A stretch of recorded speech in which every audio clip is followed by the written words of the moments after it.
Delman Empire. Wit City. At dawn, a heartwarming sunlight bathed the road. Lynn strolled through the bustling market, his gaze drifting repeatedly over the yarns confined in cages along both sides of the avenue, prompting continuous sighs. Here lay the largest yarn trading market in Wit City, where the assortment of yarns was as varied as a kaleidoscope, yet their quality left much to be desired. After all, Wit City was merely a modest, nondescript town within the Delman Empire, where the crews capturing and vending yarns were little more than small-time operations. Yet Lynn refused to settle. Having traversed into this Western fantasy world for nearly a month, he found it as chaotic as medieval Europe. Had it not been for the payban Shidong, Lynn might have been reincarnated into another realm long ago. Only recently had he completed the survival tutorial of this otherworldly system, unveiling all its functions. He was now capable of appraising the qualities of other races, attuning himself to their inner voices, and had stored the languages of the entire continent in his mind. Moreover, he had received his first task. The task mandated that he purchase a yarn slave as a companion. In his rather unpretentious view, he sought one of both high quality and refined appearance, functional and aesthetically pleasing. "Sir, I see you have been browsing for quite some time. Why not take a look over here?" A one-eyed merchant, his eye obscured by an eye patch, approached with an inviting smile and rubbed his hands together. Lynn nodded and inquired which of your yarn slaves are of superior quality. In the Delman Empire, the permissible slaves for sale included yarns, orcs, and even humans guilty of grave crimes or deeply indebted.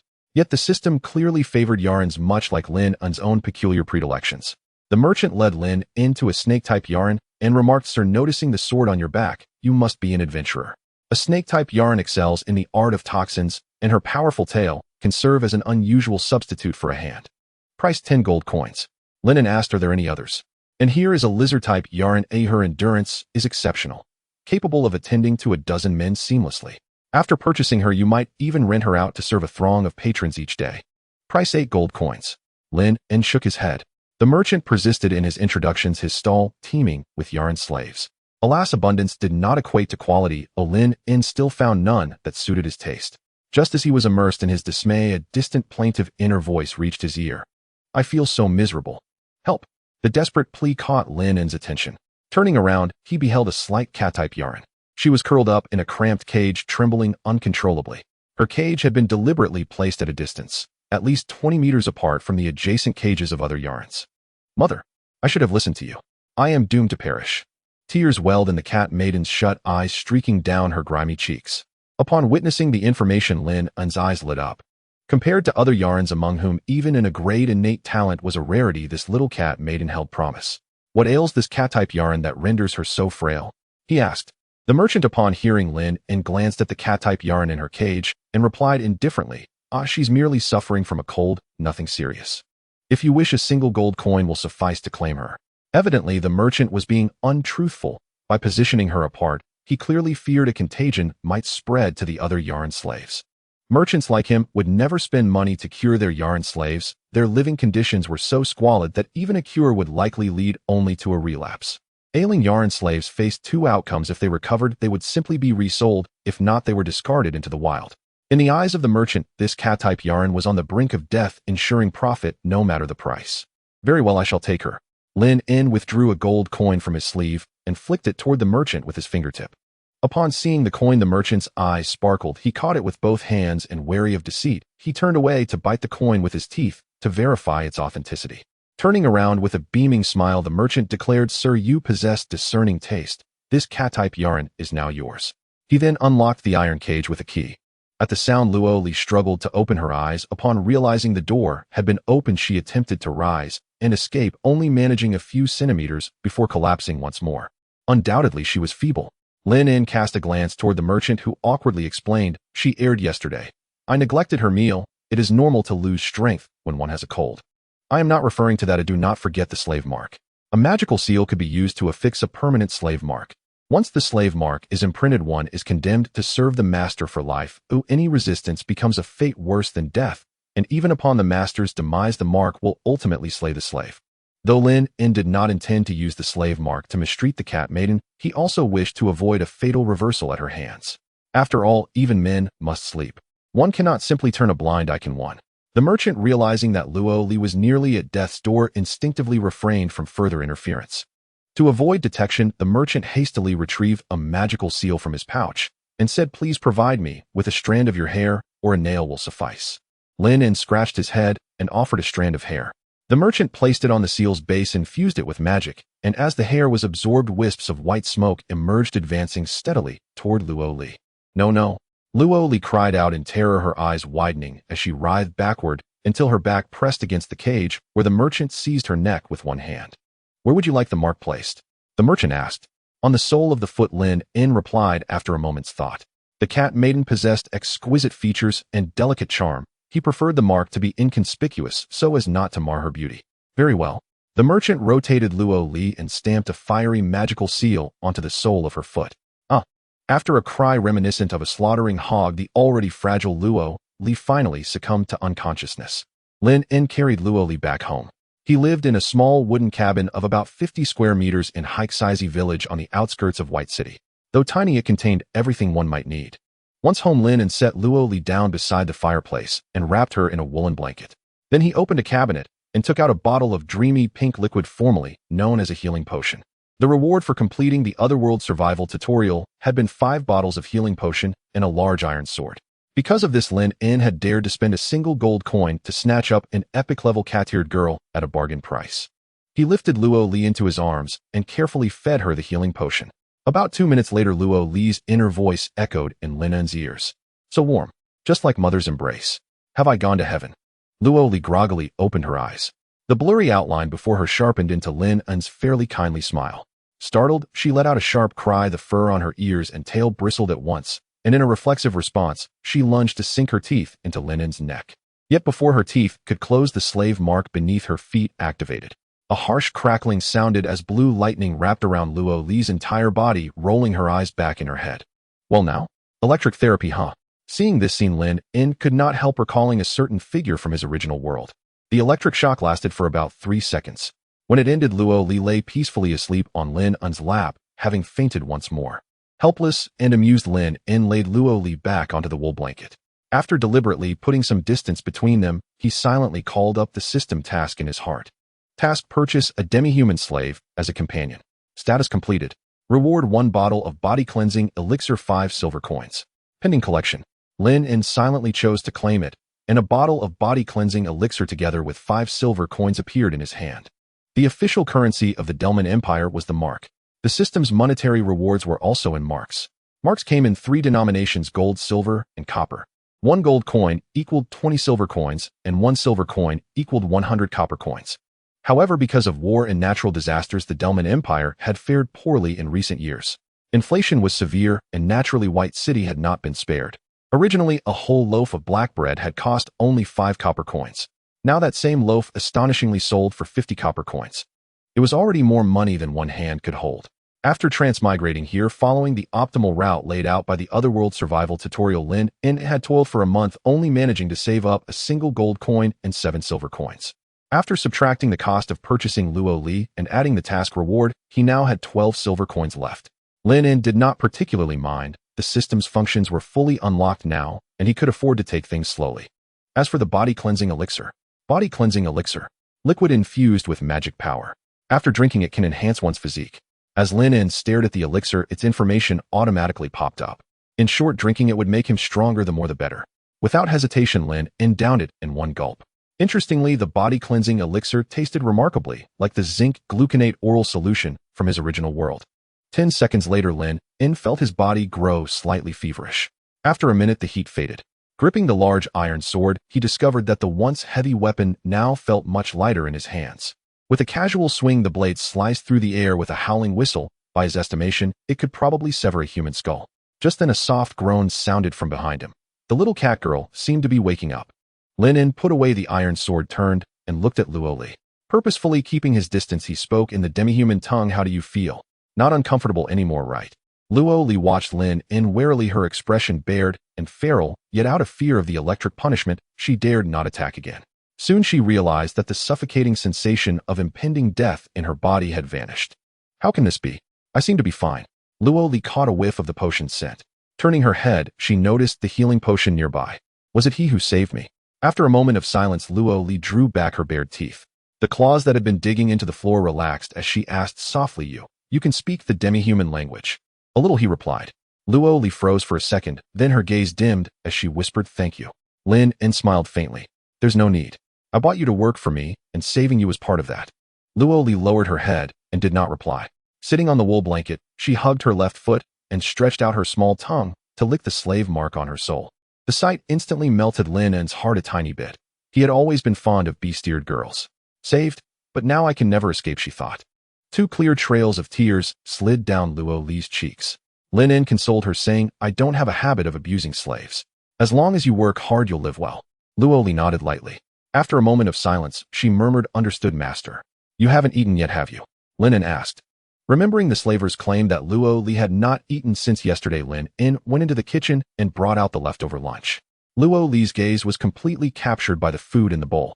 Inside was a thick soup of peas, carrots, tomatoes, and bits of minced meat. A palm-sized slice of black bread was stuck into the bowl, its bottom soaked through with the rich broth. Her own swallowing was so loud that Luo Li did not even realize it. It smells so good, and there's so much. Back in the cage, she had only been given moldy, rancid leftovers, just barely enough to keep her alive. Yet Luo Li still did not dare to take a bite. How could I possibly be allowed to eat food like this? This is far too strange, she thought. There must be poison in it. He wants to make an example of me, just like my first meal after I was captured, she thought. When demi-humans were first thrown into cages, they were usually violent and agitated, so slavers would mix gut-wrenching drugs into their food, only giving the antidote once they became obedient. Clearly Luo Li had fallen for that trick before. Afraid I've poisoned it? Lynn asked, directly pointing out her worry. Right in front of her, he lifted the bowl, drank a mouthful of the thick soup, and took a bite of the soaked black bread. Then he handed the bowl back to Luo Li. Eat. Pure and harmless, he said. Only then did Luo Li snatch up the bowl and devour the food. She ate so fast that even the unsoftened black bread went down like she was chewing hard cardboard. Seeing how quickly she ate, Lynn filled another bowl with meat soup and black bread. After gulping down 2 bowls, Luo Li's sunken stomach finally bulged into a small tummy. You can't eat any more or you'll get indigestion, he said. Drink some water. To avoid arousing suspicion, Lynn also took a sip of the water himself. After downing the cup in one go, Luo Li let out a long-awaited burp of satisfaction. I can't even remember the last time I ate this full, she thought. Afterward, Luo Li looked at Lynn with eyes full of confusion and puzzlement. You should go bathe. I'm going to have my dinner too, he said. Lynn paid her confusion no mind. He took a towel and a set of clean clothes from the cabinet and placed them in Luo Li's hands. At his words, her expression suddenly changed. The tail behind her rose high and went taut. No wonder he treated my illness and then fed me, she thought. He's afraid I won't have the strength to accompany him in bed. What should I do? Lynn was speechless. This little catgirl's imagination was running entirely in the worst possible direction.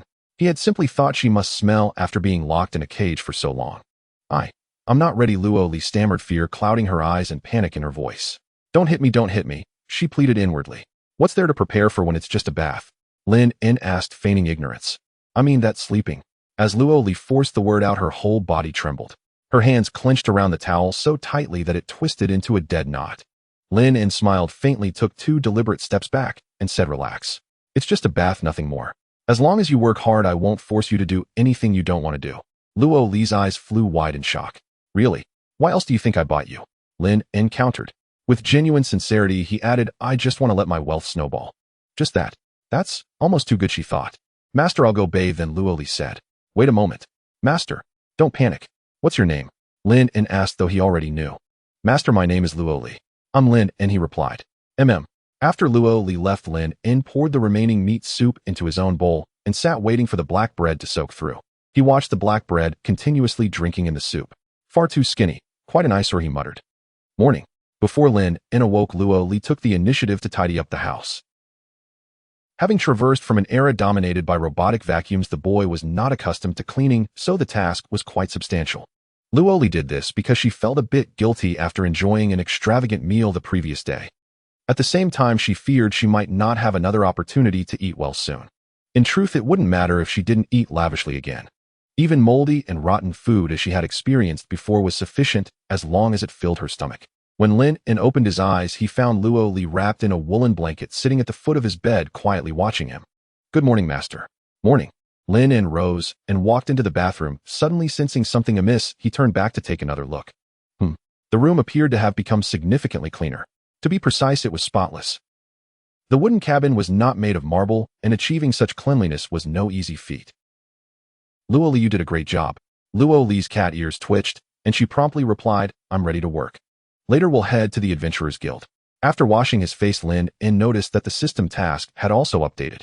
Task lead Luo Li to the Adventurers Guild to receive a 3-star mission and complete it. Reward, a bottle of spirit essence. 3-star mission. The Adventurers Guild categorizes regular tasks into half-star to 3-star levels corresponding to no danger, low danger, medium danger, and high danger. So far, Lynn had never undertaken a high-danger task. Sure, it's a good opportunity to test the cleansing liquids enhancement. The sun in Vite City was still bright, and the air was filled with the fragrance of an unindustrialized environment. As they stepped outside, Luo Li closely followed Lynn, careful not to get too close, yet not wanting to stray too far. Every time Lynn glanced back, he found her looking at him, and upon being caught, she would hastily look elsewhere. What an amusing little cat girl. Lynn formed a new impression of Luo Li. They walked to the city center where the Adventurers Guild was located, the tallest building in the area, constructed of white marble with golden patterns easily visible from afar. While it was tall, it was only 2 or 3 stories high, made to look more imposing by the surrounding low houses. Upon entering, Lynn made a beeline for the front desk, pulling out his adventurer's medal. Tina, let me see the 3-star tasks. Tina was a golden-haired, blue-eyed beauty, her white off-shoulder dress barely containing her ample figure. She spoke gently, dear adventurer, the 3-star tasks carry high risk. Are you aware? I am aware. Very well. Tina handed over the list of 3-star tasks. After reviewing it, Lynn accepted the task of eliminating the goblin bandit threat in the northern Silvermoon Forest with a reward of 5 gold coins. Wishing you success. Thank you. Lynn took the stamped commission letter and headed towards the door, with Luo Li closely trailing behind. Master, where are we going next? To the Silvermoon Forest to deal with the bandits. Deal with the bandits. Luo Li paused, not quite understanding the term from the human world. It can be understood as hunting. Do you have hunting experience? Yes, my mother taught me. Lynn pondered for a moment and said, we need to buy you a suitable weapon first. Goblin creatures could handle tools, so it was clearly a bit too much to expect Luo Li to fend them off with just her claws and teeth. Luo Li pointed to the other side. Master, there's a weapon shop right here. Do we really need to go out? Lynn glanced in the direction she indicated. There was indeed a weapon shop affiliated with the Adventurers Guild, its walls lined with various shiny equipment, each piece polished to a gleam. Unfortunately, only naive novice adventurers would buy weapons from there. Buying weapons at the Adventurers Guild means we'll be paying a hefty intelligence tax. Lynn explained. The large iron sword on his back had a market price of 10 silver coins, but the Adventurers Guild could inflate it to 10 gold coins. They could easily take it by force, but still opted for a transaction. That was their conscience. Lynn chose a slightly dilapidated weapons shop where the shopkeeper was an old man. He encouraged Luo Li to choose freely and then headed next door to a clothing store. Luo Li was wearing his clothes, which somewhat wasted her beauty. He intended to custom-make a set of attire from his original world to accentuate Luo Li's charm. Sir, you would make a wonderful designer. This garment illustrated in your sketch is imbued with noble elegance. The tailor in the clothing store praised the example Lynn had brought. In truth, it was merely a Japanese-style school uniform. However, custom-made clothing will surely be a bit pricey. It will be 2 silver coins. Lynn handed 2 silver coins to the tailor. I'll come to collect it in a few days. Have a safe journey, esteemed guest. Returning to the weapon shop, he found Luo Li had already chosen her weapon. A somewhat old dagger, its handle showing signs of wear, indicating it was not of the best quality. Are you sure you want this dagger? You could pick a better one, Lynn raised an eyebrow. This dagger seemed far from trustworthy. Lynn held the principle that a good student should use a good pen, and he judged Luo Li to be a good student deserving of a fine instrument. Luo Li hesitated. Her gaze drifted towards another dagger that glimmered with silver. That one feels the most comfortable. But what if it's too expensive? Lynn walked over and picked up the silver dagger, inquiring how much for this one. The old man's eyes widened as he replied in a booming voice, that is the treasure of our shop, at least 5 silver coins.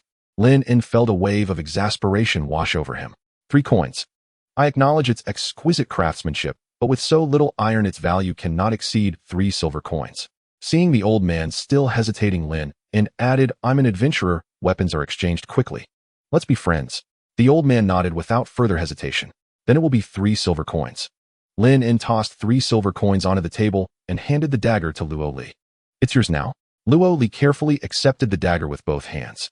After leaving the weapon shop, Lynn rented an idle carriage by the roadside, spending a silver coin. It would take at least a day and a night to walk from the city center to the Silvermoon Forest. For him, time was more valuable than money. The sooner he completed his task, the sooner he could accept the next one. Thus, renting the carriage was essential. The carriage moved swiftly, and before long they reached the plains. Lynn sat inside the carriage, lifting the curtain to admire the scenery outside. He cherished the life in the countryside, free from the fast pace of the city, and wished he had more money to spend. Luo sat atop the carriage frame, where space was limited. The portly driver almost filled the entire seating area. Moreover, in order to save time, the driver continuously whipped the reins, urging the two horses to run at full speed, causing the carriage to jolt violently. Luo had to brace herself with both hands against the edge of the frame to avoid falling off. So bumpy. I feel like I'm about to fall off. When will we arrive? Hearing her thoughts, Lynn noticed Luo clinging to the carriage and said, "Come sit with me."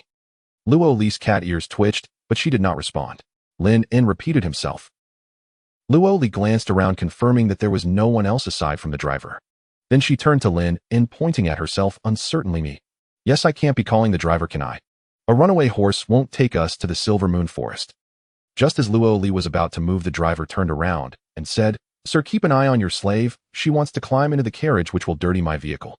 Luo halted in her tracks. Though she couldn't understand the driver's words, she could guess their meaning from his tone and her own actions. "I'm the one who told her to come in. She's very clean," Lynn retorted without hesitation.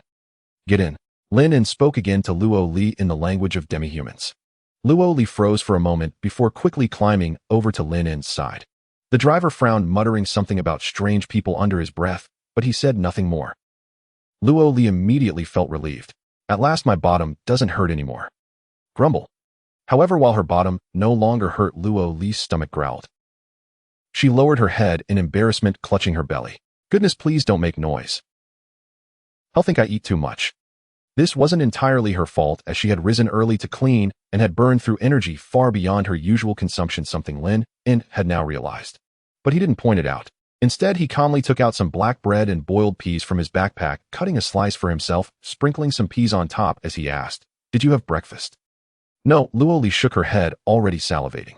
Lynn then cut another slice of black bread, sprinkled peas on it, and handed it to her. Luo could no longer hold back and devoured the food eagerly. The demi-human's bite strength was indeed impressive.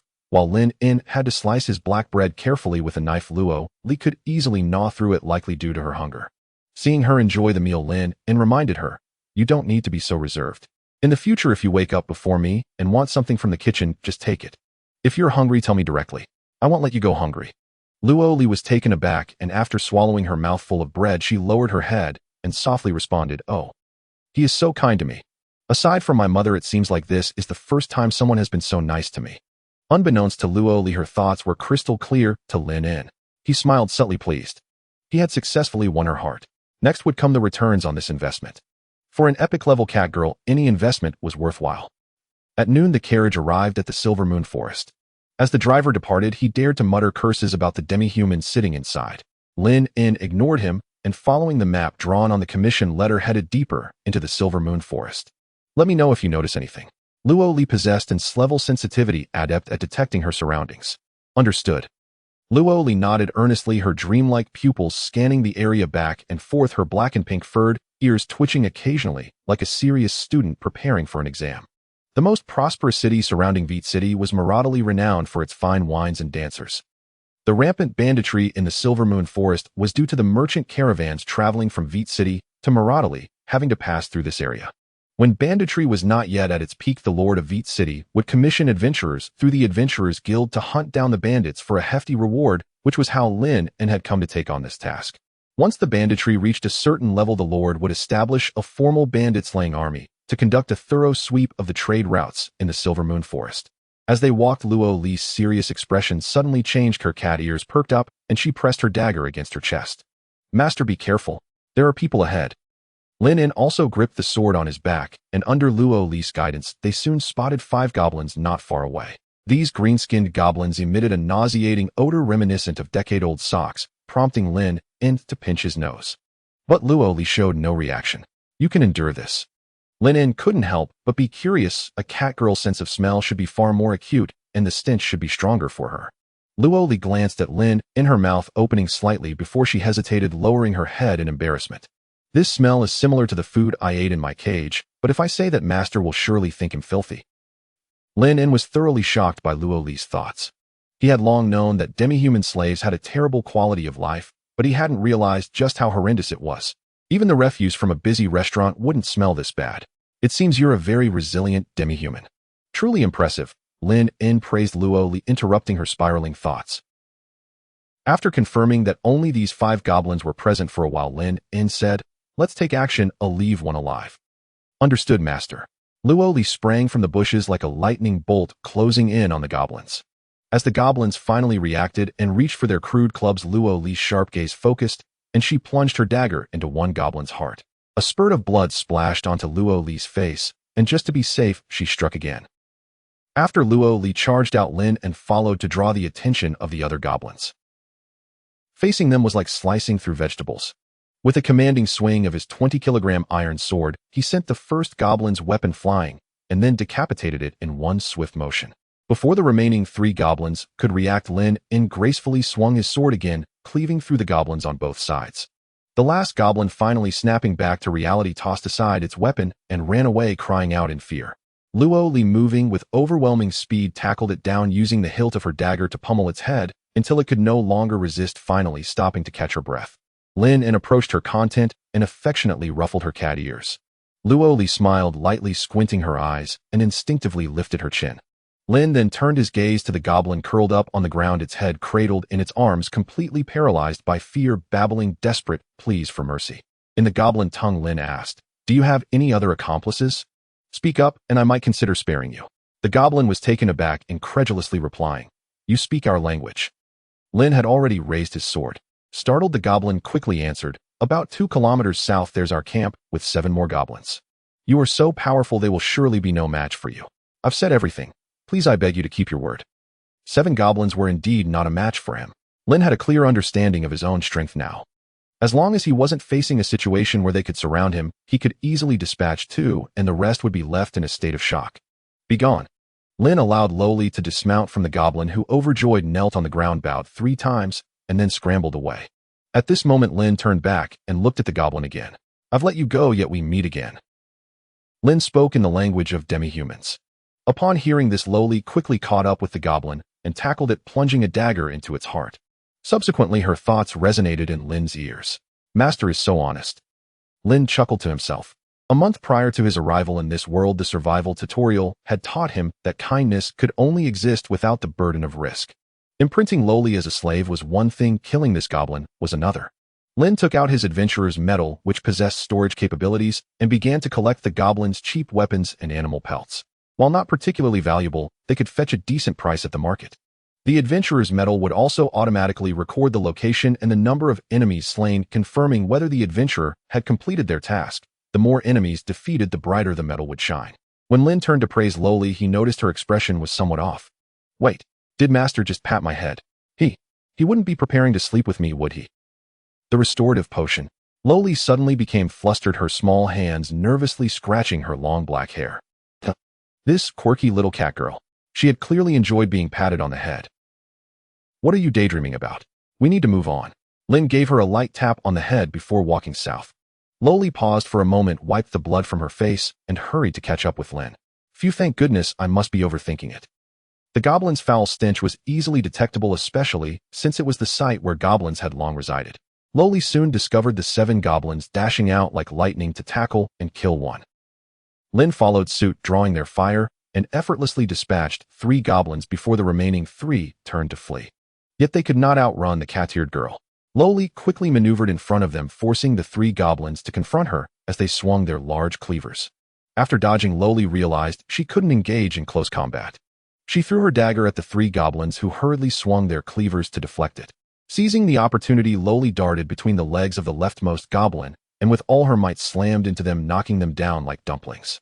As they scrambled back up, Lynn arrived just in time, bringing his great sword down like divine punishment, and 3 heads rolled onto the grass, staining it red. A 3-star mission, typically requiring a team, was thus completed. "You are more capable than I imagined." Lynn patted Loli's cat ears again.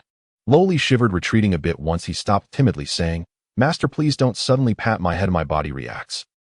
At the same time, she thought Mom said to use all my strength against enemies.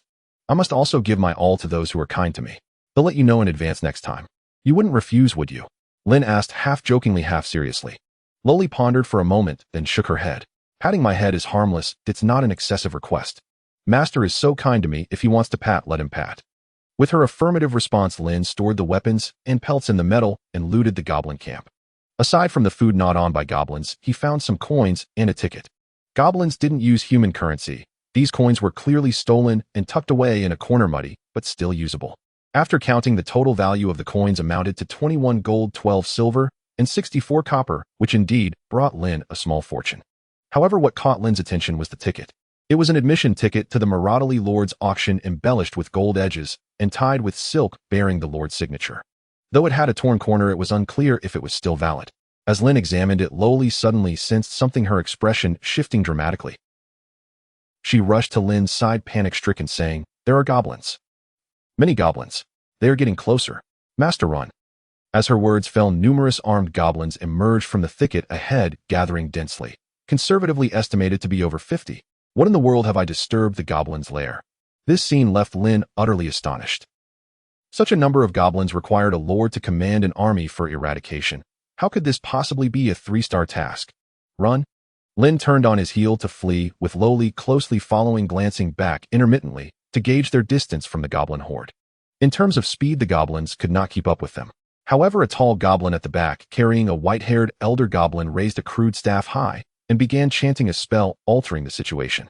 The goblin horde's speed increased by 5, then 10, eventually reaching 20, with a few goblins already closing in on them. Lynn sidestepped, slaying 2 goblins that were nearest, then continued to run. Yet soon after, several more goblins caught up. In the face of overwhelming numbers, these goblins wouldn't falter just because a few of their comrades fell. Once again, Lynn swung his weapon to eliminate a few goblins, but simultaneously a goblin from his blind spot launched a surprise attack, swinging a cleaver at his neck. Startled, Lynn prepared to roll to the ground, but Loli had already leaped in, tackling him and blocking the blow with her back. Swish! A torrent of crimson gushed from Loli's back. She cried out in pain, gripping Lynn's shoulders tightly as blood rained down around them. After falling to the ground, Lynn did not dawdle. Instead, he swiftly raised his upper body with his robust physique and severed the attacking goblin in half with a single stroke of his sword. He then hoisted Luo onto his back and continued to run. At that moment, a crisp sound echoed in Lynn's mind. Triggered low-probability event: a demi-human girl sacrifices herself to save you. Achievement unlocked: a drop of water shall be repaid with a fountain. Reward: skill diamond body defense increased by 1/0, lasts for 1 minute, usable once a day. Lynn abruptly stopped in his tracks. He turned around. With an imposing gaze that commanded respect, he faced the goblin army. This unexpected turn of events caused the goblin horde trailing behind to halt, all of them staring at him in bewilderment. "The wind has risen, let the goblin army perish." Lynn gently set Luo down and activated his skill diamond body. He then began to cleave through the goblins as if they were mere vegetables. No matter if it was a dagger, a great sword, or a spiked club, striking him was like hitting a mountain.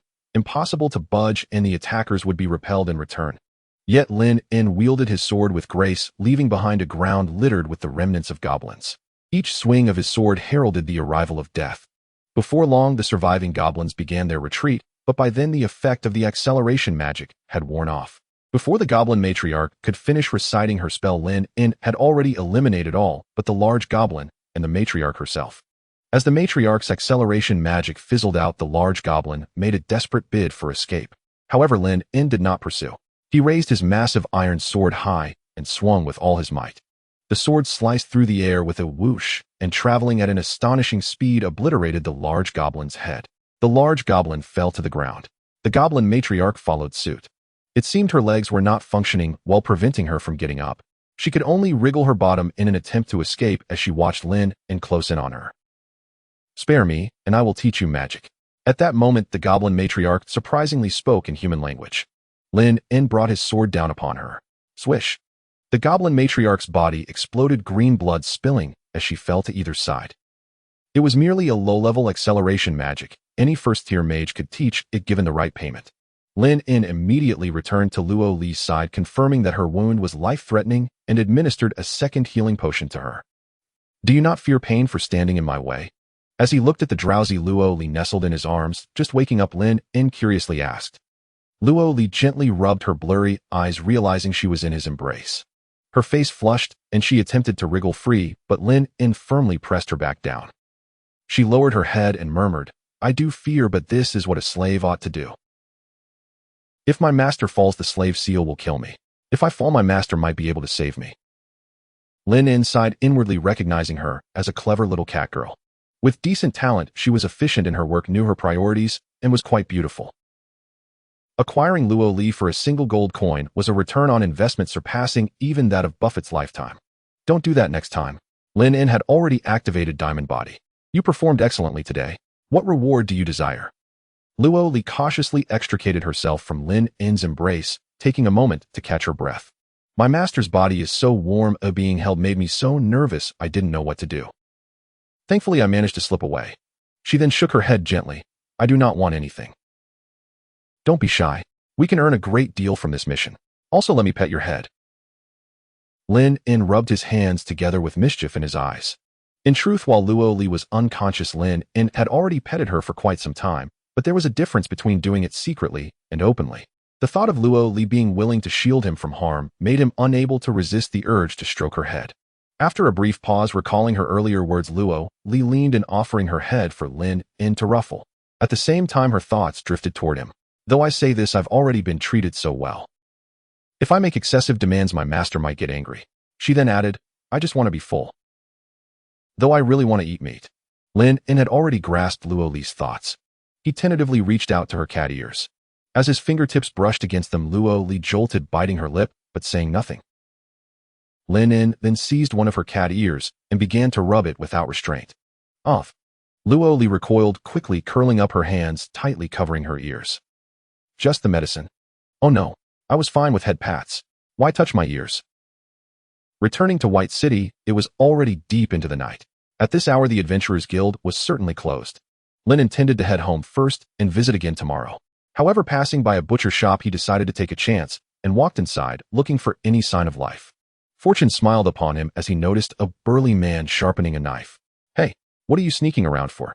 Don't tell me you're planning to steal something. The muscular man questioned, his expression turning hostile upon noticing Lynn. After all, it was past midnight, and in an environment reminiscent of medieval Europe where electricity was absent, it was hard not to be mistaken for a thief while peering around on someone else's turf. Lynn offered a friendly smile, spreading his empty hands. I'd like to buy 2 chickens and a piece of pig skin. You're the first to come and buy meat at this hour, the man replied, his suspicion dissipating. After selling the 2 chickens for 7 silver coins, he generously threw in a piece of undesirable pig skin. Lynn left with the freshly slaughtered chickens and the skin. On the way, Lori stared at the chickens with unblinking eyes drooling down to her neck. In light of her gluttonous demeanor, Lynn suspected she might attempt to devour the poultry raw right there by the roadside. Seeing Lori so tempted, Lynn reassured her. Not yet. They taste even better when cooked. We'll eat them then. Lori, taken aback, asked, Can I eat too? I bought them especially for you. You took a blow for me, do I want to reward you properly? Lori paused, seemingly having forgotten about the knife incident, only to suddenly remember. Her sparkling eyes gazed at Lynn. In truth, this is something a slave ought to do, but her master is different. He is a kind man. Lynn smiled and asked, So Lori, may I touch your cat ears? Lori replied. Upon returning to the wooden cabin in Black Bear Village, Lynn first cleaned off the mud and blood from his body before sitting by the hearth to roast the chickens and pig skin. Lori finally had the chance to bathe. Although she hadn't personally slain the goblins like Lynn had, the dirt and blood on her were equally abundant, especially with her back having bled profusely for some time. Lynn continued to roast dinner with utmost seriousness. The two had only consumed black bread and cooked peas that day, which was far from sufficient in nutrition, so Lynn put great effort into the meal. He coated the chickens in olive oil and honey, grinding Sichuan pepper and chili into powder, mixing it with salt and breadcrumbs to create a simple barbecue seasoning. As for the pig skin, such items were rarely sold separately in this otherworldly market. Even if they were likely treated as offal.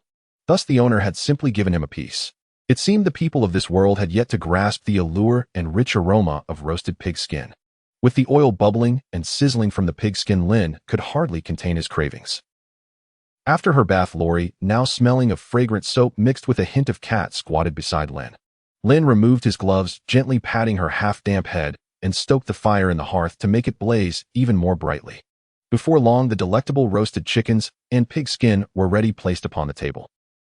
Lori's eyes were glued to the feast, her mouth watering incessantly, yet she patiently waited for Lynn to start first. Lynn tore off 4 chicken legs, letting them cool down a bit faster, and set 2 in front of Lori.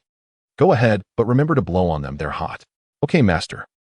Unable to resist any longer, Lori blew lightly on the chicken legs a few times before eagerly stuffing one into her mouth. Though her appetite was fierce, it appeared extraordinarily adorable. Oh, it's so delicious. I haven't had the chance to eat meat like this in ages. Seeing her enjoy the meal so heartily, Lynn tore off some of the tenderest chicken pieces, sprinkled them with seasoning, and offered them to her. Once Lori tasted them, her eyes sparkled with delight.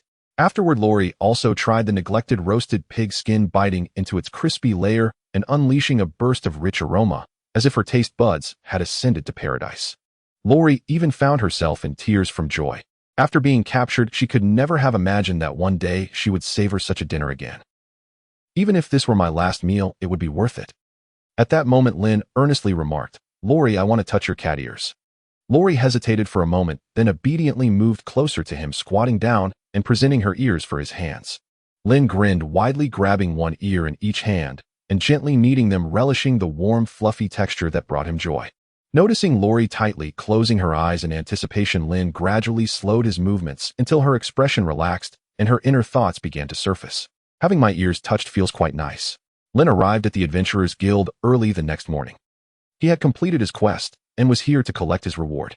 Upon seeing him, Tina seemed to recall something, offering a polite smile and asking, Esteemed adventurer, are you here to abandon the 3-star quest you took yesterday? Lynn shook his head and replied nonchalantly, I'm here to collect my reward. I've completed it. Tina looked momentarily taken aback, uncertain as she asked, Esteemed adventurer, you're not jesting with me, are you? Of course not, I'm not that bored. Tina was stunned. So you're saying that in just one day you accomplished a high-risk 3-star quest? Why not? Lynn handed his adventurer's medal to Tina. After inputting the commands, the medal erupted in a dazzling light, illuminating every corner of the Adventurers Guild and capturing everyone's attention, leaving disbelief etched on their faces. This is truly incredible. You've slain 87 goblins in a single day. Excluding the journey to Silvermoon Forest, you've eradicated a threat far exceeding a 3-star mission in just one afternoon. Perhaps I was simply fortunate. Lynn humbly accepted his reward, downplaying his achievement. Tina, brimming with excitement, exclaimed, This isn't something that can be attributed to luck alone. You must be exceptional.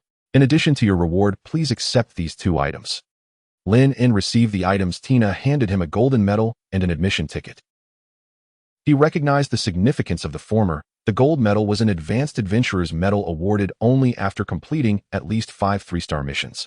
Unlike its silver counterpart, it had a storage capacity for up to 1,000 standardized weapons. More importantly, it symbolized respect, marking him as a friend of the Adventurers Association, earning him reverence wherever he went. To date, Lynn had only completed 1 3-star mission, but in terms of difficulty, he had indeed accomplished the equivalent of 5. As for the admission ticket, Lynn narrowed his eyes slightly. It was a ticket to the Moritol Lord's auction, identical to one he had found in the goblin camp. It seemed a fellow adventurer with a golden medal had accepted the 3-star mission first and had met an untimely fate there. Tina explained, This auction in Moritol is extraordinary. The Central Association has received intelligence that the local lord intends to leverage this auction to make Moritol surpass Seliga as the economic center of the South. But that's not the main point. The highlight is that all invitees will receive an advanced spellbook. Moritol is quite close to Vit City, and the auction is in a week's time, so you can arrange your schedule accordingly. To get a spellbook for free, could 2 tickets mean 2 spellbooks? If the Lord of Moritol was lacking in intelligence, perhaps it was feasible. Lynn smiled slightly. Thank you. As he contemplated how much he could sell one of the tickets for. After all, advanced spellbooks were quite valuable. Tina continued, You must have accumulated a fair number of weapons from your journey. The Adventurers Association also buys weapons so you can sell them nearby. Was selling to the Adventurers Association a sign that they thought he earned too much? Lynn thought to refuse, but Tina cheerfully added, As a friend of the Adventurers Association, we will offer you the highest market price. Lynn hesitated, surprised. Could being a friend of the Adventurers Association really provide such advantages? Though your face speaks volumes of skepticism, it's true. Even at the highest market price, after our mages repair and polish the weapons, we can sell them above market value due to the reputation of the Adventurers Association. What audacity! Understood, thank you. Though he felt this way, Lynn decided to sell to the Adventurers Association at the highest price. As he turned to leave, Tina mysteriously said, Please make sure to return after selling your weapons. Upon reaching the weapon shop, a burly man with scars on his face saw Lynn's youth and was about to try to swindle him, but then noticed the golden medal hanging from his chest. His expression shifted to one of surprise, clearly astonished that someone so young had completed 5 3-star missions. Esteemed adventurer, how may I assist you? Lynn produced his silver medal and dropped a pile of cheap weapons onto the ground with a clatter. How much can you offer me for these? After a moment of calculation, the scarred man replied, 50 gold coins. Lynn gasped. Tina, is there anything else? Lynn approached, curious about her mysterious insistence that he return after selling his weapons. Tina beamed at him, pulled out a business card from her side, kissed it lightly on her vibrant red lips, and handed it to Lynn. It detailed her address and the services she offered with surprisingly broad implications. Dear Mr. Lynn, I am available after 8 p.m. every day. You can come to talk to me anytime. As she spoke, Tina intentionally bent forward, revealing the faint contour of her figure. Lynn accepted the card, suppressing a roll of his eyes internally as he left. As he exited the Adventurers Association, he heard Lola's inner voice. That human woman chatted a lot with the master, and in the end her gaze was rather suggestive. Lynn glanced at her, and she quickly turned her head away, feigning innocence. The corners of Lynn's mouth turned upward slightly. Pat my head. Loli paused for a moment, then hurried over to Lynn, bending her head slightly. As he ruffled her soft cat ears, Lynn's mood brightened, deciding to treat his catgirl well today. His total assets now amounted to 76 gold coins, 11 silver coins, and 64 copper coins, placing him in a comfortable position in the chaotic Delman Empire. In the future, when he became more prosperous, Lynn planned to buy a seaside villa, leaving behind the daily strife for a peaceful and happy life with his catgirl. Of course, it was still too early to think about that. At the slaughterhouse from the previous night, Lynn spent 7 silver coins on 2 chickens. The owner, recognizing him as a returning customer, gifted him a piece of pigskin the size of a coat. Back home, Lynn was again grilling meat, while Loli watched nearby, drooling. Suddenly feeling guilty, Lola's previously calm demeanor shifted, and she squirmed in her seat. Lynn, sensing her unease, feigned ignorance and asked, "What's wrong?" "The meat will take a little while longer to cook." Loli looked up at Lynn, cautiously asking, "Master, I've only cleaned today. Can I have some meat too?" "Of course. You don't have to perform every day. You can eat what I eat." Loli blinked a few times, and after a moment of silence, she offered her ears to Lynn. Lynn raised an eyebrow and smiled, taking the opportunity to scratch her soft, flexible ears, even teasing the pink fur inside. "Thank you, master." "What for?" "Thank you for choosing me among all the demi-human slaves." Loli spoke earnestly. "If I hadn't been chosen by master, I would likely be infested with maggots by now." With this thought in mind, Loli continued earnestly, "My mother left me because of the slave traders. We were hiding in a tree hollow about to be discovered. My mother told me that once the slave traders took us, they would sell us to humans who would violate our bodies and take pleasure in our suffering. She didn't want me to endure that pain, as she hoped I could live well, so she rushed out to distract them. After that day, I searched for my mother for a long time, but never saw her again. And I didn't listen to my mother." As she spoke, Lola's voice began to quiver with emotion. "Not long after, I was captured by slave traders, living a life worse than death. I let my mother down, and I failed her sacrifices. Fortunately, I met you, master. You are a good person. You not only provide for me, but also consider my feelings. I am very grateful to you." Lynn smiled, awkwardly patting Lola's head to comfort her. "Think positively. Perhaps your mother also encountered someone like me. The odds of that were less than 1 in 1,000, but it was good to leave Loli with some hope." Lola's tears indeed ceased, and she sighed deeply. "I hope so. Don't be so pessimistic. Honestly, there are plenty of good people like me out there. Yes, my mother will surely meet someone as good as you." As they shared the meal, Loli, just as the day before, feasted until she was covered in grease, then eagerly volunteered to wash the dishes and clean the hearth. Little did she know, as she washed, her tail swayed enticingly, drawing Lynn's undivided attention. Despite her being the cat girl, her tail was like a teasing wand. While Loli was engrossed in her dishwashing, Lynn stealthily approached from behind, playfully tugging at her tail. Her fur bristled, her body sprang up several inches, and she let out a startled, "Yikes." Under Lola's meek protests, Lynn ventured to the open space outside the wooden house. Reward: a vial of spirit essence. Pending collection. Soon a pure white small jade bottle appeared in his hand, filled with a clear viscous liquid. Following the instructions, Lynn poured the spirit essence onto the large iron sword from bottom to top. After a short while, the sword erupted into a brilliant silver light akin to holding a star. The silver glow lasted for about 5 seconds before fading, leaving the sword considerably more splendid, its blade now capable of reflecting sunlight and adorned with faint dragon patterns, clearly sharper than before. Lynn approached a large tree and tentatively swung the sword with force. However, the anticipated sound of a mighty slash did not occur. Instead, the blade easily pierced through the tree trunk as if it were cutting through sand, causing the nearly century-old tree to topple. That's impressive. Lynn was taken aback. He found another stone the size of a person and swung the sword again. The blade cutting through it as effortlessly as before even penetrated deep into the ground, following the motion of his arm and returning to its starting point.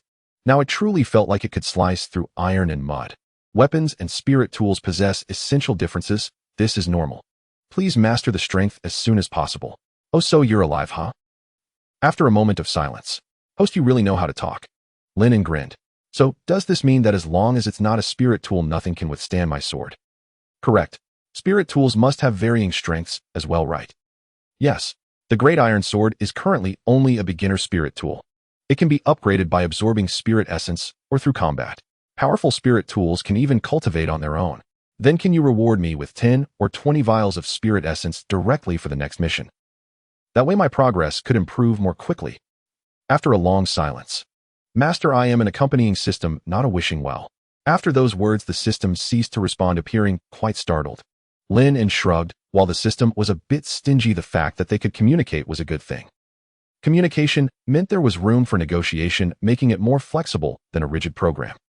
Looking at the sword in his hand, which could now cut through iron like mud, Lynn decided to focus on battle and improvement before the next mission update.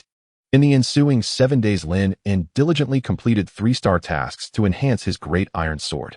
Although it was far inferior to directly feeding spirit weapon essence, the completion of 3-star tasks brought in some rewards, and coupled with the sales of loot, Lynn's modest treasury had swelled to 181 gold coins, 17 silver coins, and 85 copper coins. This sum could purchase 7,275 loaves of black bread, which, if he were to forego any concern for quality of life, would suffice for him and Luo to eat for a decade. However, the 3-star tasks at the Adventurers Guild were exhausted by Lynn on the 7th day. Unfortunately, since Veet City was small, the number of 3-star tasks was limited. This amount represented the maximum he could achieve from 3-star tasks, not his ultimate limit. As a result, Lynn acquired a notorious title in Veet City, the 3-star killer. Fellow adventurers generally believed that as long as this guy remained in Veet City, 3-star tasks would be out of their reach. Tina, how long until new 3-star tasks are available? Lynn gazed at the 2-star task list she handed him, feeling it was hardly worth his while. Earning such a meager sum seemed less appealing than simply staying in Veet City to enjoy good food and cultivate his relationship with Luo. Tina shook her head with a wry smile. Esteemed Mr. Lynn, 3-star tasks are not something that can simply appear at will. Sometimes several may emerge in a month, while at other times a year may pass without any. I cannot provide you with an answer. However, I am curious about one thing. Are you not at all interested in me, Mr.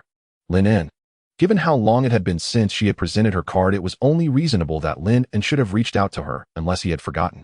As she spoke, Tina adjusted her alluring posture, unwittingly triggering Lynn's attention. Master, and this woman must have some unresolved issues.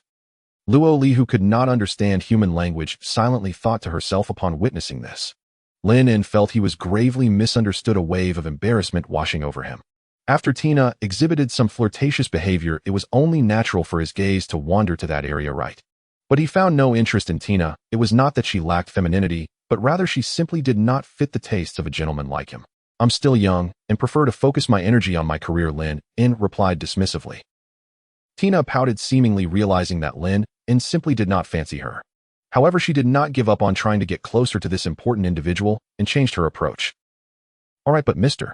Lynn, would you be interested in undertaking a special mission? A special mission? Do tell. Tina explained special missions are essentially ultra-high-risk tasks that exceed 3-star tasks. They are not suitable for conventional adventurers, hence the guild issues invitations unilaterally. After your initial 3-star task where you encountered a goblin army, the guild reported the information to the Lord. After 3 days and nights of investigation by scouts, it was confirmed that a group of goblin tribes migrating from the north to the south had reached Silvermoon Forest, numbering around 500. They intend to establish a nation there. Thus, the goblins you encountered earlier on the trade route were not mere bandits, but rather vanguards sent by their tribes for reconnaissance. You stumbled upon the next batch of vanguards who, having failed their strategic approach, are now prepared for direct confrontation. Good heavens! Are 500 goblins really aiming to establish a nation? Tina continued. The Lord will not permit the goblin tribe to establish a nation on the trade route between Vite City and Moritol. 4 days ago, a militia was already being formed to exterminate the bandits, and the estimated numbers are conservatively double that of the goblin tribe. They plan to infiltrate Silvermoon Forest tonight and launch a surprise attack to eliminate the threat. Of course, the more hands we have, the better. It is not too late for you to join now. Lynn pondered for a moment. If the militia would lead the charge, he could certainly ensure his own safety with his combat prowess. What's the reward? Tina smiled elegantly. This is a crisis that threatens the entire Vite City. The Lord has put forth a generous offer. Each soldier is expected to receive 2 gold coins as reward. Since you'd be joining through the Adventurers Guild recommendation, your compensation will not be less than 100 gold coins. Wow. Ding. Task updated. Assist the militia in stopping the goblin tribe from establishing a nation. Rewards: a bottle of cleansing essence, a bottle of demi-human cleansing essence. The moment Lynn resolved to participate, the system's reward package arrived now, including demi-human cleansing essence. System, you must not leave me. How could I survive without you? Lynn mused inwardly, then turned to Tina. I'll take this job. Please inform the team leader. What time are we meeting? Tina replied, we gather outside the city at 2 p.m., departing at 2 a.m. By then the goblins will be asleep, so it's best you take a nap this afternoon. All right, thank you. Lynn contemplated for a moment, then added, after receiving the reward, I'll share 10 gold coins with you. Tina was momentarily taken aback, her eyes sparkling with interest as she looked at him. Mr. Lynn, I can actually adapt to any style. Are you truly not considering having a heart-to-heart with me? Lynn felt embarrassed and quickly waved his hand, making his exit. After all, no matter how adaptable Tina might be, she could not magically grow beast ears and a tail. Such a natural deficiency was something she could never compensate for, no matter how hard she tried. Finding a restaurant specializing in fish soup, Lynn and Luo dined quite comfortably. Luo even showcased how she could expel all the fish bones in one go, making Lynn feel as though all his previous fish meals had been in vain. Although the owner grumbled throughout about having demi-human slaves dining at the table, Lynn as always, turned a deaf ear, and Luo had grown accustomed to a life where only her master's opinions mattered. In the end, the manager resignedly took the chair that Luo had occupied outside to clean it. People in this world always harbored a malicious prejudice against demi-humans. After their meal, they headed to a clothing store. Lynn was there to pick up the custom outfit he had ordered for Luo. Upon returning home, he eagerly laid the clothes on the bed, casting a mischievous glance towards Luo. This outfit is for you. Hurry and try it on. Luo was momentarily taken aback, staring at the smooth black school uniform on the bed. She couldn't help but gently touch the fabric. Its soft and flowing texture was worlds apart from the rough clothing she wore. This outfit is too precious. We should return it. Luo suppressed her yearning gaze. It is just clothing, and my master has already been so generous. I cannot waste his money on appearance. I must endure. This little cat was like that, always considering that all good things might vanish in an instant, hence needing to think twice about everything. Little did she know dressing up was precisely where her master was most willing to spend. Wear it because I said so. Lynn handed her the black uniform, and without waiting for her to respond, pulled her into the bathroom. Don't be shy, I'll wear it boldly. I promise I won't peek. Lynn spread his hands and feigned a walk outside. After a moment of hesitation, Luo softly thanked him towards the curtain, the sound of fabric shifting echoing from within the bathroom. Soon Lynn discreetly pulled back a corner of the curtain and beheld Luo's alluring figure, her perfectly proportioned curves accentuating her beauty. After days of nourishment, Luo had indeed transformed from a skeletal figure radiating the charm of a beast-eared maiden. Fearing she might ruin the outfit, Luo was slow and cautious in her movements. Lynn worried she might slip and accidentally smother herself with the fabric took in the delightful view. As Luo began putting on white thigh-high socks, Lynn returned to the bedroom, his mind still lingering on her curves. Before long, Luo shyly emerged from the bathroom, looking every bit like a youthful girl with cat ears. Master, I'm done dressing. At 2 p.m. Lynn arrived at the assembly point outside the city. Before he could approach, the sounds of "Get Lost" reached his ears. The leading knight wore a grim expression as he marked names off a list while delivering crude remarks to the newcomers. However, when Lynn announced his full name and the gleaming gold medal he wore caught the light, the knight's demeanor underwent a complete transformation. Honorable Lord Lynn, it is a privilege to have you join our anti-bandit forces. I feel the honor of knighthood is greatly enhanced by your presence. Lynn had always been averse to flattery and asked bluntly, what compensation will I receive for assisting you? 150 gold coins, the knight replied immediately. Fine. Lynn nodded and then stepped aside with Luo. Seeing that Lynn was not inclined for further conversation, the knight resumed his grumbling as he counted the number of participants. Once the count of 1,213 was complete, the knight stepped in front of everyone and declared loudly, "At 2 a.m., we will penetrate the Silver Moon Forest to attack the goblin tribe, thwarting their dreams of establishing a nation within the woods. You'd best take this opportunity to get some sleep. If we win this battle, there will be fine wines and delicacies awaiting us, but if we lose, the Lord will make you regret it." With that, over 1,000 people dispersed nearby. Most settled in for a proper nap, though some chose to indulge in merriment. Lynn found an unoccupied corner to sit down with Luo Li nestled in his arms, dozing lightly. Originally, Lynn had merely suggested touching her ears, which prompted Luo Li to lean closer. However, he continued to stroke her, and she remained silent, eventually drifting off to sleep. Watching the catgirl, who had completely let down her guard and was drooling softly in her sleep, Lynn could not help but smile with satisfaction. "Excuse me, may I interrupt?" At that moment, a melodious female voice reached him. Lynn looked up to see a girl with long pink hair and blue eyes before him. She wore a pure white form-fitting dress and possessed an unusually perfect visage. Under the sunlight, her smile resembled that of a dyed-haired angel, radiating warmth and charm. Gazing at the golden medal, she exclaimed with sparkling eyes, "I am Olivia. You must be the renowned 3-star assassin from White City, the strongest adventurer Lynn." "Yes, do you need something from me?" Though Olivia had an angelic face, Lynn remained aloof, suspecting she was merely here to flatter him. Olivia responded with an even brighter smile, "Oh, it's nothing. I rarely see a demi-human so close to her master, even sleeping in his embrace. I'm genuinely curious. May I have a conversation with you?" Lynn's expression shifted slightly as he replied, "Sure, but we need to keep our voices down." He gestured toward the sleeping Luo Li in his arms. As Olivia spoke, her hand gently covered Luo Li's ears. "Oh, my apologies. He'll sit beside you then, please don't mind." Olivia appeared approachable as she carefully settled next to him, both leaning against a large tree. After engaging in conversation for a while, Olivia was filled with admiration for Lynn's perspectives. "How incredible! I can hardly believe such thoughts do not stem from the nobles of the royal court, but rather from a wandering adventurer." Olivia often forgot to control her volume, but thankfully Lynn had ensured Luo Li's ears were well covered, and his palm was now quite warm. Lynn shrugged and said earnestly, "Demi-humans have emotions as rich as humans. In fact, there is no reproductive isolation between us. Treating demi-humans as livestock is no different from treating humans as livestock, is it? Moreover, just for 2 meals she is willing to take a blade for me. A companion so loyal is hard to find anywhere else." As he spoke, Luo Li shifted comfortably, her fair face pressed against Lynn's belly, inhaling the unique scent of his clothing, which seemed to soothe her. Even Luo Li herself was unaware that her attitude towards Lynn had shifted from gratitude to dependence over the span of a few days. "You are absolutely right." Olivia finally noted that Lynn's faithful companion was asleep and nodded vigorously as a sign of her agreement. "Unfortunately, my parents would not allow me to bring the demi-humans from home. If they heard your words, they would surely be moved to tears." Curious, Lynn asked, "It sounds like you have many demi-humans. Are you a noble?" Typically, only nobles could keep more than 2 demi-humans, but if one were a noble, there would be no need to partake in anti-bandit actions. "Yes, I am a noble. However, I do not take pride in it. You may treat me as an ordinary commoner."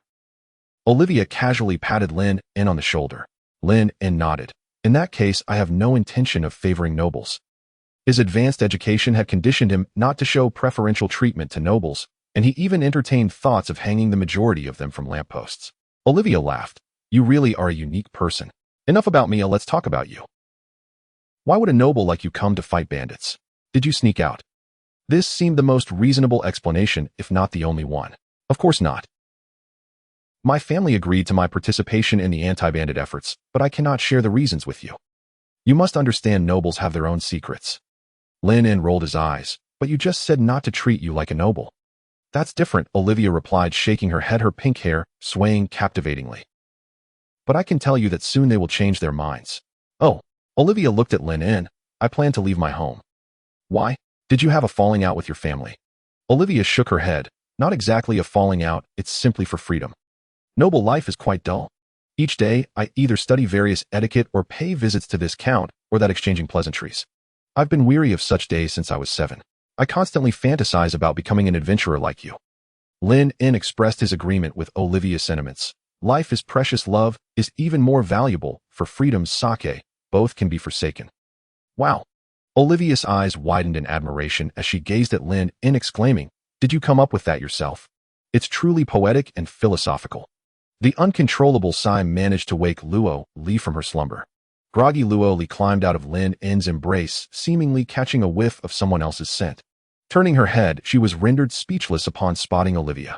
Olivia quickly waved her hand at Lynn and apologizing. "I'm sorry, it wasn't intentional." At that moment, Luo Li also glanced at Lynn and whispered, "Master, you can continue, I don't mind me." Then she lay back down. Is she also one of Master's admirers? She's so close to him. Though she said that her heart was keenly aware of Olivia beside Lynn planned to explain later after they returned, continuing, "Just treat it as my original work. Since you want to run away from home, where do you plan to go?" Olivia seemed to have already thought it through, smiling confidently as she said, "I'm planning to go to Moritol. I've heard there's a lord-level auction happening there, and I want to see it for myself." Lynn questioned, "Aren't you secretly planning to sneak into Moritol? Do you have a ticket to the auction?" With a snap of her fingers, Olivia produced a staff, the lower part made of silver magic metal and adorned with a pink gemstone at the top, shaking it in front of Lynn. "Don't mistake me for those decorative noble girls. I'm a magician. I intend to use this to attend the auction." Stealth magic. You guessed it. What if you get caught? A lord-level auction must have security measures, and if discovered, you'd be forcibly sent back to your parents, right? Olivia clearly paused for a moment. I hadn't considered that. Lynn felt a bit speechless. So this little girl, so proud just now, had only considered the most basic questions. "What level of magician are you?" "Currently a second year, which is quite fast among my peers." "A second year, indeed, quite swift." Lynn then suggested, "They'll give you a ticket to the Moritol auction if you teach me magic." "How about that?" Olivia blinked for 2 seconds, then beamed a radiant smile, clapping her hands in delight. "Of course. If you give me the ticket to the Moritol auction, I promise to teach you magic well." She looked so happy. What did Master say to her? Luo Li's thoughts came through again. The little catgirl was pretending to be asleep. Lynn scratched her ear as a form of punishment. Turning to Olivia, he said, "Then it's settled. By the way, what kind of magic can you teach me?" Olivia began to rattle off excitedly. "There are so many. Stealth magic, sneeze magic, enhancement magic, fireball magic, hardening magic." Lynn. From Olivia's introduction, it seemed there were plenty of bizarre spells in this continent. However, you first need a staff. No staff, no magic. That's the case for beginners. Once you become a third-tier magician, you'll be able to manipulate magic freely without a staff. "I'm almost there." Lynn nodded. "Then after this trip, I'll buy a staff, and you can come with me to Moritol. On the way, you can teach me magic." "Sounds good, but be careful. I'm a very strict teacher." Olivia suddenly put her hands on her hips, seemingly excited about teaching Lynn. Lynn smiled. Her enthusiasm was quite welcome. He and Olivia continued their conversation late into the night. The once scattered crowd began to converge at this moment. Time to set off, warriors. The leading knight raised his long sword high, shouting, and then began to lead the way. "Let's go." After Lynn stood up, Luo Li hurriedly followed suit. "Okay." Olivia stood up, dusted off the dirt from her white dress, and kept pace with Lynn. Luo Li stood on Lynn's left, her sparkling eyes fixed on him. The continuous attention made Lynn a bit uneasy. Unable to help himself, he asked, "What are you looking at? Is there something on my face?" At his prompt, Luo Li stopped fidgeting with her fingers and mustered the courage to ask, "Master, what were you two talking about?" "Can I know?" "Magic. Magic. What's that?" Lynn explained, "For example, the slave mark on your foot. It's a form of magic that can bestow us with different powers." Luo Li perked up her ears. "If Master hadn't mentioned it, I might have forgotten. I even had a slave mark. Alas, I'm just Master's slave." Lynn shot a glance at Luo Li and rubbed her head vigorously. This little catgirl was prone to wild imaginings. In truth, he had never considered Luo Li as a slave. The mark had always served to prevent her from turning against him. Perhaps in the future he would remove it for her. After walking for about an hour, the leading knight halted slightly, bending down and signaling for the soldiers behind him to do the same. He whispered, "Pass it down. About 200 meters ahead is the stronghold of those damned goblins. We need to strike all at once to wipe them out, then return to claim our rewards." "Understood." After the knight captain's words echoed around, he drew his silver greatsword, shouting, "Aw!" as he charged forward, followed closely by thousands of soldiers who echoed the same cry. It seemed to be a unique method to boost their combat spirit, allowing them to temporarily block out their fears. Lynn glanced at Olivia, who happened to be looking back at him with a smile. "What are you staring at?" "I'm not afraid. If you're scared, you can shout. Oh, I can understand." Lynn shrugged. "What's the point of shouting at the back?" Olivia shook her head. "You're mistaken. I'm not hiding at the back. A magician must stay at the rear to maximize their potential." As she spoke, the crowd charged toward the goblin tribe. The goblins had built a makeshift village, but their defenses were nearly non-existent, easily trampled by the soldiers. Due to the nighttime ambush, most goblins were just crawling out of their filthy beds. After the night captain valiantly slashed down 2 goblins, everyone's confidence soared, and they eagerly sought out goblins to battle. Kill them. Get them. Long live black bread. As the assault went exceptionally well, the soldiers even stopped yelling, "Aw," and instead shouted enthusiastic war cries. However, it appeared that there were more goblins than the intelligence had reported. To be precise, there were more than the attacking soldiers, as many soldiers were engaged in unknown combat with the goblins, despite a significant number of goblin corpses already lying on the ground. Yet with the momentum built up, the soldiers were unlikely to lose to the goblins. Given the current trend, victory was merely a matter of time. Lynn, meanwhile, remained in the back, taking it easy. He was recommended by the Adventurers Association, and even if he did nothing during this battle, he would still receive payment. At that moment, Olivia patted his shoulder confidently, holding her staff. "Friend, let me show you the potential of a magician." Olivia murmured a vague, yet rhythmic incantation. The pink gem atop her wand shone brilliantly, causing her pink hair to billow backward, resembling a beautiful deity. Soon a dreamlike mist enveloped the soldiers around her. "What's happening? I feel stronger. Haha, I suddenly feel like I can smash a goblin into the ground." "Charge." Olivia swayed slightly, feeling a bit weak, but was quickly supported by Lynn. "Thank you," she said, raising an eyebrow at him. "So what do you think? Isn't my magic impressive?" Lynn nodded in acknowledgement. "It is quite impressive." "Is it a group amplification spell? It can be used for both groups, and individuals get enhances strength. The individual limit is 100, while the group limit is 50. The duration varies from person to person, with a maximum of 10 minutes and a minimum of 10 seconds. After hearing Olivia's explanation, Lynn uttered 2 words. "Teach me." Olivia smiled brightly and patted his shoulder. "Of course he'll teach you, but you need to buy a wand first." Suddenly a wild roar echoed through the air. Roar! It came in a continuous succession. Lynn instinctively drew his sword, while Loli stood alert, sniffing the air before stepping in front of him. "Master, be careful. It's an ogre."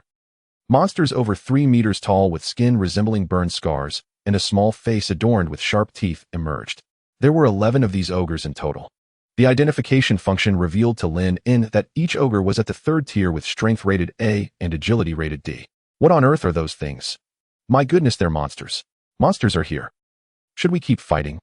The Knight Commander noticed the relatively small number of monsters and shouted, "What are you afraid of?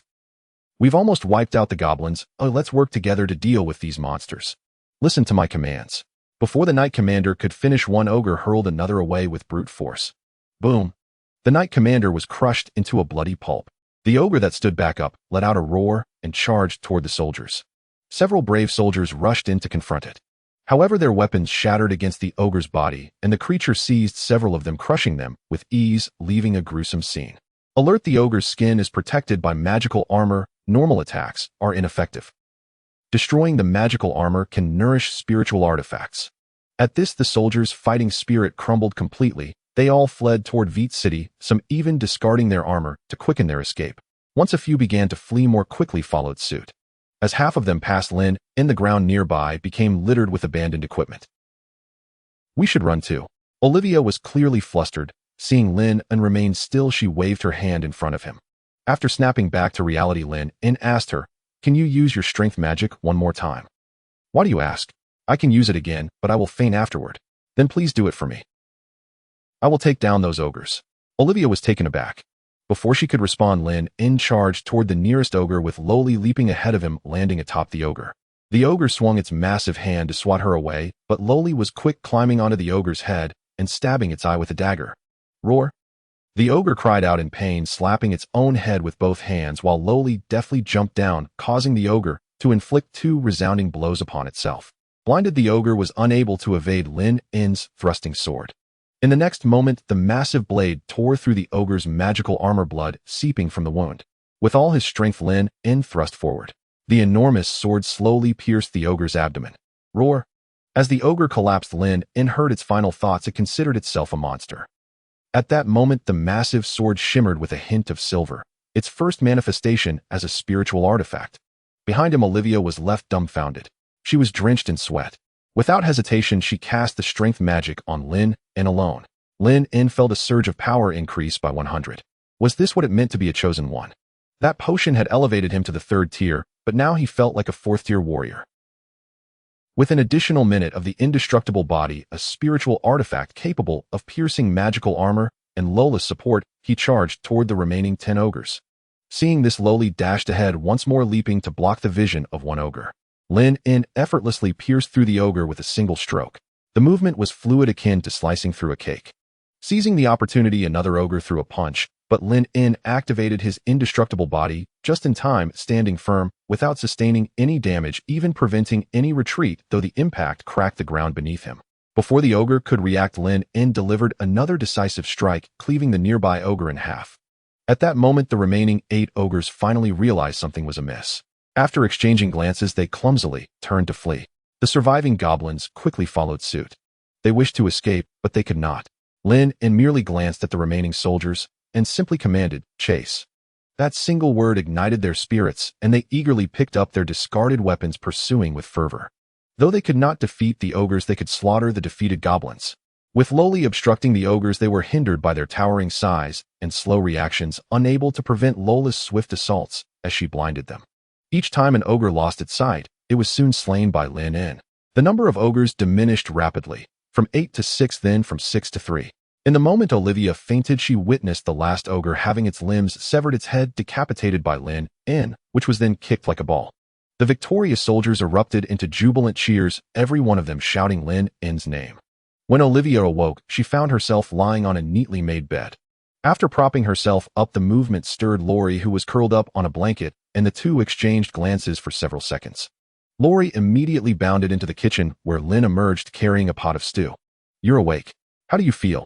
Lynn asked as he set the stew down on the table. Olivia, now fully alert, exclaimed, "My heavens, what tier of power are you?" 3. "Maybe 4, he replied, initially wanting to say tier 3, but realizing after consuming the cleansing potion that he should indeed be tier 4. Lori had also drunk the potion, advancing from tier 1 to tier 3. "Incredible!" Olivia exclaimed, jumping out of bed. "You don't look much older than me, do you? I thought becoming a tier 2 mage at 18 made me exceptional, but your existence completely shatters that perception." Lynn humbly countered, "It's not that serious. I'm 20, you still have 2 years to surpass me." 20. Olivia was at a loss for words. She had imagined Lynn might be between 25 and 30, just appearing younger than he was. But he truly was young. After spending half a day calming her emotions, she asked, "How did you withstand a blow from an ogre? Even a tier 5 warrior couldn't manage that. As a renowned adventurer, I naturally possess unique skills that can greatly enhance my defense." "I can't disclose too much," Lynn explained, leaving it at that. He couldn't reveal the systematic nature of his abilities. Olivia gradually settled down, then suddenly placed her hands on her hips and smiled proudly. "Thinking about how impressive you are makes me feel pretty good about myself too, especially since you want to consider me your magic teacher." "You've always been impressive," Lynn replied honestly. While she relied on her talent, he was purely leveraging his advantages. Olivia laughed. "Given how flattering you are, I've decided to impart my lifelong knowledge to you today. By the way, did you buy a staff?" "I didn't, but the Lord of Wit City gifted me one." Lynn produced the staff, its lower part made of mana-absorbing iron and topped with a golden gem. The iron was polished to a smooth finish, and the gem was of good quality. There had been misinformation among the scouts. The involvement of ogres in the nation-building operation had greatly alarmed the Lord. He promptly decided to reward Lynn, the slayer of the ogres, with 500 gold coins and inquired what position he desired. However, Lynn preferred to remain free and requested the staff instead. Although Wit City lacked mages, the craftsmanship for producing staffs for export was quite good, and the Lord arranged for workers to complete it overnight, delivering it the next morning. Olivia took the staff and examined it closely, saying, "Not bad at all. The mana-absorbing iron is polished smoothly and won't slip from your grip. The magical gem isn't top tier, but it's first rate. Then shall I start learning after you've eaten?" "Sure." Olivia savored Lynn's cooking.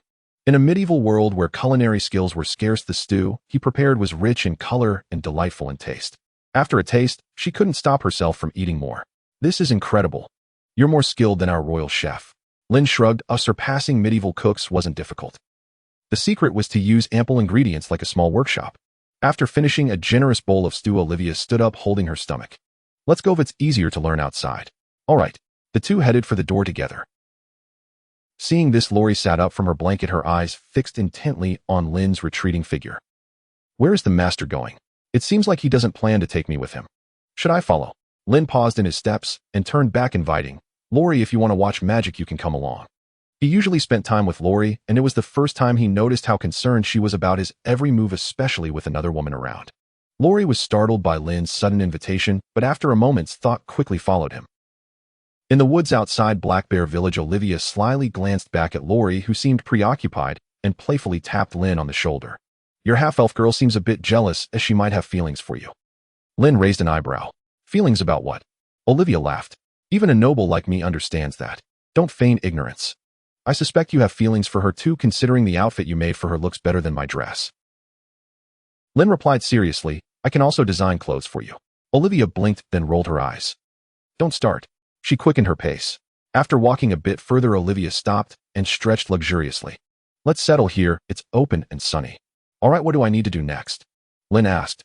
Olivia glanced at him, her cheeks slightly flushed as she said, You just stand still. I need to place my hand on your abdomen, or it might feel a bit strange, but it's to assess your magical potential.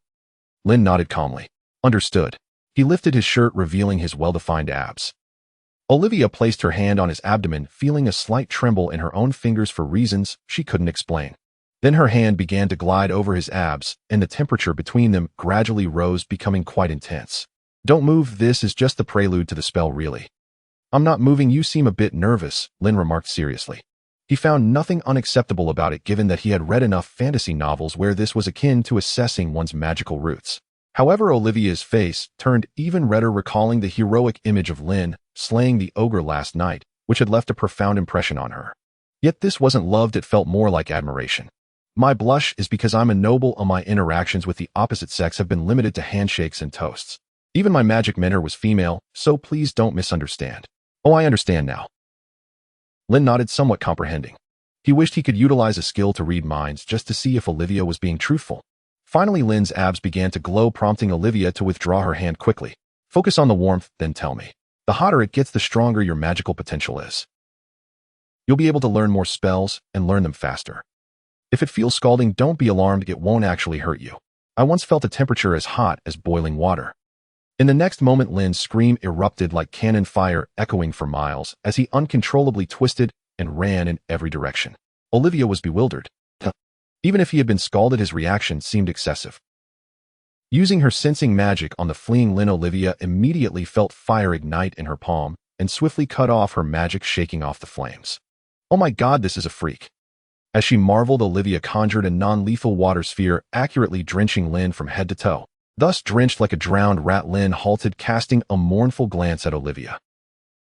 But her attention shifted entirely as she approached him, grasping his shoulders earnestly, and declared, Lynn, you will definitely surpass that magic lord of the Mage Association in the future. Olivia attempted to teach Lynn several basic spells. Then she found herself questioning her life choices. In less than half a day, Lynn had mastered the growth spell, water spell, fire spell, wind spell, and more. He learned them with such ease that it seemed almost effortless. To reach this level of proficiency, Olivia had taken a full 7 days. While I regret becoming your magic tutor, you'll surpass me in no time.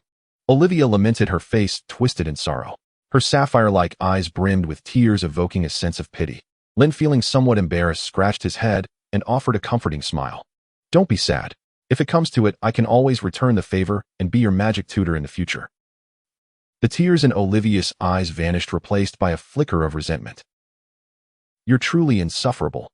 Lynn chuckled, using the growth spell to conjure flowers at Olivia's feet. With a gentle breath from the wind spell, the colorful blossoms swayed like a rainbow. Olivia is a wonderful teacher standing amidst the rainbow, Lynn said sincerely. A smile returned to Olivia's face. Not bad. It seems this lady didn't teach you in vain. He then created a rainbow for Lori, who stood by, mouth agape in astonishment. Lori crouched down, took a bite from the edge of the rainbow, and then sneezed heartily, squinting her eyes. When she turned back, Olivia was reclining in the flower bed, leisurely waving her arms and legs. Lynn, let's set off tomorrow. If I don't return home by then, my family will realize something is amiss, and my brother will deliver the letter I wrote about my decision to leave. Sure thing. Lynn sat on the grass, feeling the comfortable atmosphere was contagious. But is your brother reliable? Extremely reliable. As she spoke of her brother, Olivia's voice brimmed with pride. He has always supported me in everything since we were kids. This time he even chose to endure our parents' wrath to help me escape. I'm so grateful to him. Hearing Olivia's description, Lynn's mouth twitched. He was momentarily at a loss for whether to praise her brother or feel sympathy for him. My brother said. Olivia hesitated for a moment. What did he say? Lynn asked, intrigued. After organizing her thoughts, Olivia spoke earnestly. He said he hopes I can find freedom for him, and that the longer it takes the better. Lynn tilted his head slightly, inhaling sharply.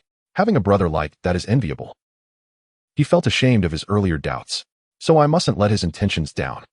I will seek freedom and tell him all that I have seen.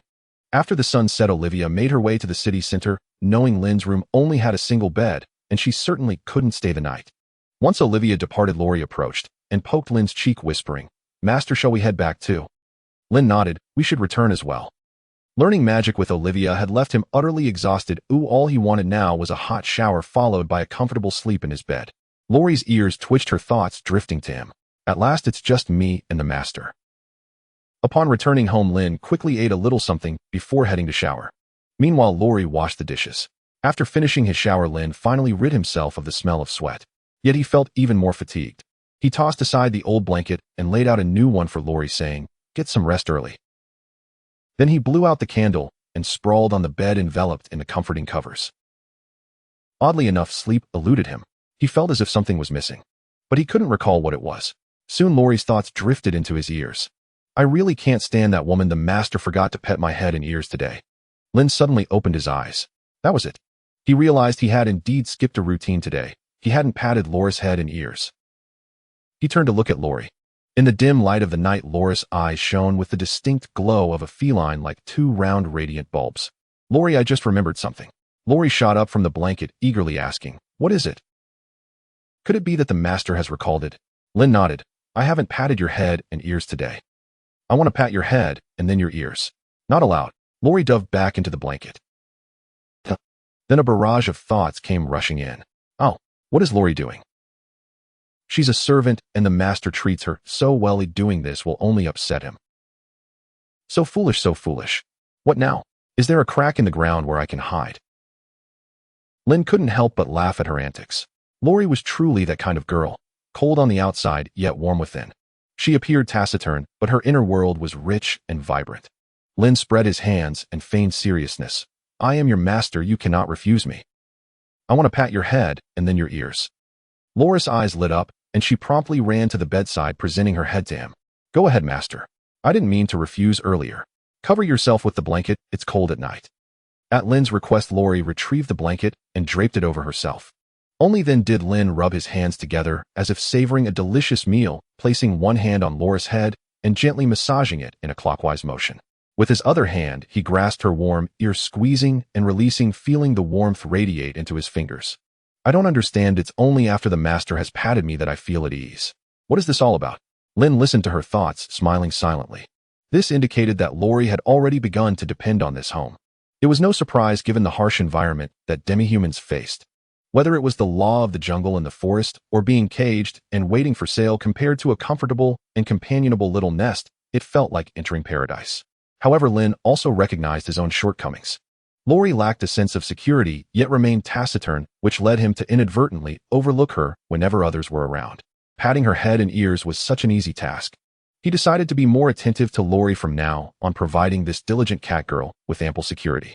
"Lori, from now on, every night before bed, I will pat your head and ears."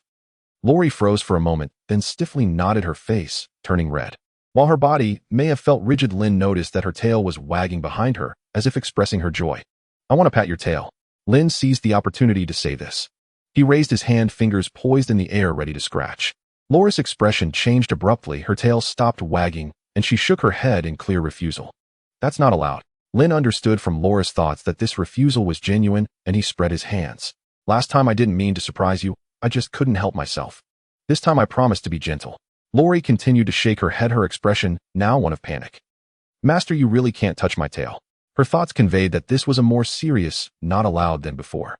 Sighing, Lynn relented. "All right, perhaps in the future. But right now you can't touch my tail." Lynn was taken aback.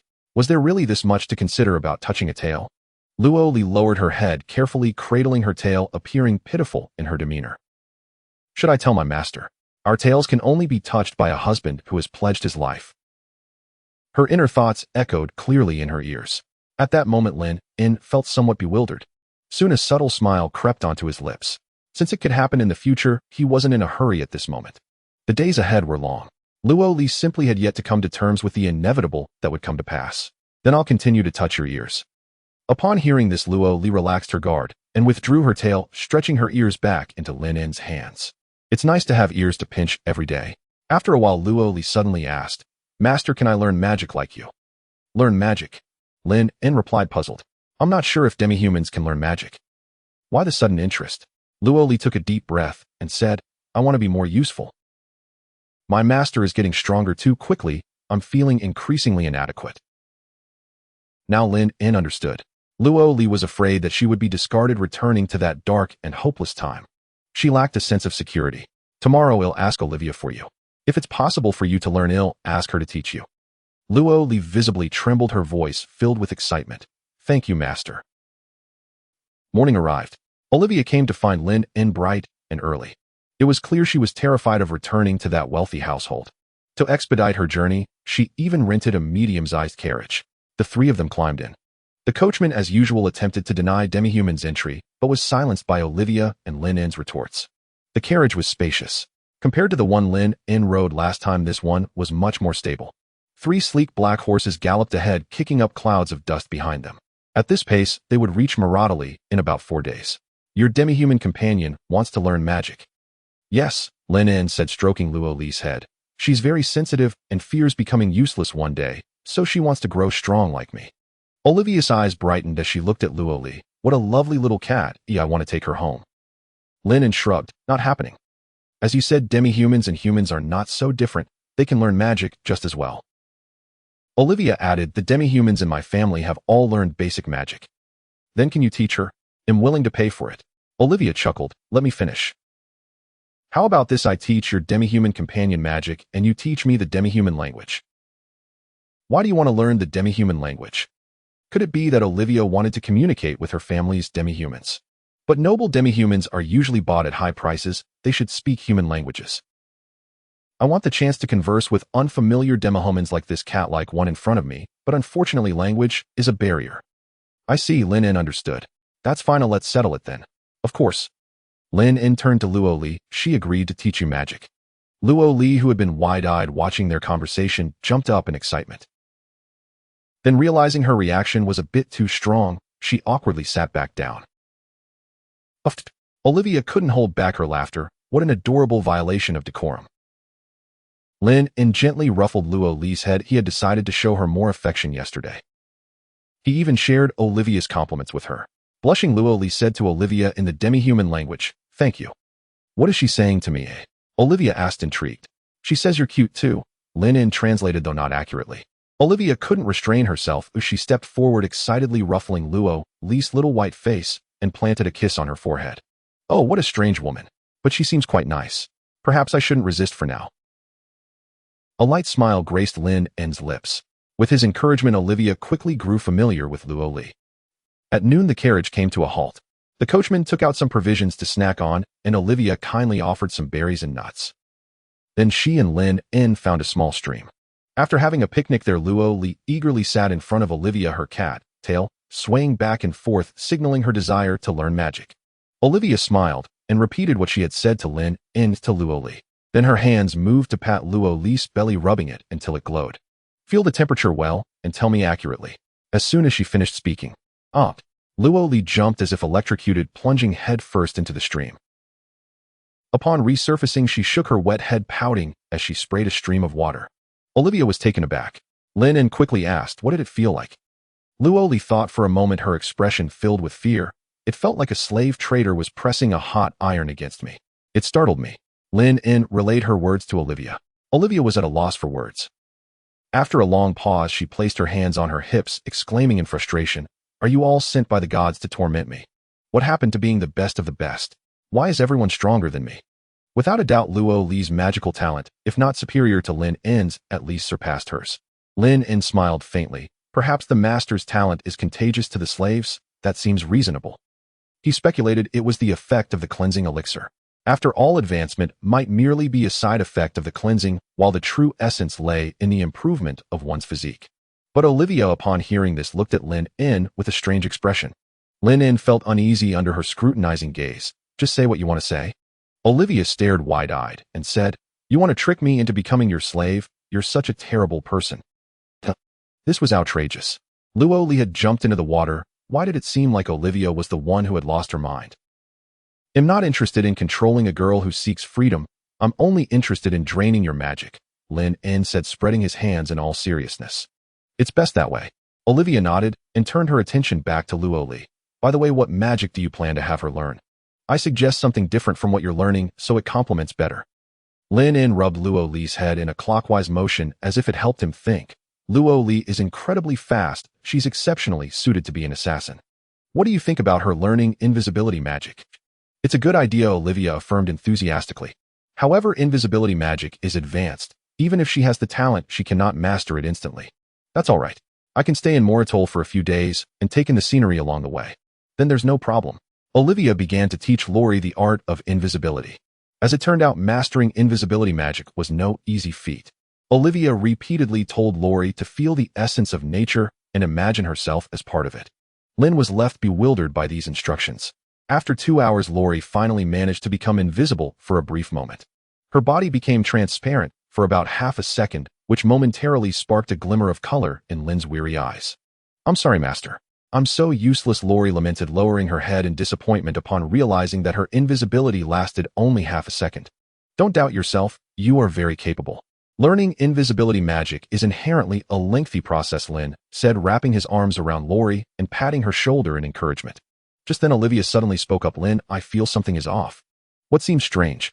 We've been practicing here for so long, but hasn't the coachman come looking for us? Lynn froze for a moment. Oh, he had indeed forgotten about the carriage, but could the coachman have forgotten as well? This thought felt quite wrong, because the sooner they finished, the sooner the coachman could take another job. The three returned to the spot where the carriage had been, their expressions turning to shock as they discovered it had vanished, leaving no trace behind. Could it be that the coachman ran away? Olivia exclaimed in disbelief. But I only paid him half the fare, does he not want the other half? Surely he didn't run away, Lynn replied, scrutinizing the irregular hoofprints and wheel tracks on the ground. As he leaned in for a closer look, he indeed discovered dried bloodstains. We've encountered bandits. The coachman and the carriage have been taken. Lori crouched down and licked the bloodstains, her glass sensitivity kicking in. Master, the bandits left about 20 minutes ago. 20 minutes. We can catch up. Lynn glanced at Olivia. Olivia understood the implication. We must pursue them and ensure they return both the people and the carriage. The three followed the wheel tracks, with Olivia first casting an acceleration spell beneath their feet, followed by Lynn duplicating the effect. The second spell was less effective than the first, yielding only about a third of its power, but even so it was better than nothing. Along the way, Lynn once again confirmed with Olivia, while we can catch up, if the bandits continue driving until nightfall, we might miss the auction. You don't mind, do you? After all, he had agreed to learn magic in exchange for an entry ticket, so he had to consider Olivia's feelings. Olivia, with her blue eyes serious, replied, I certainly don't mind. I may miss the auction, but I cannot tolerate the bandits running free. Just like me. After advancing a bit further, Lori's nose twitched and her expression turned alert. I can smell the horses. It seems the bandits didn't go far before stopping the carriage. Master, the carriage is to the east. Let's go. Sure enough, the wheel tracks ceased to the east, leading them to three black stallions, their reins tied collectively to a large tree, the grass beneath them already nibbled bare. However, the bandits were nowhere to be found. Lynn rushed over to peek inside the carriage and confirmed that the coachman was absent as well. Only the horses. Lynn turned to Lori. Can you locate the coachman? If they were to save him, their only hope rested on Lori's glass sensitivity. Though Lori didn't hold the coachman in high regard, she was very obedient to Lynn's directives.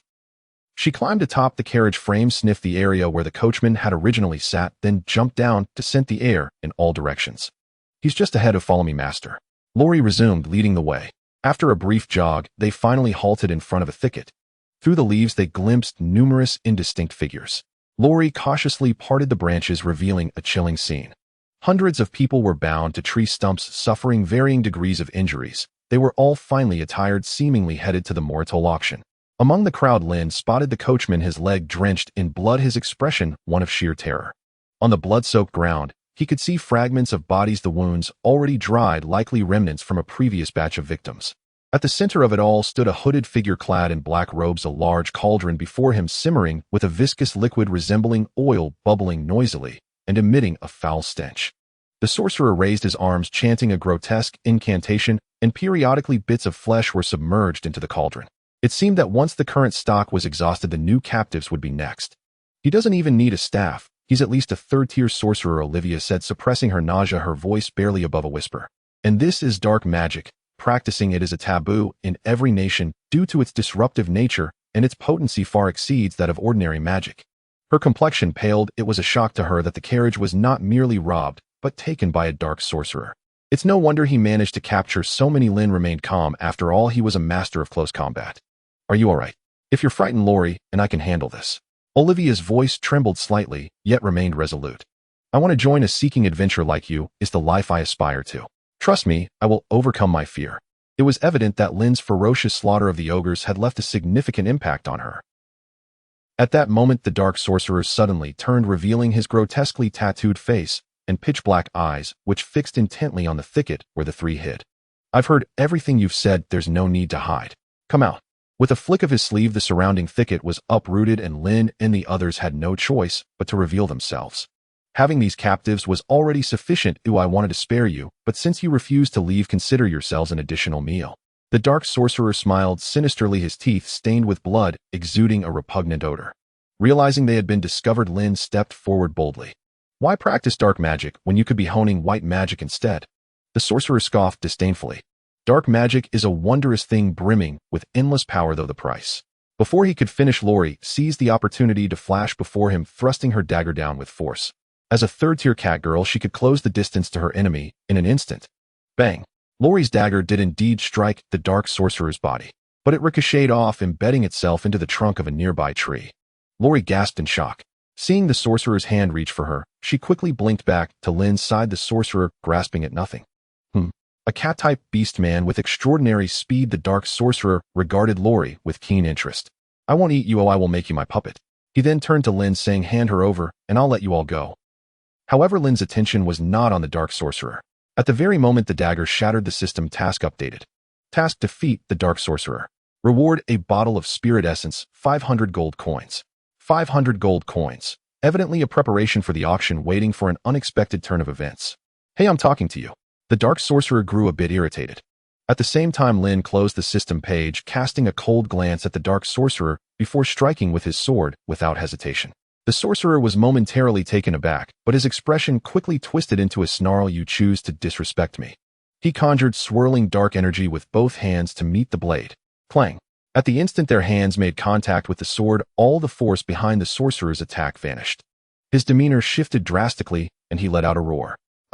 He stumbled back several meters, resembling a frightened dog. This scene left even Lynn momentarily stunned. He then noticed the black sorcerer's hands were drenched in black blood. Spirit essence! The sorcerer exclaimed in terror.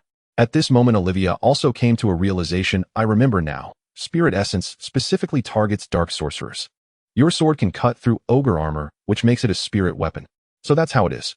Seeing the large iron sword glow faintly with silver light after absorbing the black blood, Lynn smiled in relief. Prepare yourself. He swung his sword again. Yet the dark sorcerer dared not confront him. He didn't any longer, retreating repeatedly, but he was hindered by Lori and Olivia. Each time Lori blinked forward, she collided with the dark sorcerer and swiftly retreated. Although she couldn't inflict damage, she ensured he couldn't evade the blade behind him. Olivia continuously unleashed various spells. The sorcerer found himself ensnared by vines or crashing into air barriers, forcing him to endure several strikes from Lynn. After several exchanges, the dark sorcerer was riddled with bloody wounds, looking as if he could collapse at any moment. Indeed, dark sorcery is quite formidable. Even against a creature as strong as an ogre, Lynn's sword could kill, yet despite his strengthened state, he had struck the sorcerer so many times, and he was still standing. The dark sorcerer, seeing his options dwindling, resolutely cast a glance toward the large cauldron bubbling with black liquid. You forced my hand. Disregarding the fact that there were still many unoffered souls, he summoned a black six-pointed star formation, channeling the liquid within the cauldron. In a frenzy, the black liquid surged and transformed into an exquisitely crafted black dagger resembling a Persian scimitar. This dagger exuded an oppressive aura, as if every inch of its blade compressed the essence of dark magic to its utmost limit. Lynn was uncertain if his adamantine body could withstand the dagger's assault. After all, the fundamental defensive value of a human body was quite low, and this dagger appeared capable of slicing through diamonds as if they were mere vegetables. However, as Lynn looked at the dark sorcerer, he couldn't help but smile from the depths of his being. The dark sorcerer was taken aback. Before he could react, Lori, who had vanished during his summoning of the divine dagger, suddenly appeared behind him. Whoosh! Lori drove the sharp ice dagger formed from water magic deep into the wound on the dark sorcerer's shoulder. The injury already inflicted by Lynn and piercing to the bone erupted with black blood, causing the sorcerer to convulse, and the divine dagger fell from his grasp. Seizing this opportunity, Lynn hurled the large iron sword with all his might. The sword soared through the air with a whoosh and swiftly struck the dark sorcerer's head. Bang! The sorcerer's head exploded, and a foul dark mist scattered through the air. The headless corpse slumped to the ground lifeless and still. "Thank you, brave warrior, you have saved my life. Oh my God, you and your demi-human servant are truly remarkable. I have never witnessed such perfect coordination. Please, noble warrior, share your name with us." Lynn smiled faintly and revealed his name. Upon hearing it, several wealthy merchants and nobles who had come from Veet City exclaimed in recognition, realizing he was the infamous 3-star killer. Olivia felt a bit disheartened. She had mustered the courage to confront the dark sorcerer, but evidently no one had noticed her, though it was hardly surprising as her performance had been rather unimpressive. At that moment, Lynn placed a hand on her shoulder and said, "You deserve the most credit. Without your teaching of the invisibility spell to Lori, we likely wouldn't have been able to defeat the dark sorcerer." Olivia smiled. "Thank you for your encouragement, but I'm still quite inexperienced and need more practice." Lynn then turned to Lori, ruffling the catgirl's hair. "Was it spontaneous, or have you mastered it?" "It was spontaneous, master, but I still need to practice," Lori replied, squinting her eyes and laughing up at him. Today, Lori was particularly happy. This was the third time Lynn had patted her head. "Keep it up, you're amazing." Lynn walked toward the headless corpse of the dark sorcerer, his gaze fixed on the scimitar forged with dark magic. Although Lori had lost her weapon, this scimitar looked promising. His current concern was the negative effects that the dark magic within might bring. Tip: the essence of the spiritual weapon can convert the dark magic on the weapon into white magic. Lynn's eyes suddenly lit up. "Master, you are the best. Too kind, too kind." Lori, watching from the side, looked somewhat dazed and murmured, "Master, are you talking to me?" Lynn did not respond. He was focused on collecting the essence of the spiritual weapon. Before long, the essence emerged within the golden medal he wore on his chest. After retrieving the essence, Lynn poured it over the scimitar from top to bottom. Since the blade was not very long, he drenched it twice. Then a scene that left Olivia's pupils dilated unfolded before her eyes. The dark magic aura on the scimitar visibly faded at an astonishing rate, transforming into a penetrating magic that radiated sharpness. My goodness! Olivia couldn't help but cover her face with her hands, her mouth agape. Ever since she began traveling with Lynn, such extraordinary occurrences had become a regular part of her life. Once Olivia calmed down, she looked at Lynn with curiosity in her eyes and said, "You must have your own secrets. There's no way you are just a simple adventurer." Lynn shrugged. Of course he had secrets. Without the system, he might very well be worrying about black bread. Picking up the scimitar, Lynn swung it lightly. The sound slicing through the air echoed in his ears. From the sound alone, one could tell this blade was extraordinarily sharp. Had Lori struck the dark sorcerer with this blade earlier, the sword would undoubtedly not have shattered, only the sorcerer's body would have crumbled. Lynn approached Lori and handed her the scimitar, saying, "Give it a try." Lori took the scimitar and swung it in several familiar poses, her eyes brightening. "So sharp and easy to handle." She looked at Lynn. "Master, this blade feels fantastic." "Then you should keep it. You've grown stronger, and you deserve a spiritual weapon." "Thank you, master." Lori continued to fiddle with the scimitar, clearly enamored with it. At that moment, the coachman limped over, looking at Lynn and the others with gratitude in his eyes. When he reached Lori, he fixed his gaze on her, and she shot him a hostile glare.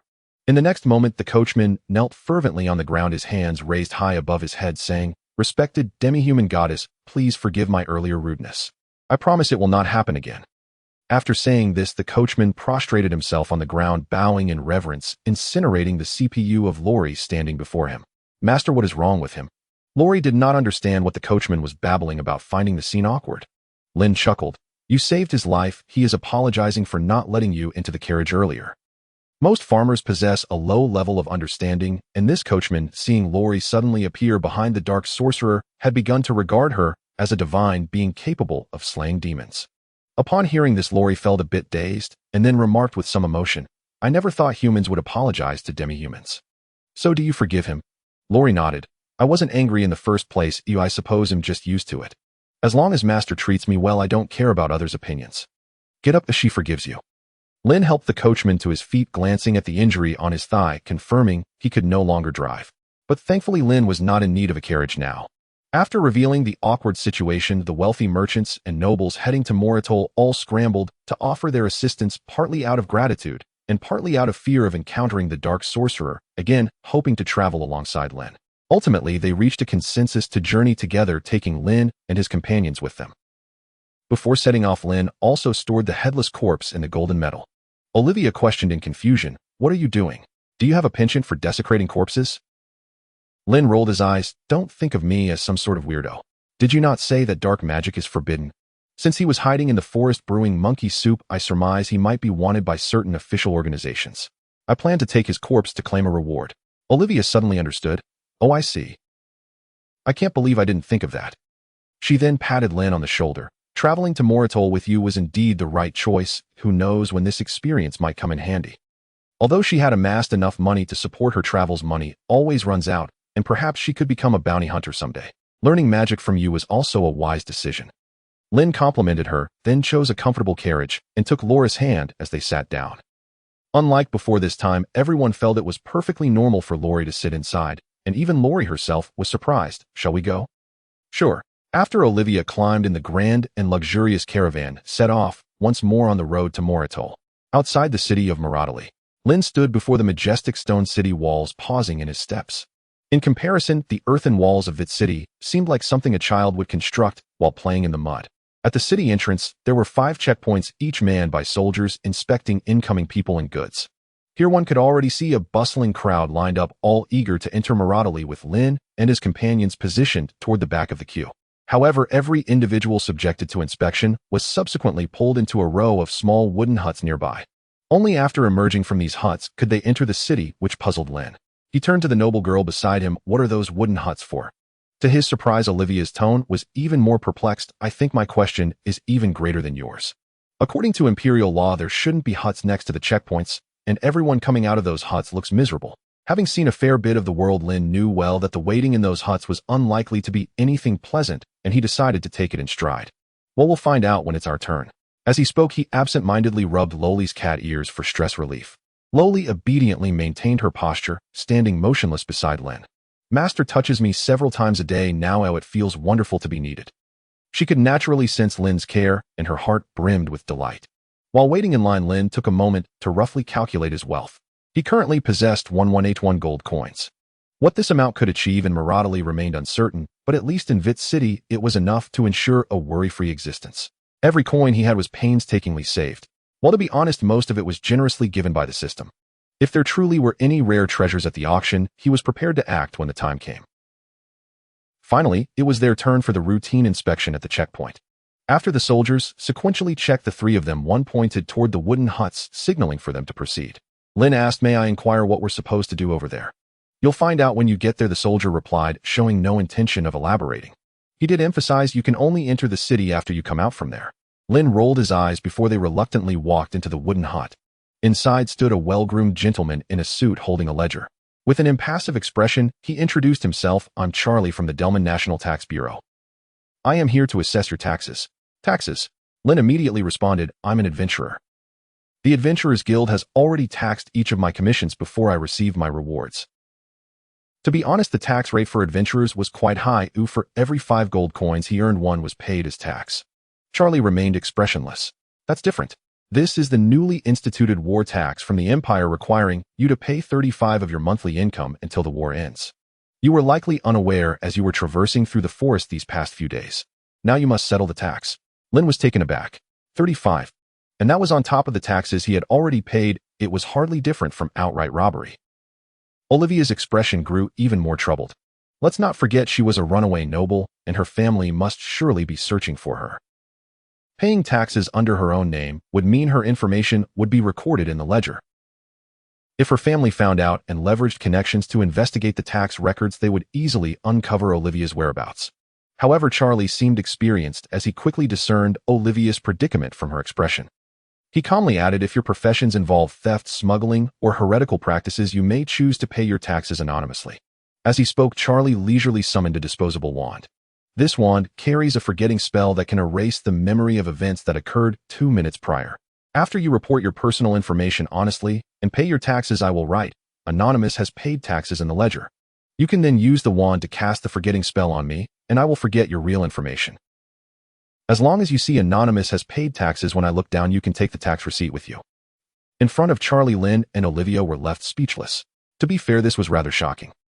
It was their first time hearing that individuals engaged in theft, smuggling, or other illegal professions could legally pay taxes in this manner. How dire must the war situation be for the Delman Empire? Yet Olivia finally sighed in relief. Oh, at least her whereabouts could remain concealed. Charlie opened the ledger. There was no choice. Lynn was indeed a citizen of the Delman Empire and could not resist the law. After jointly paying the taxes with Olivia witnessing Charlie record the entries, Olivia took the disposable wand and aimed it at Charlie's head. Indeed, he did not move a muscle. A beam of light struck his forehead, and Charlie blinked in confusion. Looking down, he confirmed that the ledger now included entries for Lynn and an anonymous payer. He immediately handed them 2 tax receipts. You may enter the city now. This receipt is valid for 1 month. Please return next month for a new one. Lynn stared at the rough, low-cost card in his hand, which likely didn't exceed 1/10 the cost of a black loaf of bread, and his lips involuntarily twitched. Fortunately, rewards from the system and gifts from the Lord were tax-exempt. He only submitted 64 gold coins based on his work records when he should have actually paid 63 coins. However, the despicable tax bureau counted even the decimal as a full coin. As for Olivia, her tax was practically negligible. As a noble, she had no work records and needed to pay only the minimum of 1 gold coin. The minimum standard oppressed the poor while protecting the nobility. A poor person's monthly income of 35 likely totaled less than 1 gold coin, whereas 1 gold coin was trivial for the nobles. And as for lowly, slaves did not need to pay taxes. Lynn contemplated pretending that Lowly was his slave next month to see if he could get by with just 1 gold coin. Seeing them emerge from the wooden hut, the soldiers at the checkpoint waved them through. Upon entering the city gates, they were greeted by a bustling street that led directly to the local adventurers guild, though Lynn was not there to accept quests. After walking for a while, Lynn sensed not only prosperity, but a coexistence of wealth and poverty. Everywhere there were baronesses dressed in finery, strutting with arrogance alongside ragged beggars clutching tattered bowls, their dirt-streaked faces painted with despair. With pleading eyes they gazed at the wealthy passers-by, some even kneeling and bowing, merely hoping for a piece of bread to stave off hunger. What was most shocking was that not far off, 2 tall tax collectors were beating a small child beggar, shouting, "Pay the begging tax, or we'll beat you to death." Yet no matter how hard they struck, the beggar stubbornly refused to relinquish the silver coin clutched in his hand. Unable to bear it any longer, Olivia stormed over, tossing a silver coin to them, which clattered loudly upon hitting the ground. "I'll pay the tax for this child. You can leave now." The 2 tax collectors exchanged glances, and one picked up the coin, leaving without a word of thanks. Olivia helped the beggar to his feet, and upon realizing he was just a child, handed him a gold coin. The child beggar was momentarily stunned, cautiously accepting the gold coin, and asked, "Kind miss, my name is Howard. May I know your name?" "I'm Selena." She prepared to use this alias throughout her travels. "I will remember you." After saying this, the child beggar wiped away the tears from his eyes and ran off. Lynn looked at Olivia and inquired, "Is the Delman Empire nearing complete ruin?" A flicker of astonishment crossed Olivia's blue eyes as she placed a finger on her cherry lips. "Shoo, speak softly lest someone reports us." Lynn shrugged nonchalantly. Olivia whispered, "The war situation is dire. While we haven't yet lost everything, it's likely only a matter of time. The foolish king has offended both the Karenk Empire and the Melon Empire. What was once a force to be reckoned with against either side has now become a source of trouble for both. Before I left home, my brother told me that a quarter of our borders had fallen. At this rate, it seems we've lost even more territory. Indeed, the reports ordinary people heard about victories were deceptive during the month, and more since arriving here. Lynn had only heard of great triumphs, while the plight of the common folk could not lie." He couldn't help but sigh. At that moment, Lowly grasped Lynn's hand, concerned. "Master, are you tired? Let me carry you." "Master rarely sighs. He must be weary." Lynn smiled reassuringly, saying, "Don't overthink it. I'm just lamenting the war." "What is war?" Lowly blinked, confused. Lynn pondered for a moment before explaining, "A farmer's son travels thousands of miles to kill another farmer's son merely for the sake of a handshake between royalty. That is war." During their journey, Olivia had learned much of the common tongue. After hearing Lynn's explanation, she sharply inhaled a breath of cold air. Soon after, the 3 entered a restaurant. After so many days of eating on the road, they yearned for a proper meal. It was here that Lynn confirmed inflation had risen by 50. Now a loaf of black bread cost 75 copper marks. This indicated that in just 4 days his total assets had shrunk by about 50, pushing his dream of buying a villa and living a carefree life with a catgirl further away. Lynn couldn't contain his anger and slammed the menu down. How can a nation governed by such pests ever prosper? Nihal. That sentence was spoken by Lynn in his hometown dialect, so no one could understand it. After quietly explaining it to Olivia in the local tongue, Olivia had only one request: to use the hometown dialect for such conversations in the future. It was already late at night after dinner, and the auction was to be held the next noon. They found a fairly decent inn for their stay. Olivia had a room to herself, while Lynn shared a room with Luoli. Once they checked in, Lynn swiftly dashed into the bathroom to take a shower. After 4 days of wind and sun with no time to rest, he had longed for a hot shower. Meanwhile, while waiting, Luoli practiced her invisibility magic alone in the bedroom. Her understanding of Olivia's notion of blending with nature had blossomed.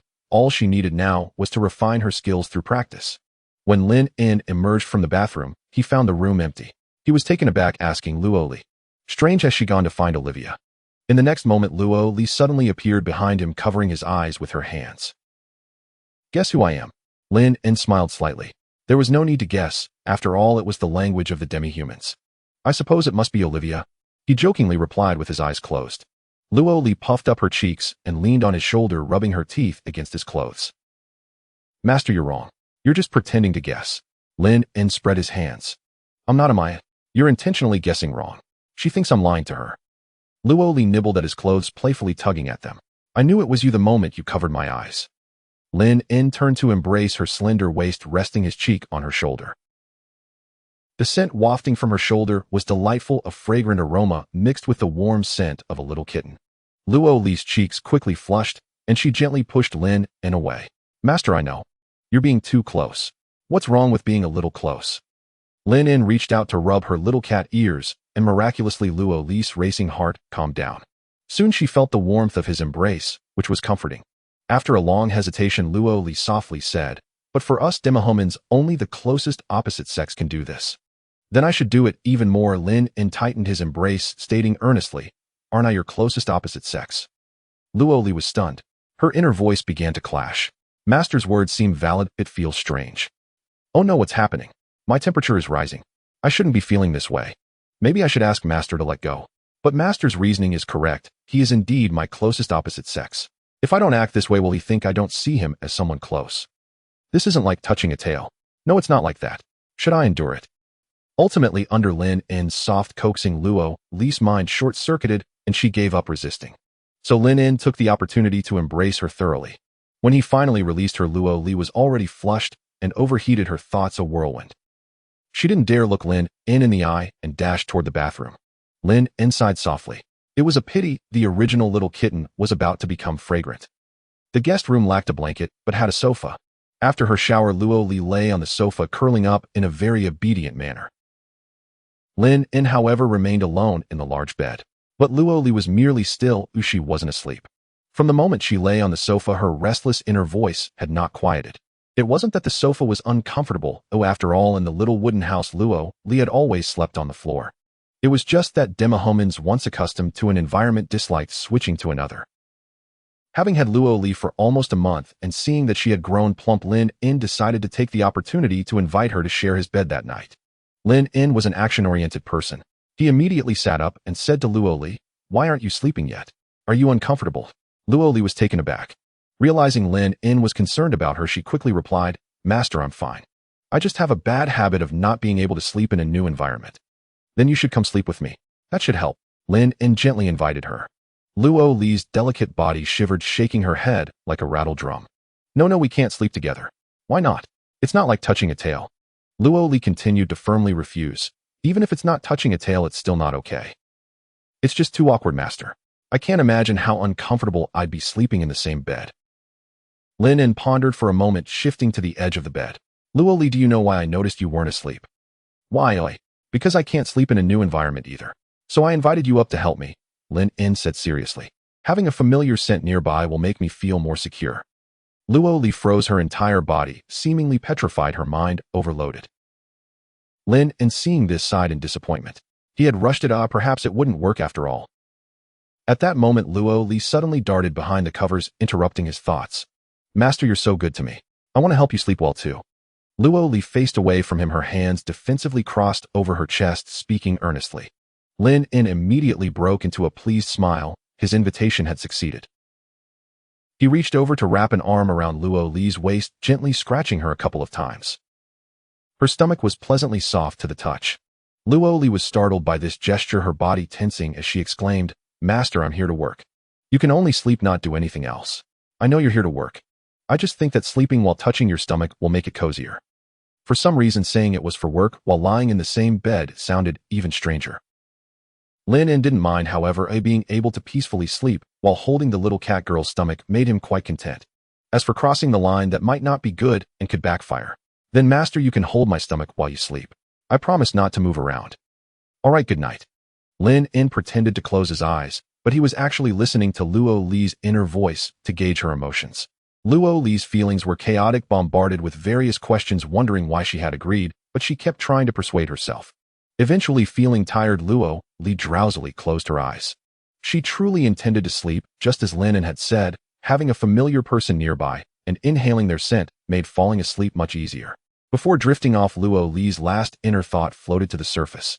"My mother used to hold me like this while I slept. Looks like I'll be dreaming of her tonight." The sun rose on the horizon. A gentle morning breeze drifted through the cracks of the window, caressing Lynn's face. Reluctantly, Lynn yawned, and upon waking, his gaze fell upon Luo Li nestled in his arms. Unbeknownst to him, Luo Li had turned to face him, her head buried against his chest. Her breath, rhythmically rising and falling, was remarkably even akin to a baby sleeping soundly. This warm scene indeed healed Lynn, dispersing the negativity that typically greeted his waking moments. He chose not to wake Luo Li, but instead held her gently, quietly admiring her peaceful slumber. After a long while, Luo Li, just like Lynn, reluctantly yawned. Opening her eyes, she immediately locked gazes with Lynn. For 2 seconds, she seemed frozen in shock before suddenly letting out a wail. "Woo." Sitting at the edge of the bed, Lynn looked at Luo Li's guilt-ridden expression. Though he appeared serious inwardly, he was laughing uncontrollably. Just moments ago, Luo Li had confirmed that Lynn had done nothing inappropriate. She recalled that it was her dream of her mother's embrace that had led her to willingly snuggle into Lynn's arms last night. "Master, I'm sorry." Standing straight before Lynn, Luo Li bowed in apology. The blush on her face was enough to make Lynn unable to maintain his facade any longer. With a smile, he reassured her, "It's all right, I forgive you, as long as you let me hold you while you sleep tonight." Luo Li's body tensed for a moment. Lynn elaborated, "You know how I struggle to sleep in a new environment that takes time to adjust." With his words, Luo Li nodded earnestly, no longer hesitant. Soon after, her inner thoughts echoed within her mind. "Master is right, I sleep soundly with him beside me, and I seem to be growing more dependent on him. It would be wonderful if I could always sleep next to him." Once again, Luo Li couldn't help but lower her head. "But I'm a slave, a master wouldn't want me to sleep beside him all the time, right? Until now, master has always been surrounded by beautiful human women, while I am merely a traded subhuman." Lynn vehemently denied this notion within himself. How could he not want Luo Li by his side? After all, he was an ardent admirer of cat-eared girls. Luo Li's feelings of inferiority due to her status as a slave likely stemmed from her past experiences. This resolved Lynn to make Luo Li his woman as soon as possible and shower her with love. At just the right moment, Lynn gently rubbed her cat-like ears and said, "Luo Li, you've worked hard during this time. Your performance has made me incredibly satisfied. I want you to know that you have always been my most reliable partner and not just a slave." Luo Li fell silent for a long while, her eyes wide with disbelief. "My most reliable partner." After washing up, Lynn sought out Olivia. Women certainly took much more time to prepare themselves than men. When Olivia opened the door, she was busy using a heated wand to straighten her messy pink hair. "I'm going out for a stroll. Would you like to join me?" Of course, Olivia replied without hesitation. It would be a shame not to explore such a large city as Moritol. Once they were ready, they wandered through the streets. The daytime in Moritol was bustling with activity, vendors calling out their wares, a stark contrast to the lifelessness of Wit City. Of course, there were plenty of beggars as well. Olivia, being a kind-hearted noble, was always willing to give to those in need. However, Olivia did not give indiscriminately. The beggars she assisted were primarily the elderly and children, while able-bodied men received no charity from her. Even so, Lynn felt compelled to remind her that one could not help every beggar. Olivia acknowledged his point, yet her actions did not cease. Lynn didn't mind. After all, Olivia was a noble, and perhaps her wealth was inexhaustible. His attention shifted to Luo Li, who was still lost in thought regarding his earlier words, following behind with her mind elsewhere. "Does master really like me? Master provides me with food and warmth, and even wants to hold me while sleeping. Could it be that he likes me, But I am a slave. No wait, master has said he considers me his most reliable partner. Why does Luoli look at you strangely today? Olivia deliberately spoke in the language of the subhumans, raising an eyebrow at Lynn. Luoli was instantly jolted back to reality, her face turning visibly red. Lynn replied nonchalantly, strange. She's always like this.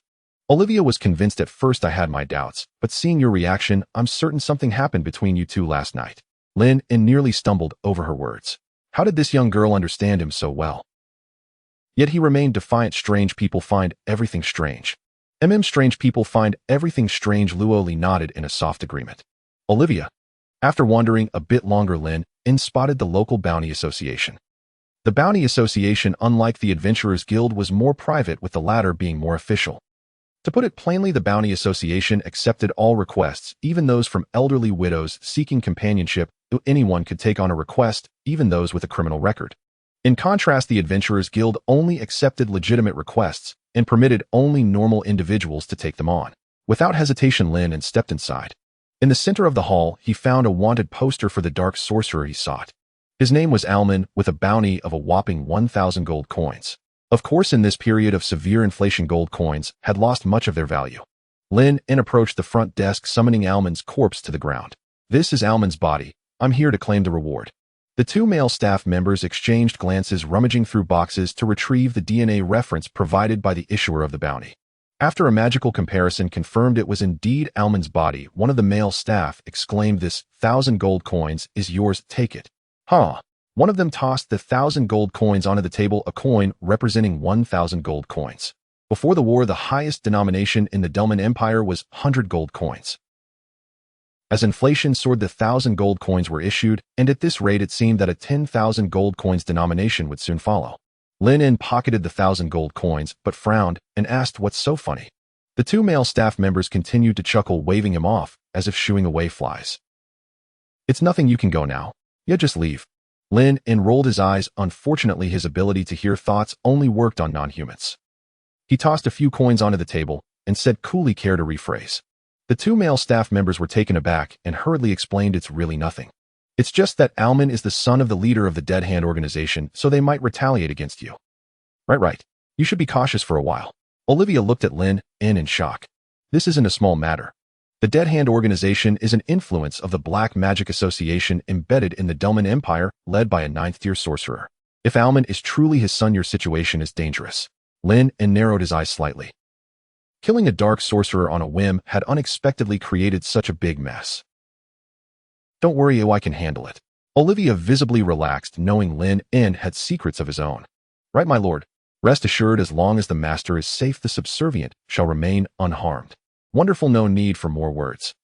After turning to walk a few steps, Lynn suddenly turned back, feigning terror. "I just heard Alman's corpse speak." "Did you hear it?" The corpse spoke. The two male staff members instinctively looked toward the body. "I didn't hear anything." "Me neither."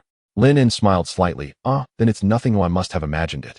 The two male staff members, perplexed, moved to grab the coins on the table, only to find an empty surface. "Hey, where are the coins? Did you take them all?" "Bullshit. I think it was you who took them." Amidst the scuffle behind him, the invisible Luoli quietly returned the coins to Lynn's pocket. Lunchtime was spent indulging in spiced steak paired with beer at a quaint tavern courtesy of Olivia. Lynn had intended to split the bill, but the noble young lady insisted on covering everyone's expenses. However, most patrons at the tavern could only afford beer, perhaps sharing a couple of loaves of dark bread at most. Even the prosperous Moritol had succumbed to such a state. It was hard to imagine the plight of his hometown Vitor City, especially under the new regulations mandating a 35 war tax after taxes, which had undoubtedly exacerbated the hardships of many. Yet despite the dire circumstances, the foolish revelers at the table continued to laugh and cheer over the deceptive reports of grand victories. Under the influence of alcohol, they even fantasized about the day when the Kalman Empire and the Melon Empire would be conquered, imagining their men reduced to mere guard dogs while the women would become tools for the gratification of their conquerors. This stirred a foreboding sense within Lynn. When the Delman Empire could no longer endure and proclaimed its defeat, all those rendered destitute by war would rise in furious rebellion. They would slaughter the ignorant rulers, plunging the nation into chaos, disorder, and a struggle for power among warlords. Given the rapid rise in inflation, that day did not seem far off. He needed to strengthen himself urgently to ensure his own survival. Thus Lynn planned to visit the slave market after the auction to see if Moritol had any high-quality bestiared girls. If they were appealing, he could nurture them into warm companions. Afterward, they made their way to the Grand Cathedral where the auction was set to take place. The Grand Cathedral was splendid. Its towering grayish-white facade and Gothic architectural style reminded Lynn of Notre Dame in Paris. However, the Grand Cathedral was far larger than its Parisian counterpart, clearly a crowning achievement for Moritol. As they arrived, the doors were still closed, yet the area was already bustling with a crowd. It was evident that no one wanted to miss the spectacle of such a grand auction. Lynn turned to the VIP section cordoned off with red fabric, where familiar faces filled the seats. Many were nobles and wealthy merchants he encountered along his journey. Outside, beggars formed piles hoping to glean food or coins from the wealthy gathered nearby. The seasoned nobles and merchants remained indifferent, entirely ignoring the kneeling beggars. If any beggar dared to breach the red fabric barrier to beg, they would swiftly be kicked back by the guards stationed within. With a few bodyguards clearing their path, Lynn and Olivia successfully squeezed into the VIP section. As they took their seats, many guests greeted Lynn, some even coming over for toasts to which he could only respond repeatedly. Those who did not recognize Lynn quickly inquired about him, and upon learning of his esteemed status, they too joined in the toasting. This left Lynn smiling on the surface, yet inwardly he felt an exasperation. He was there to rest, not to test his bladder's limits. Olivia meanwhile surveyed the beggars around her. After counting the number of children present, she reached into her pocket. But in the next moment, a large hand suddenly pressed down on her shoulder. It was Lynn, still holding a half-full glass of wine. What is it? Olivia looked up in confusion. Lynn lowered his head, displaying an unprecedented level of vigilance as he quietly explained, Olivia, kindness cannot be exposed in public. You may choose to give alms to beggars on a wide street, but among a throng of them within 3 seconds they would all swarm in. This handful of guards would not be able to stop them. Moreover, news could easily spread down this street, attracting beggars from other areas, and before long, we might not even gain entry to the auction, and if we did, we would be penniless. Olivia's face turned to one of shock, yet she recognized the wisdom behind Lynn's words. It was her own lack of survival experience that had led her astray. Thank you, I have learned. Of course, Lynn shrugged. After a burp, he resumed drinking with the noble who had approached earlier. Suddenly, Lori tugged at Lynn's other hand, lightly pulling at him. Why is everyone coming to my master for drinks? It's so bothersome, he will get drunk. If only slaves could drink on behalf of their masters, then he wouldn't have to drink so much. If my master gets drunk, I will carry him, becoming his legs. Lynn decisively halted his drinking, opting instead to shake hands with the dignitaries who had come forward to pay their respects. Before long, the grand doors of the cathedral swung open, and a group of burly soldiers advanced to shoo away the beggars marring the scene. Following them, a priest emerged, and under his clasped hands and prayers the invited guests began entering the cathedral in succession. As long as they possessed an entrance ticket, they could select their seats. Simultaneously, the small doors on either side of the main entrance were opened, allowing non-bidders entry, albeit only into the courtyard, where they could stand and vie for window views. The price for entry was 3 gold coins, leaving poorer souls outside to merely listen to the atmosphere. Once Olivia went inside, it was Lynn's turn. He handed over a significantly damaged entrance ticket. The ticket lady frowned upon seeing it, but upon noticing the medal on Lynn's chest and the exquisitely dressed Lori beside him, she quickly put on a bright smile and let him through. Even without considering the golden medal, the way he had adorned an abhuman slave so beautifully was enough to mislead her into believing Lynn was a noble. Welcome, sir. Please come in. As he passed, the ticket lady slipped a card into his arms inscribed with her address and the services she offered, her eyes shamelessly glimmering at him. Lynn, utterly speechless, used fire magic to reduce the card to ashes. The ticket lady. Inside the cathedral lay rows of comfortable seats draped in pure white cloth, each accompanied by a round table adorned with fine wine and fruits. Olivia watched Lynn as he chose a seat, neither too far nor too close, taking her place beside him with a distance of roughly 2 meters between them. Lori glanced around, realizing that the servants were all standing, and soon followed suit, positioning herself at the side of the chair. However, Lynn quickly pulled Lori into his embrace, seating her on his lap. Lori froze for a moment. Lynn's thigh allowed her to feel the tension in her body. Seems like Lynn is quite good at taking care of his women. Olivia remarked playfully, her expression teasing as she spoke in a tone that suggested a certain amusement. This made Lori blush instantly, but after sharing a bed with him the previous night, she felt no resistance this time, simply lowering her head in silence. Master is teasing me again, and Olivia is watching as she's laughing at me. But still I wish to stay in Master's embrace. What's wrong with me? The more Lori pondered, the more confused she became. As her thoughts spiraled, Lynn suddenly reached out, pressing down on her head and giving it a firm clockwise rub. In an instant, all her chaotic thoughts were interrupted. She tilted her head back, half closing her eyes as she savored the massage, her animal ears twitching occasionally in delight. It feels like my mind has gone blank. Tut! Olivia let out an odd sound, as if she were the one being touched. What's wrong with you? Lynn asked, glancing at Olivia while continuing his actions. What's the nature of your relationship with your demi-human companion? Lynn pondered for a moment and replied earnestly, haven't you already answered that? She is my companion. I don't believe it's that simple.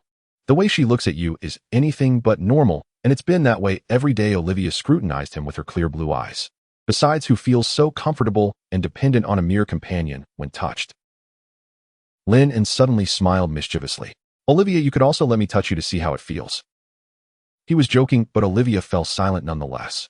Soon a middle-aged man with a bushy beard and a muscular build approached the auction stage with a barely contained smile. Good afternoon, everyone. Allow me to introduce myself. My name is Bibber, the Lord of Moritol. I am here to preside over this lordly auction.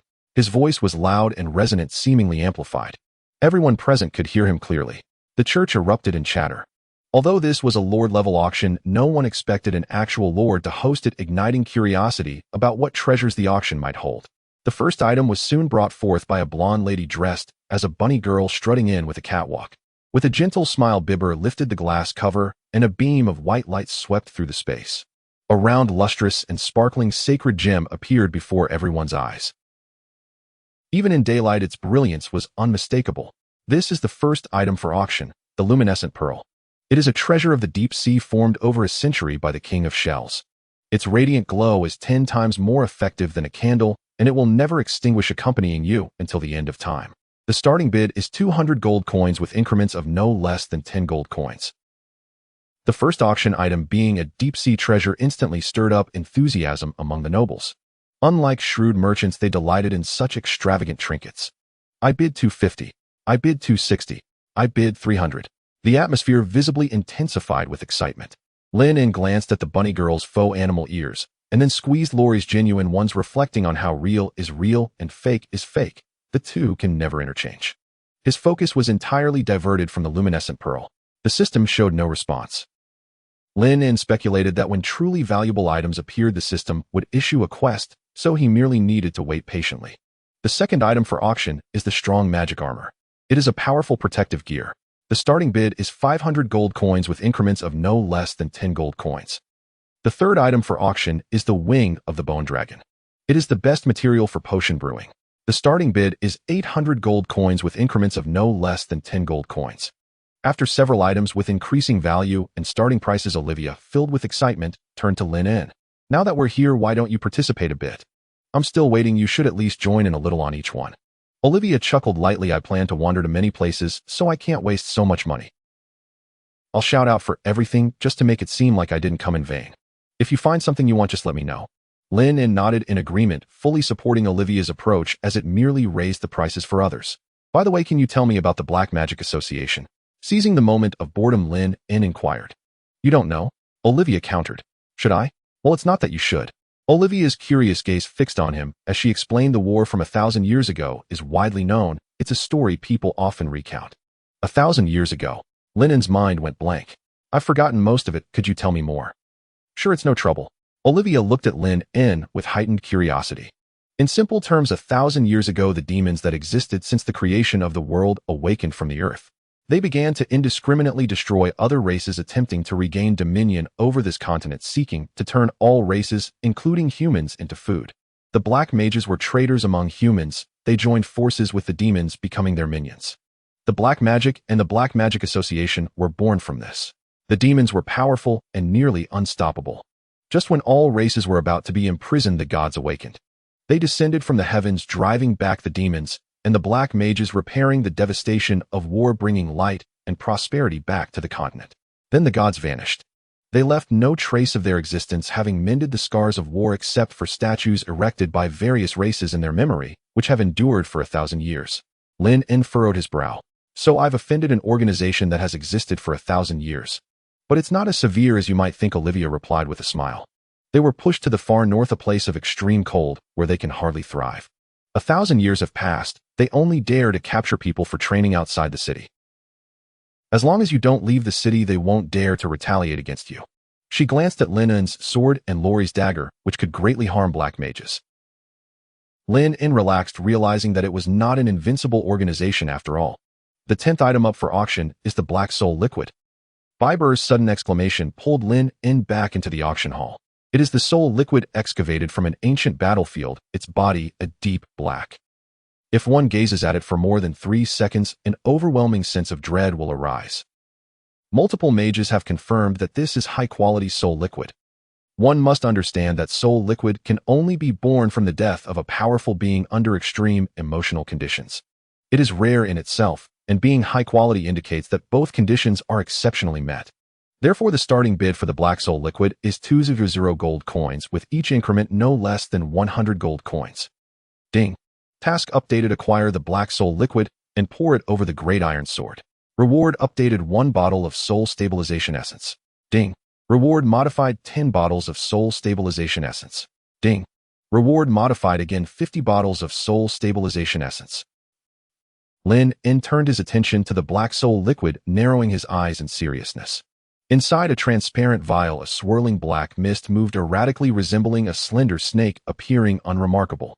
Yet after just 3 seconds of direct gaze, Lynn found himself sweating profusely. Ugh ugh. At that moment, the figure in his arms, Lee, began to whimper, her voice thick with fear. What's wrong? Lynn asked with concern, noticing her beast ears drooping over her head. Lee swallowed hard and whispered, I'm sorry, master, but looking at that black mass in the vial makes it hard for me to breathe. Such overwhelming pressure. No wonder the system modified the reward 3 times, demanding 50 bottles of Soul Stabilization Essence to subdue this soul liquid. Olivia, I must acquire this item, he reminded Olivia, to avoid collateral damage. Olivia seemed to have anticipated this and inquired curiously, Are you planning to use it for enchanting that sword? I must warn you, using high-quality soul liquid requires Soul Stabilization Essence as an aid, otherwise the powerful souls within could destroy your sword. Soul Stabilization Essence is not traded in the market, and obtaining it is not easy for those without status. A soul liquid demanding 50 bottles of Soul Stabilization Essence can hardly be considered high quality, can it? I have Soul Stabilization Essence. You do? This left Olivia flabbergasted. Only 9th-tier mages can refine Soul Stabilization Essence. Where did you get it? Lynn pondered for a moment and replied seriously, It fell from the sky. After a long silence, Olivia rolled her eyes. The auction begins. As Biber's booming voice echoed, Lynn swiftly called out, I bid 200 gold coins. This slightly familiar voice prompted most bidders to instinctively glance his way. Soon after, the other bidders lowered their paddles. Encouraged by this, the remaining bidders also took note of Lynn and hesitated before following suit. The hall fell into an eerie silence. At this moment, Biber had yet to grasp the seriousness of the situation. He struck the gavel and declared 200 gold coins once. Ladies and gentlemen, is there anyone willing to raise the bid? Silence reigned.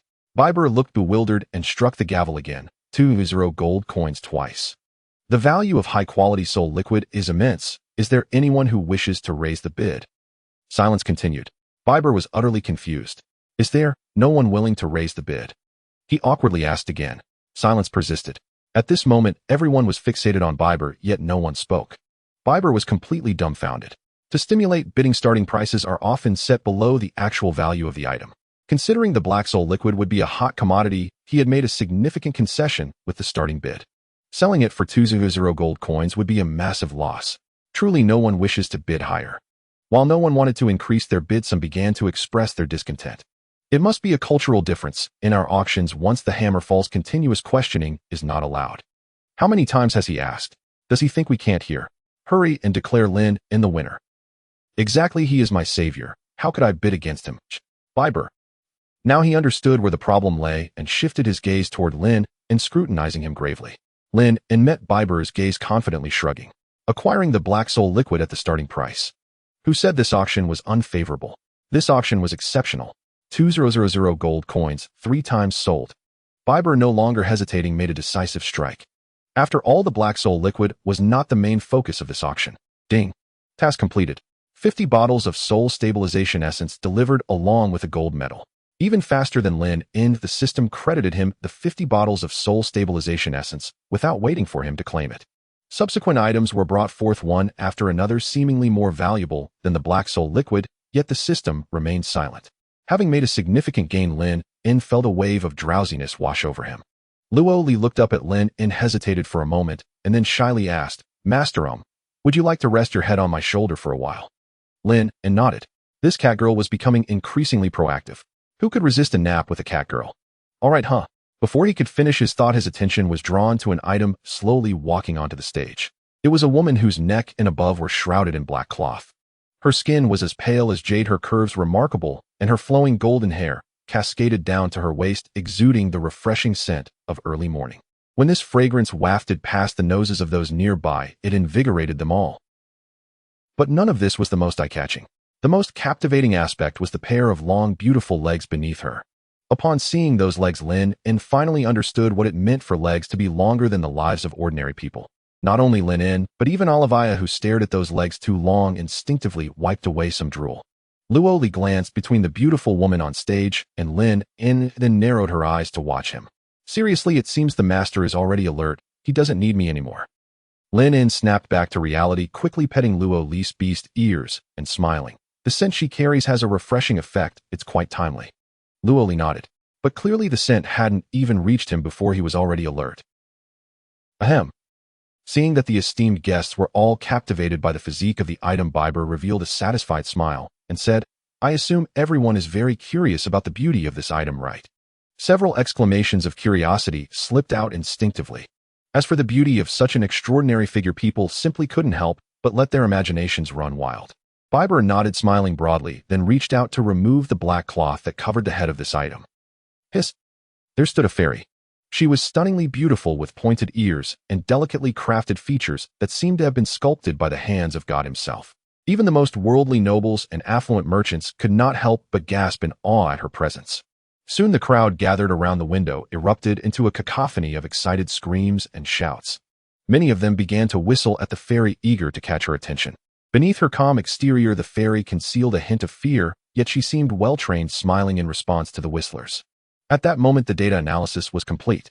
Shirley Anya, age 20, gender female, race fairy, status suboptimal, health moderate, anxiety, level tier 1, quality epic, inferior, ordinary, exceptional, rare, epic, legendary.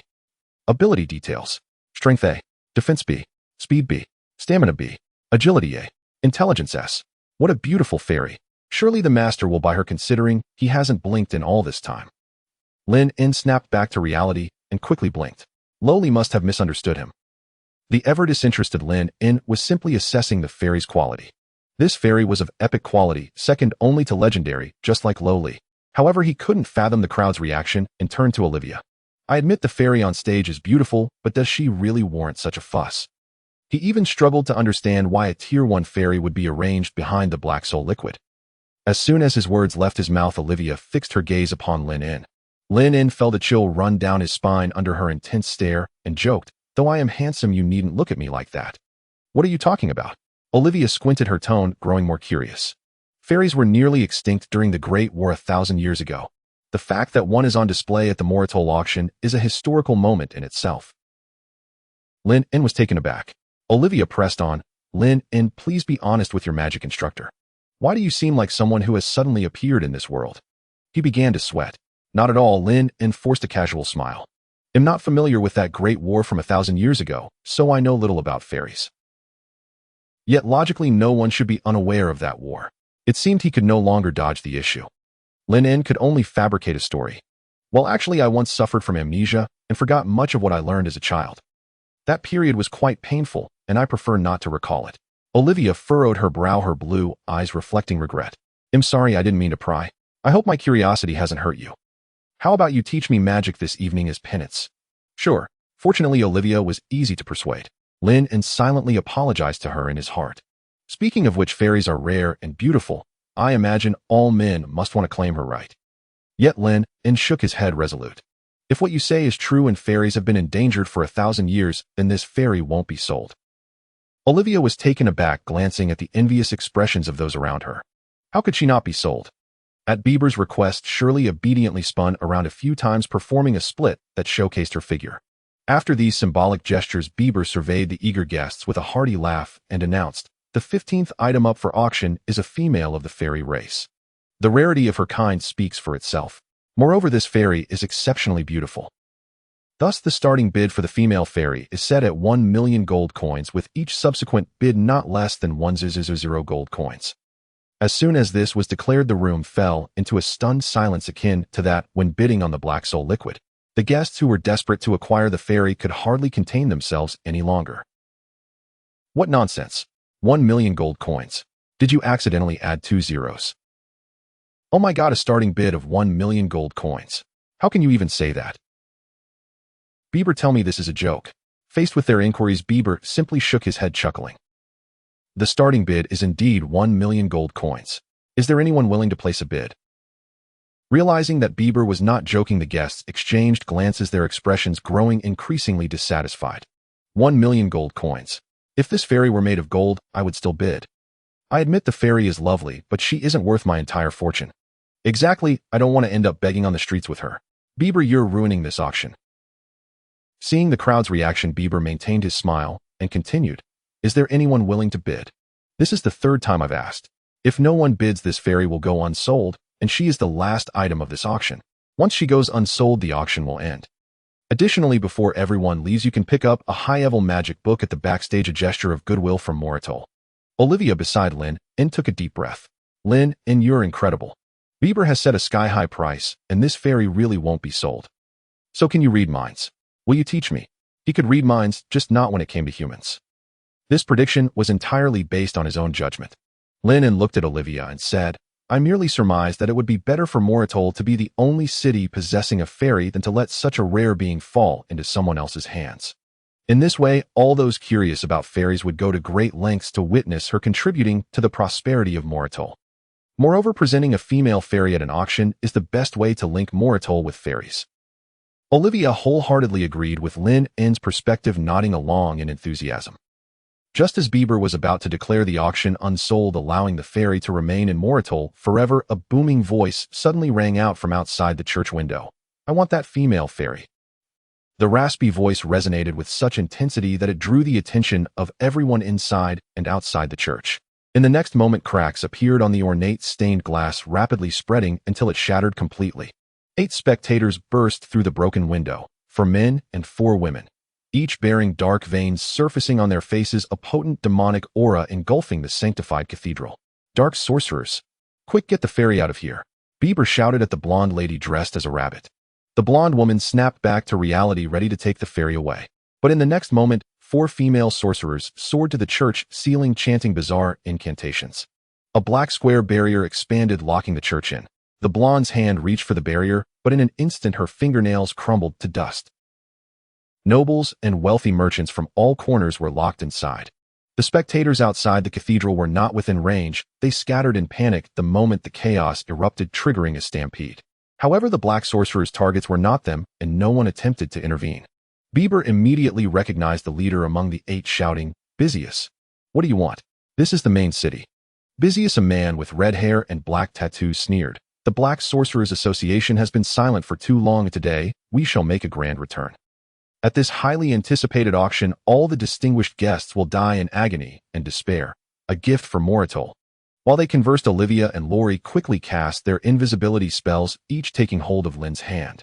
Lynn soon entered a state of invisibility as well. Invisibility spells were unique. One person's spell could not be shared with another, but 2 people could share their invisibility with each other, and 3 could share with 3. They stealthily found a podium and hid beneath it. Hey, this can't be directed at me, right? Lynn asked Olivia, recalling that he had killed Armin. Of course not, but unfortunately you're caught in the crossfire, and so am I. Olivia forced a smile, her voice optimistic even as her body trembled. Lynn remembered Olivia's fear of black sorcerers and gently patted her shoulder, offering soft reassurance. Don't be afraid, I'm here. Black sorcerers are nothing to worry about. Olivia nodded slightly. She recalled Lynn's formidable prowess in slaying ogres and Armin, which indeed brought her a measure of comfort. Lynn turned to Lori. What about you? Are you all right? Master, I'm not afraid. I will protect you with all my strength.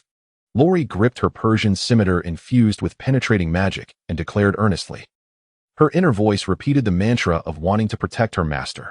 Lynn smiled and ruffled her beast-like ears. In such dire circumstances, it was crucial to remain calm, emphasizing, You can protect me, but don't overexert yourself. I want you to take care of yourself first. Lori nodded. I will, master. No, master comes first. I must protect master. If master is safe, I will not overexert myself. If master is in danger, I will not live either. He is the only person in the world who has ever treated me kindly. This little catgirl had learned to lie, leaving Lynn speechless as he turned his attention to the black magic barrier.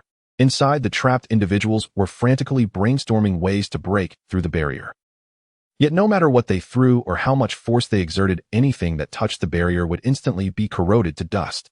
It seemed nearly impossible to break the barrier directly. Olivia, what are the ranks of these 8 black sorcerers? Lynn inquired, as he was not well versed in sorcery, and the identification system only targeted other races. Olivia widened her eyes in surprise, stammering, except for the red-haired one's aura, which is 7th tier, the others are all 6th tier. But why do you ask? You're not thinking of battling them, are you? That would be futile and exceedingly dangerous. The rank disparity was glaring. They collectively outclassed him by 2 tiers, and the leader outmatched him by 3 tiers, making it indeed perilous, especially since black sorcerers generally possessed strength superior to that of their tier. Wait, the liquid of black souls. I have an idea. As he spoke, Lynn produced the liquid of black souls. Watching the chaotic black mist swirl within, he poured it, without hesitation, onto his greatsword. Soul juice, pour it on. In an instant, the black mist enveloped the greatsword, causing it to tremble uncontrollably, the intensity of the visual manifestation escalating almost as if it were trying to break free from Lynn's grip. Hiss! Such a strong reaction. Olivia gasped, lamenting, Lynn, this is probably not high-grade soul liquid, but top-grade. Your sword likely won't survive. It's best not to waste that bottle of soul-settling essence. Lynn shook his head and released 50 bottles of soul-settling essence onto the ground. I want to give this top-grade soul liquid a little shock. Olivia. She was left utterly dumbfounded. In her wide eyes, confusion reigned. Wait. Where did you get so much soul-settling essence? At this moment, Lynn was pouring it frantically. With each bottle poured, the greatsword's trembling subsided slightly, and he earnestly replied, You wouldn't believe it, it truly fell from the heavens. Lori, although not comprehending Lynn's actions, mimicked him, pouring soul-settling essence onto the greatsword. Olivia was jolted from her shock by Lori's actions and quickly joined the pouring efforts. Meanwhile, Bieber was battling 4 black sorcerers. As the lord of a key southern city, his strength was formidable, on par with Busius, both being 7th-tier warriors. However, aside from the 4 female sorcerers creating the barrier, Busius was flanked by 3 male sorcerers, while the soldiers Bieber had stationed in the cathedral were all isolated outside. Only the bodyguards brought by the guests were assisting, but these bodyguards provided little help in such a high-level confrontation. Busius and his subordinates unleashed a wave of fireballs imbued with dark flames, resulting in the death of nearly 70 to 80% of those bodyguards. The survivors were severely burned, leaving only Bieber to withstand the onslaught. Witnessing so many deaths around him drove Bieber into a frenzy.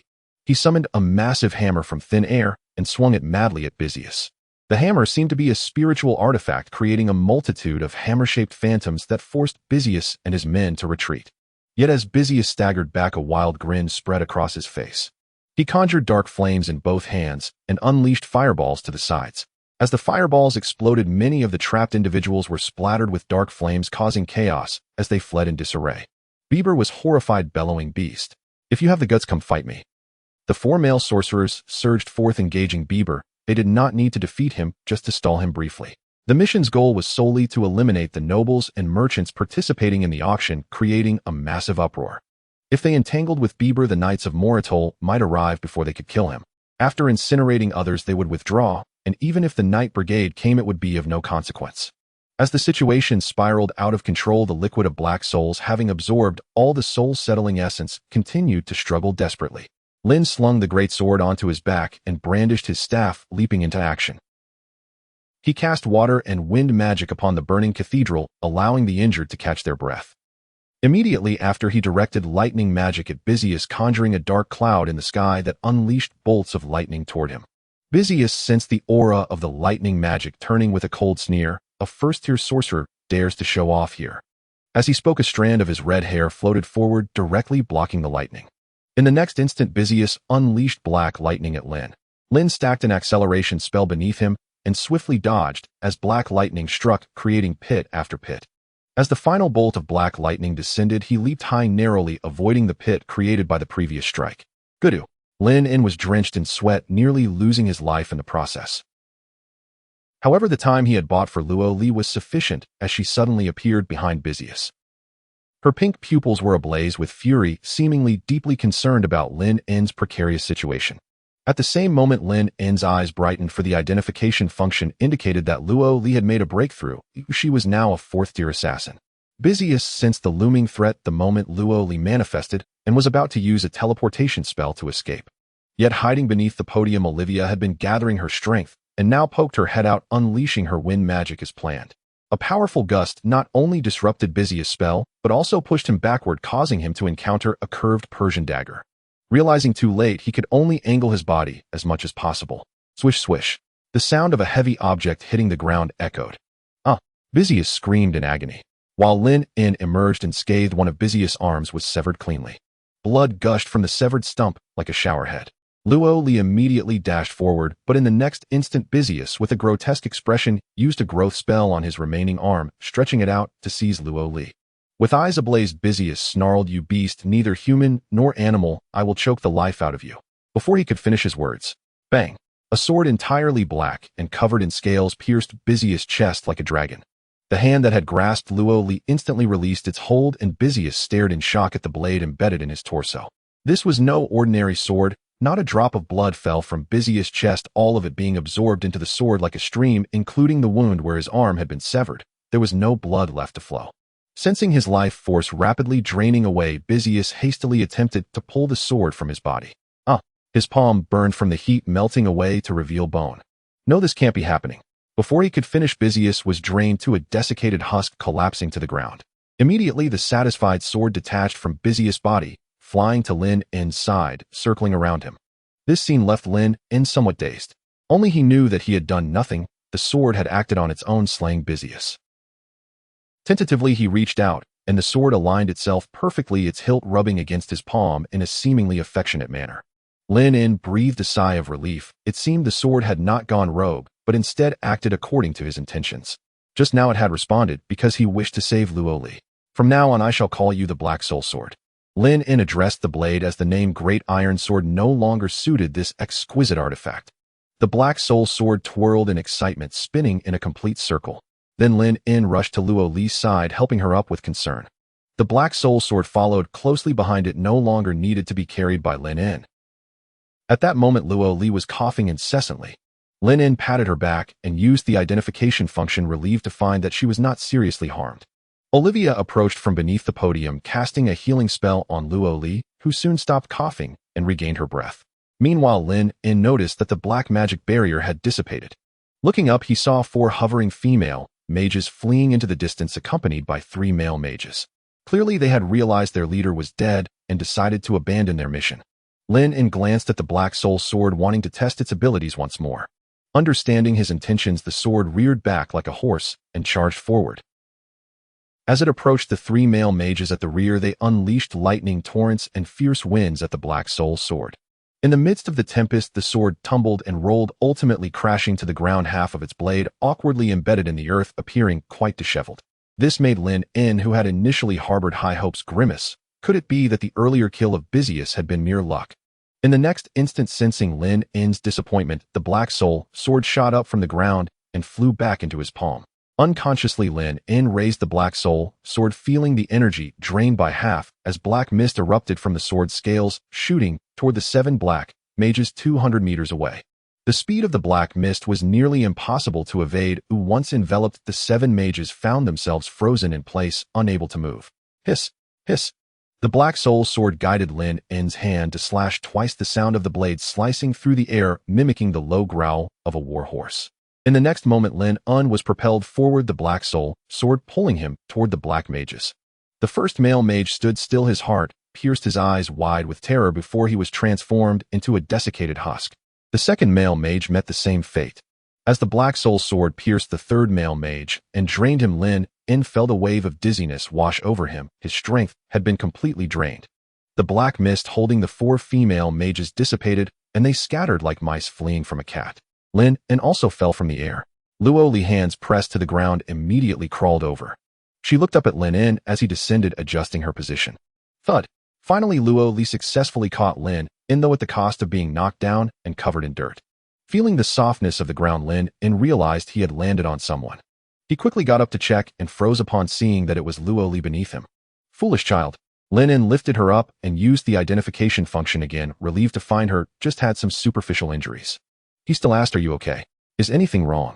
Luoli smiled and shook her head while leaning on Lynn's shoulder. "Master, I'm fine." After a moment's thought, she added, "Thank goodness I caught you. I may be a fourth year, but I won't die from a fall." "You shouldn't do that next time," Lynn said seriously. Luoli remained silent, stretching her neck to lick the dirt off Lynn's face, then nuzzling against him. "I know you won't be hurt, Master, but I just don't want to see you injured." Lynn was speechless, overwhelmed by emotion. He felt an urge to pull Luoli close and kiss her, but this was not the time. The immediate priority was to treat her injuries. Olivia cast another healing spell on Luoli, easily mending her superficial wounds. "Lynn, do you need healing too?" "Thanks to the catgirl, I'm unscathed." Lynn shrugged, glancing at the black soul sword which was still rubbing against his other cheek. "I just got drained by this sword. Too much of a bit of rest will fix it." When wielding the black soul sword, it felt less like holding a sword and more like grasping a black hole filled with suction. It seemed that mastering this magnificent weapon would not be an easy task. Lynn looked up at the sky, unable to spot the 4 female mages anymore. At that moment, the Knight Battalion of Moritol arrived, albeit a bit late. They surrounded the cathedral, now reduced to ruins. The knight captain stepped forward, looking puzzled. Where is the black mage?" The group exchanged glances. Soon after, they pointed to the ground where Busius' desiccated corpse lay. The knight captain strained to recognize the body, staring incredulously at Bear. "My lord, you killed Busius." Bear remained silent, merely bypassing the knight captain to stop in front of Lynn. "This adventurer, did you also slay Busius?" Lynn nodded. "Since the sword did the killing, it was as good as him. To be precise, we killed him together." Lynn gestured to Olivia and Luoli beside him, as taking sole credit was not commendable. "But you did most of the work, right?" Bear pressed. He hadn't seen how Busius died, but he had witnessed Lynn soaring through the air, dispatching 3 male black mages whose deaths closely mirrored Busius. "If you put it that way, then yes," Lynn admitted. Taking a deep breath, Bear said, "Honorable adventurer, on behalf of the entire city of Moritol, I extend our sincerest gratitude. How may I repay you?" Lynn pondered for a moment, scanning the surroundings before fixing his gaze on a quiet elven woman hiding in the corner. "If possible, I would like the elven woman from the auction." "Lynn, how have you considered my proposal?" In the opulent office of the castle, Lynn sat comfortably in a plush leather chair, taking a calm sip of tea from the table before him, while the ever-eager Beaver awaited his response. However, Lynn shook his head and replied candidly, "I'm afraid it's impossible for me to become the knight commander here. I'm only interested in the elves at the auction." "If you must become the knight commander to obtain an elf, then I'd rather forego it altogether." Beaver furrowed his brow, perplexed by Lynn's resolute refusal. He emphasized, "Is it that the position lacks appeal?" "Understandable, given your stature. Yet the knight commander is the highest position I can offer within my purview, and the rewards are substantial. Would you not reconsider?" Lynn shook his head again, adding, "Please don't misunderstand. I simply have no desire to hold a position of authority." With the conversation reaching this point, the seasoned Lord Beaver keenly sensed something. He scrutinized Lynn, raising an eyebrow. "Do you harbor grievances against the Delman Empire?" "That's your assertion. I never claimed as much." Lynn spread his hands, feigning innocence. He had learned from Olivia that admitting to such sentiments could be construed as treason. Yet seeing Lynn's reaction only confirmed Beaver's suspicions, and with a hearty laugh he remarked, "Let me be frank then, I too have my grievances with the Delman Empire. I can see that your reluctance to hold an official position stems from a fear of succumbing to a decaying empire that may one day entangle you. Am I correct?" Lynn said nothing, but the answer was nearly palpable. The lord of a pivotal city was indeed astute. "Yes." With that admission, Lynn felt less constrained. Beaver nodded, seemingly having found a kindred spirit, and continued, "To be honest, I often ponder this issue myself. Inflation is soaring daily. It now requires a bag to carry the coins needed to buy black bread. If the empire faces total defeat, every government office will become a vent for frustration. Yet the young sovereign lives in indulgence, showing little regard for the legacy of his forebears, surrounded by sycophants. Enough, especially within the castle." Lynn kindly reminded him he had no desire to be caught in a web of controversy. "Indeed, you strike me as a clever fox." After a moment's thought, Beaver proposed, "How about this? You need not hold any official title, but instead be appointed as the ambassador of Moritol, representing this city based on your achievements today. You won't need to worry about anything else. I will arrange for personnel to promote and package your image. All you need to do is hold a few fan meet and greets when necessary. In return, I will grant you a manor complete with a villa and arable land. Of course, the elf will be included as well. Lynn sat up straight, his demeanor turning serious. He couldn't help but admire Bieber's shrewdness. His exploits had already been noted by nobles and wealthy merchants from various regions. It wouldn't be long before they spread. Becoming the ambassador of Moritol would likely yield a public relations impact greater than acquiring an elf. Furthermore, as the ambassador, he would surely reside here, meaning the gifted elf would remain in Moritol, the only city still home to elves. If that's the case, I can agree. Lynn responded affirmatively. He had no reason to decline, did he? For him, it was a perfect opportunity, gaining both the elf and the manor without being shackled to political machinations. A one-sided deal is not art, a win-win is. Then it's settled, Mr. Lynn. I look forward to our collaboration. Bieber joyfully rose from his chair, excitedly extending a hand. Lynn shook it, saying likewise. After leaving the office, he made his way to the reception area where Lori and Olivia were indulging in cake at the dining table. The cake was adorned with strawberries, cherries, and various berries, clearly a sign that Bieber had ordered them to be well taken care of. Master. Upon seeing Lynn, Lori rushed over holding a piece of cake. She handed it to Lynn, the slice being lavishly topped with fruit, evidently saved for him by the catgirl. Lynn accepted the cake, taking a small bite and praising delicious. My little cat knows how to treat me well. Lori licked the cream off her fingers, her cat ears twitching adorably at the compliment. Lynn, how did it go? Did you get the elf? In contrast to the cake, Olivia was far more concerned about whether the elf was secured. She approached him, saying, if that lord tries to play tricks, I can help set a trap for him. Though I lack survival experience, I know how to deal with nobles. Lynn appreciated Olivia's good intentions and shared the outcome with her. Olivia smiled, stating that the Lord of Moritol was at least a principled man. Knock, knock, knock. At that moment a knock echoed, and an elderly gentleman in a tuxedo with curly hair entered. Young Master Lynn, I am Carter, the steward appointed by the Lord for you. You may now proceed to your manor. The manor was named Lakeview Manor. Bieber not only arranged for Carter as Lynn's steward, but also provided him with 2 maids to manage the estate. One was named Jane and the other Ing. Clad in maid uniforms and sporting twin ponytails, Jane was a mature woman with a graceful demeanor, while Ing was a charming, youthful girl. Their appearances were above average, perhaps a solid 7 in Lynn's assessment. Attractive enough to warrant a second glance on the street, but less noticeable beside Lori and Olivia. However, that didn't matter. Lynn found their attire exceedingly appealing. After strolling through the manor, Olivia remarked, quite nice. Bieber is a discerning man. Lakeview Manor is perfect. Why perfect? Lynn raised an eyebrow, eager to hear her elaboration. Because this manor is half the size of my dwelling. Why was his fist inexplicably clenching? Unable to quell his curiosity, Lynn asked, Olivia, which noble family do you belong to? Olivia paused momentarily, reflecting on their experiences over the past few days before relaxing and confiding, there's really nothing to hide from you. Do you remember when I told you that you would one day surpass the Archmage of the Mage Association? Lynn nodded. Because I am the granddaughter of the Archmage, which is why I said that. My grandfather's magical talent is similar to Lori's, while your magical potential surpasses hers. Lynn remained silent for a long moment, taking a deep breath. Even though he had long suspected Olivia was of noble descent, he had never imagined she belonged to such an illustrious lineage. Nor had he anticipated that her words were not mere jest. Could he truly surpass the Archmage of the Mage Association? Lynn halted in his tracks. Suddenly, he envisioned a future filled with stars and oceans. Young Master Lynn, I have brought the elf for you. The blonde bunny girl stood outside the ornate iron gate of the manor. Unlike at the auction, she was not wearing fake animal ears today, but instead donned an extremely short skirt and a tiny tank top so short that it resembled a bra paired with panties. This left Lynn utterly stunned, as her attire seemed to belong to the 21st century. Carter, peering through the door, held a key in his hand.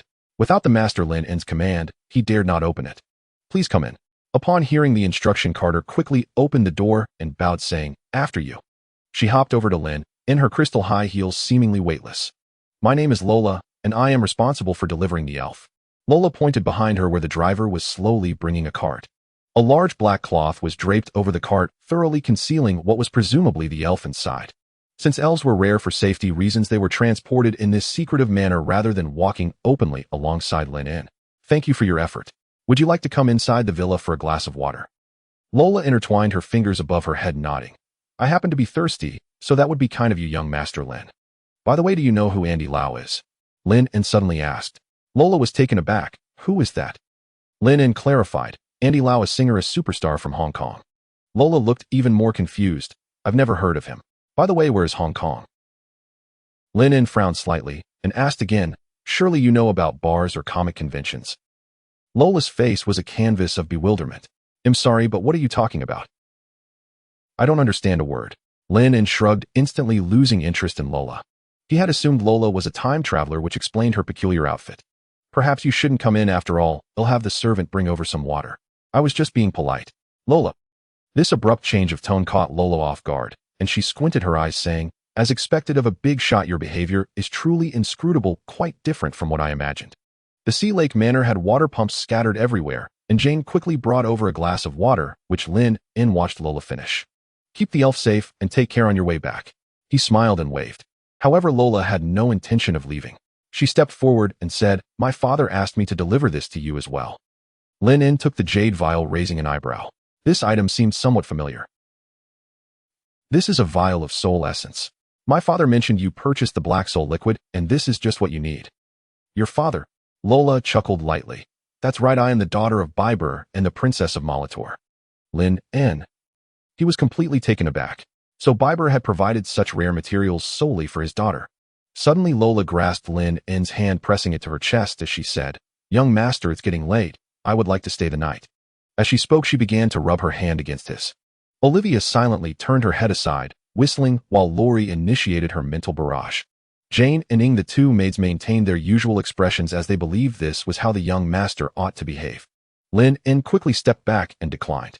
He waved his hand as if shooing away a child.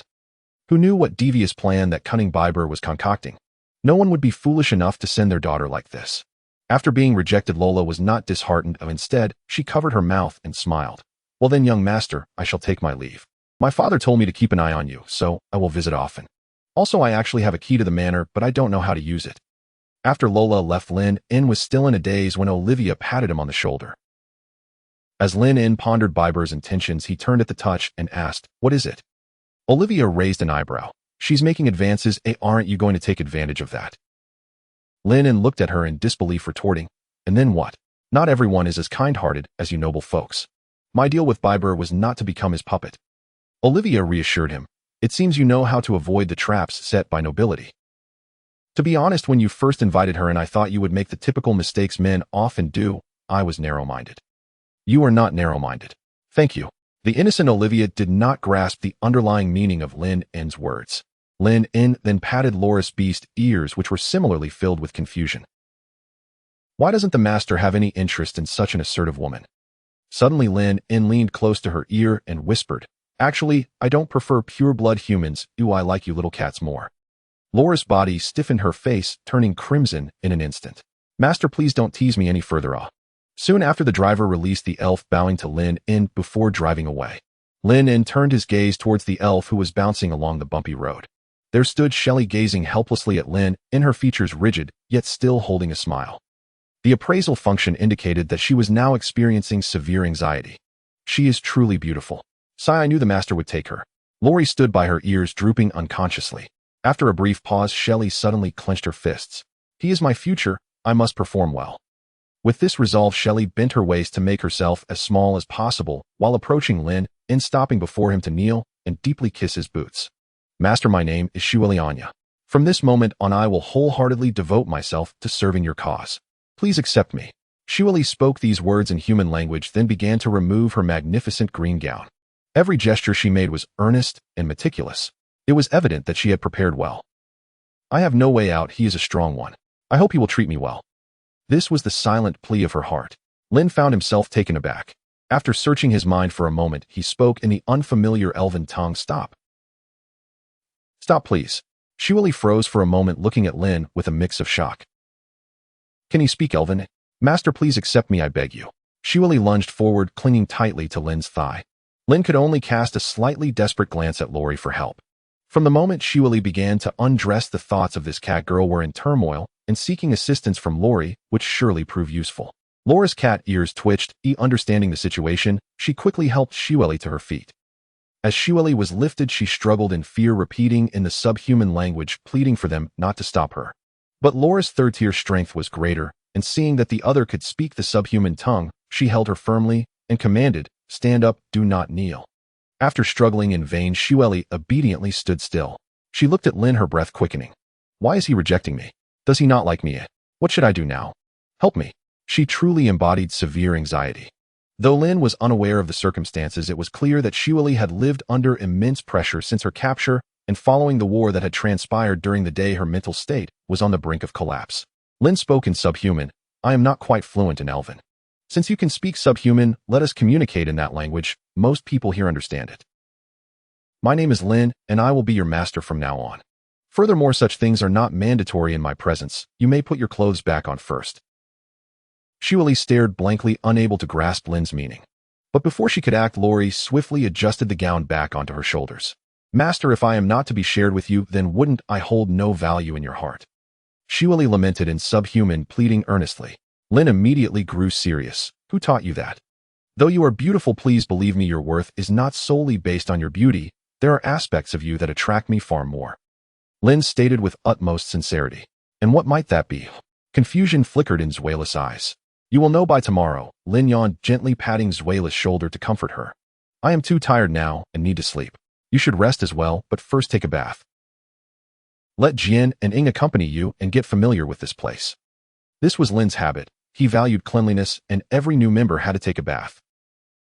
After giving instructions to Jian and Ing, they positioned themselves on either side of Shueli, resembling two NPCs from a game. Shueli remained bewildered, but nodded. I should unconditionally obey my master's arrangements. Suddenly, Shueli remembered something, reaching into her skirt to retrieve a black seal made of magic-crippling iron, presenting it to Lynn with both hands. Master, please proceed.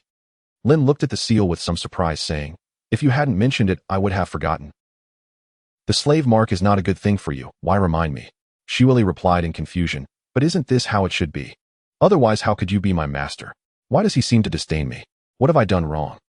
This inner voice startled Lynn. He felt as though this intelligent, strength elf's mind was somehow malfunctioning. Truthfully, in her current state, it hardly mattered whether she bore the mark or not. Nevertheless, for the sake of safety, Lynn accepted the seal, biting off a piece of his nail to place upon it. Soon, thick black smoke began to emanate from the bottom of the seal. Lift your foot.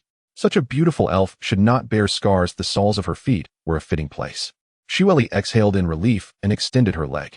This radiant leg, shimmering under the sunlight, seemed to rival even that of Perseus, who had only recently fallen. Standing at a standard height of 1.8 meters, Lynn estimated Zuela's height to be no less than 1.9 meters, given her impressive stature. Strangely, even though Shueli was barefoot on the grass, her feet were remarkably clean, the pale pink hue resembling a delectable ice cream. As Lynn grasped her delicate foot, the warm sensation revealed that Shueli was sweating from nervousness. Are you sure you want to proceed? You look very afraid. Taking a deep breath, Shueli pleaded, Master, please. In such a state, any further negotiation proved futile. Lynn decided not to delay. Adhering to the principle that short pain is better than long suffering, he pressed the seal against the center of her foot. A harsh sound erupted from the contact of heat with skin. Shirley bit her lip and let out a muffled groan, too afraid to call out loudly. Due to her long-term malnutrition, she did not faint like Luoli had before, but felt a bit weak instead. Supported by Jian, Ing, Shirley made her way to the bathroom. Before leaving, she remembered to seek permission from Lynn and only acted after receiving his nod. Carter, you should go too. Me? Isn't that inappropriate, sir? Carter looked at the three departing figures and pointed to himself. Lynn rolled his eyes. What are you thinking? I'm asking you to take a bath, not to join them in the shower. Oh, understood, sir. Carter nodded, stiffly bowed, and followed after them. Lynn sighed, feeling that this butler was a bit slow on the uptake. However, since they had just begun to interact, further observation was necessary. After all, there was no reason for BER to send a third-rate butler to offend him. Respected young Master Lynn, where shall I sleep?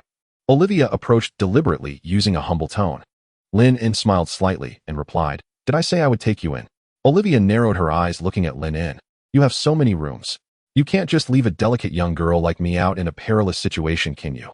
If I were to be kidnapped, you'd be left without a magical mentor. With my achievements, I might just be able to request one from Moritol. Lynn raised an eyebrow. Left without a retort, Olivia clung to one of Lynn's arms and playfully said, Please help me, young Master Lynn. If all else fails, I promise to give you a good ear rub, okay? Lynn broke into a sweat. He had only meant to tease Olivia, not expecting her to become so forward. He quickly nodded. All right, whatever you say, just return to your normal self, noble lady. Olivia chuckled, tousled Lynn's hair, and skipped away. Lastly came Luoli. When Lin In turned to her, he found Luo Li's dreamy pink eyes fixed on him without a moment's distraction. Before Lin In could speak, Luo Li said, "Master, I'd like to sleep next door. If you can't sleep, just call for me, and I will come." Lin In was momentarily at a loss for words, only able to nod and say, "Okay, just wait for my call, I promise I will." Luo Li scratched her rear, unaware that Lin In had clearly understood her unspoken desires. Since she was too shy to say she wanted to share a bed, she would have to let Lin In make the first move. The large bed in the villa was incredibly soft. After taking a bath, Lin In lay back feeling refreshed, as if a soft-bodied girl were holding him. It was far more comfortable than the hard bed in the small wooden house in Black Bear Village. However, Lin In did not intend to drift off to sleep just yet. After all, Luo Li had not been called over. He summoned the Black Soul Sword, gripping its hilt and inspecting it from all angles. This sword could now vanish at his command and reappear when he desired to use it. Biasius is a 7th-tier being. If you can take him out, it indicates you possess at least 8th-tier combat strength.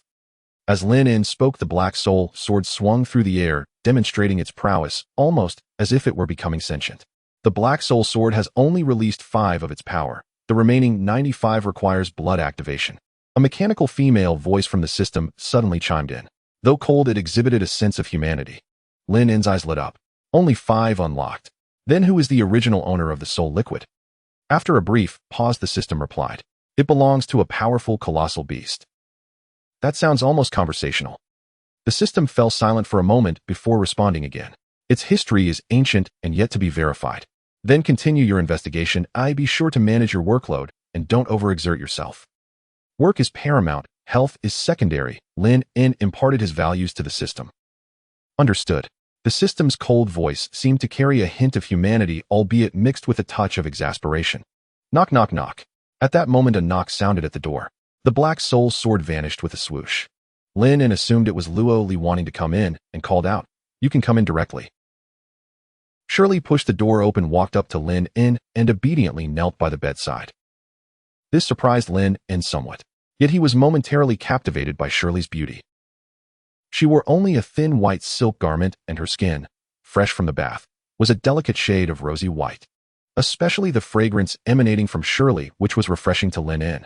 If Luo Li's scent was a blend of youthful floral notes with a hint of kittenish innocence, then Shirley's aroma resembled that of a young girl wandering through an ancient forest. "What is it?" Seeing Shirley kneeling silently, Lin In gently inquired. "Master, please allow me to serve you." Shirley moved forward a couple of steps, her tone a bit urgent. "Too, am still a virgin. Oh, please enjoy, master," she added after a moment's thought. Upon hearing this, Lin In swiftly sat up, reached out, and gently lifted Shirley's chin. Shirley gazed up at Lin In, her eyes slightly reddening. "Are you doing this willingly?" "Yes, master." Shirley's gaze instinctively dropped. "You are lying." Even disregarding Shirley's unvoiced thoughts, her involuntary actions were telling enough. Shirley shook her head frantically. "Master, I'm not." Lin In brushed her hair back and patted her shoulder. "You may go now. I've said I wouldn't force such matters. You don't need to put yourself in a difficult position." Shirley stared at him, blankly confused. "What is wrong with you?" Lin In inquired, genuinely curious. "I don't need you in this manner, and you are clearly unwilling. There is no reason to stay. Why do you hesitate to leave?" Shirley lowered her head, her voice tinged with grievance. "Master, I am the abandoned child of the elven clan, driven out. In the forest, I cannot survive on my own, so 3 years ago, I sought refuge with Lord Br. He protected me and provided for me. He told me that my only purpose in life was to contribute to Moritol. Over these 3 years, I've learned the human language, understood their habits and social structures. He said I must use these skills along with my appearance to become the spokesperson for Moritol, though otherwise death awaited me. But after the battle today, the Lord suddenly told me that my time to repay his kindness had come. He no longer needed me to be Moritol's spokesperson. I just had to be by your side and devote my body and soul to you for the rest of my life. Otherwise, I would be considered a traitor to Moritol. But you do not like me, I will pay the price for this." Tears glistened at the corners of Shirley's eyes as she spoke, her heart bracing for the worst outcome. Lin In fell silent. No wonder this elf was so frightened. It turned out Br had misunderstood his intentions. He sought an elf not for such matters, but simply because he was captivated by her form. After a moment of contemplation, Lin In stood up solemnly, cupping Shirley's face in his hands. "Let me tell you this here, you do not need to bear the weight of Moritol, nor do you have to sacrifice everything. You only need to create value with your own hands to live without worry. I will communicate this to Br. Furthermore, your virginity should only be given to someone you truly love and who truly loves you in return. Remember my words, I pledge this to you in the name of the Lord of the Manor and my own soul. Shirley's eyes widened in astonishment, staring deeply at Lynn, in her breath catching in disbelief. After sending off Sherry, Lynn's gaze turned towards the wall beside the bed. Walls have ears. Luo Li had not truly slept from the moment Sherry knocked. She had perked up her ears, eavesdropping on everything. Her level sensitivity allowed her to hear every word clearly. Her heart had been bombarded with thoughts. Initially, Luo Li felt tense, but after Lynn rejected Sherry, she breathed a sigh of relief. Ultimately, her heart was filled with admiration, pondering how such a wonderful human could exist in this world. Her mind was consumed with thoughts of Lynn, and she could not stop. With a slight smile, Lynn said, with her causing such a ruckus, I can't sleep. What a hassle. He then stepped outside and lightly knocked on the neighboring door. Are you asleep? There was soon a commotion from inside, and Lynn could already envision Luo Li jumping down from her bed, her face pressed against the wall. Luo Li opened the door, revealing half of her face. Master, what's the matter? Sleep with me. Let's go, master. The two lay down on the bed with Lynn embracing Luo Li as he had the previous night. Luo Li leaned against him, her breathing a bit rapid. Several times she took deep breaths, wanting to say something, but each time she hesitated, ultimately swallowing her words. Although Lynn had already discerned her feelings through her thoughts, it was clear that this catgirl could no longer conceal her affections. Yet she was timid. Lynn planned to find an opportunity to confess to her fully, making her his woman. Stop overthinking and get some rest. Lynn extended a hand, gently covering one of Luo Li's ears. Master, you remind me of my mother. When I was little and couldn't sleep, my mother would cover my ears like this, and I would fall asleep quickly. Lynn rested his chin atop Luo Li's head and softly said, then if you can't sleep in the future, you can come find me. Morning. In the garden of the Harem manor. Show your abilities and work for me. Lynn exclaimed, his eyes sparkling as he patted Sherry's shoulder. How could an epic quality elf rely solely on her beauty to get by? Her remaining value must be assessed. Of course, master, I will follow your instructions. Sherry smiled sincerely, after a night of comfort and rest, her spirits had improved significantly. After all, when the conversation reached that point, anyone with sense could see that Lynn was a truly good person, and there was nothing to worry about in following him. Master elves are born with magic, and more magic awakens with age and level. I am a forest elf, as long as there are plants, I can unleash my powers. Sherry approached an oak tree and picked up 2 branches from the ground. The branches were soon enveloped in green light, transforming into 2 sharp spears. Is that all? Lynn looked at the merely sharpened branches and suddenly understood why elves had become an endangered species. Master, these are not ordinary spears. Sherry said earnestly, then lightly waved her arm over the lawn, causing the grass beneath to grow wildly and intertwine, forming a scarecrow. After stabbing the spear into the scarecrow's body, green light emanated from her palm, and with a firm grip, the front half of the spear instantaneously burst out, with numerous sharp branches piercing the scarecrow from multiple angles. Lynn's eyes widened. The current appearance of the spear reminded him of a wolf's bristle. They can multiply. Sherry looked at Lynn with gentle eyes and nodded slightly. This is enhancement magic. How much it can be enhanced depends on the elf's strength. Unfortunately, I am too weak now, and this is the best I can do. That was indeed the case. Even if the spear could multiply, the newly formed parts still retained the strength of the branches. It could penetrate a scarecrow, but it would be a challenge against a dark sorcerer. However, that was not a problem. After all, as long as Sherry was given enough cleansing liquid, she would soon catch up. Sherry gazed at the scarecrow and added, Master, our growth magic differs from human growth magic. How so? Sherry placed her delicate hand on the scarecrow's shoulder, causing it to bloom with flowers. Human growth magic can only last for a limited time, while the growth magic of elves is eternal and only effective on plants. Luo Li walked forward, staring at the flowers blooming on the scarecrow, and took a sniff. Achoo! She couldn't help but sneeze. Sherry smiled lightly, waving her finger, and one of the flowers grew to Luo Li's eye level, using the leaves on either side to wipe her nose. This is the combination of growth magic and awakening magic. Awakening magic can temporarily bestow higher intelligence to plants, which will regard the giver as their mother and share a bond of understanding with them. The 3 types mentioned are the ones I already possess. Lynn embraced the adorable Luo Li, playing with her ears. Sherry noticed this as well, but merely pondered it in her heart. Enchanting as the growth magic may seem, you are still at the first tier, and I assume it cannot yield substantial results yet. Shirley lowered her head, feeling guilty. That's true. The 2 types of magic I demonstrated were merely at their limits. I apologize, Master. Do not be disheartened. I was merely inquiring, Lynn shrugged. Having a proficient growth magic is sufficient. Is it taxing for you? Not much, the last two instances barely consumed any mana. How quickly does your mana regenerate? Shirley pondered for a moment before responding. It depends on the vegetation. If I stay in a lush area, I can fully recover my mana in 10 minutes. The flora in this garden is ample, so I would need about an hour. Lynn's eyes sparkled with excitement. His inquiry about consumption and recovery stemmed from the vast expanse of arable land he possessed.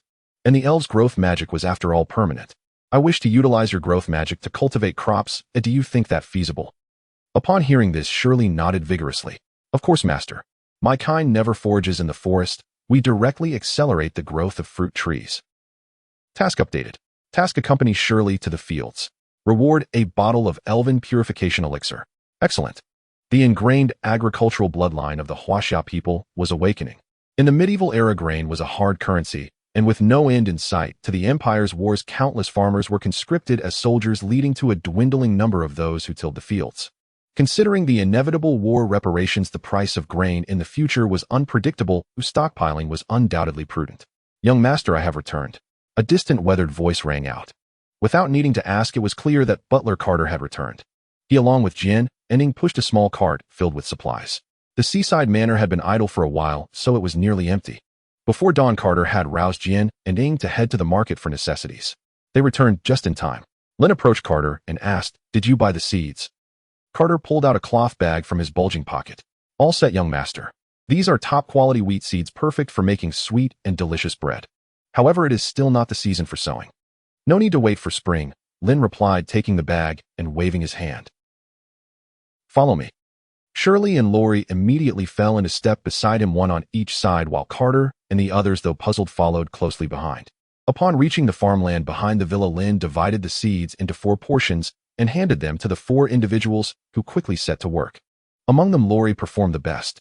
She had an innate advantage in farming, as it was akin to digging holes to hide things. As noon approached, the field was finally filled with seeds, and it was Shirley's turn to showcase her abilities. She extended her slender hands, walking slowly through the field. Wherever her hands passed, green motes fell, prompting the seeds in the ground to gradually sprout, growing stalks, and eventually bearing ripe fruit. These fruits were plump and undeniably exceptional. Before Lynn could revel in excitement, Carter sighed nearby. The growth magic can only last for a limited time. These seeds cannot sprout in this climate, so they are destined to go to waste. Lynn clapped Carter on the shoulder. "What if I told you that the elves' growth magic is permanent?" "Wow." Carter's eyes widened as the realization hit him.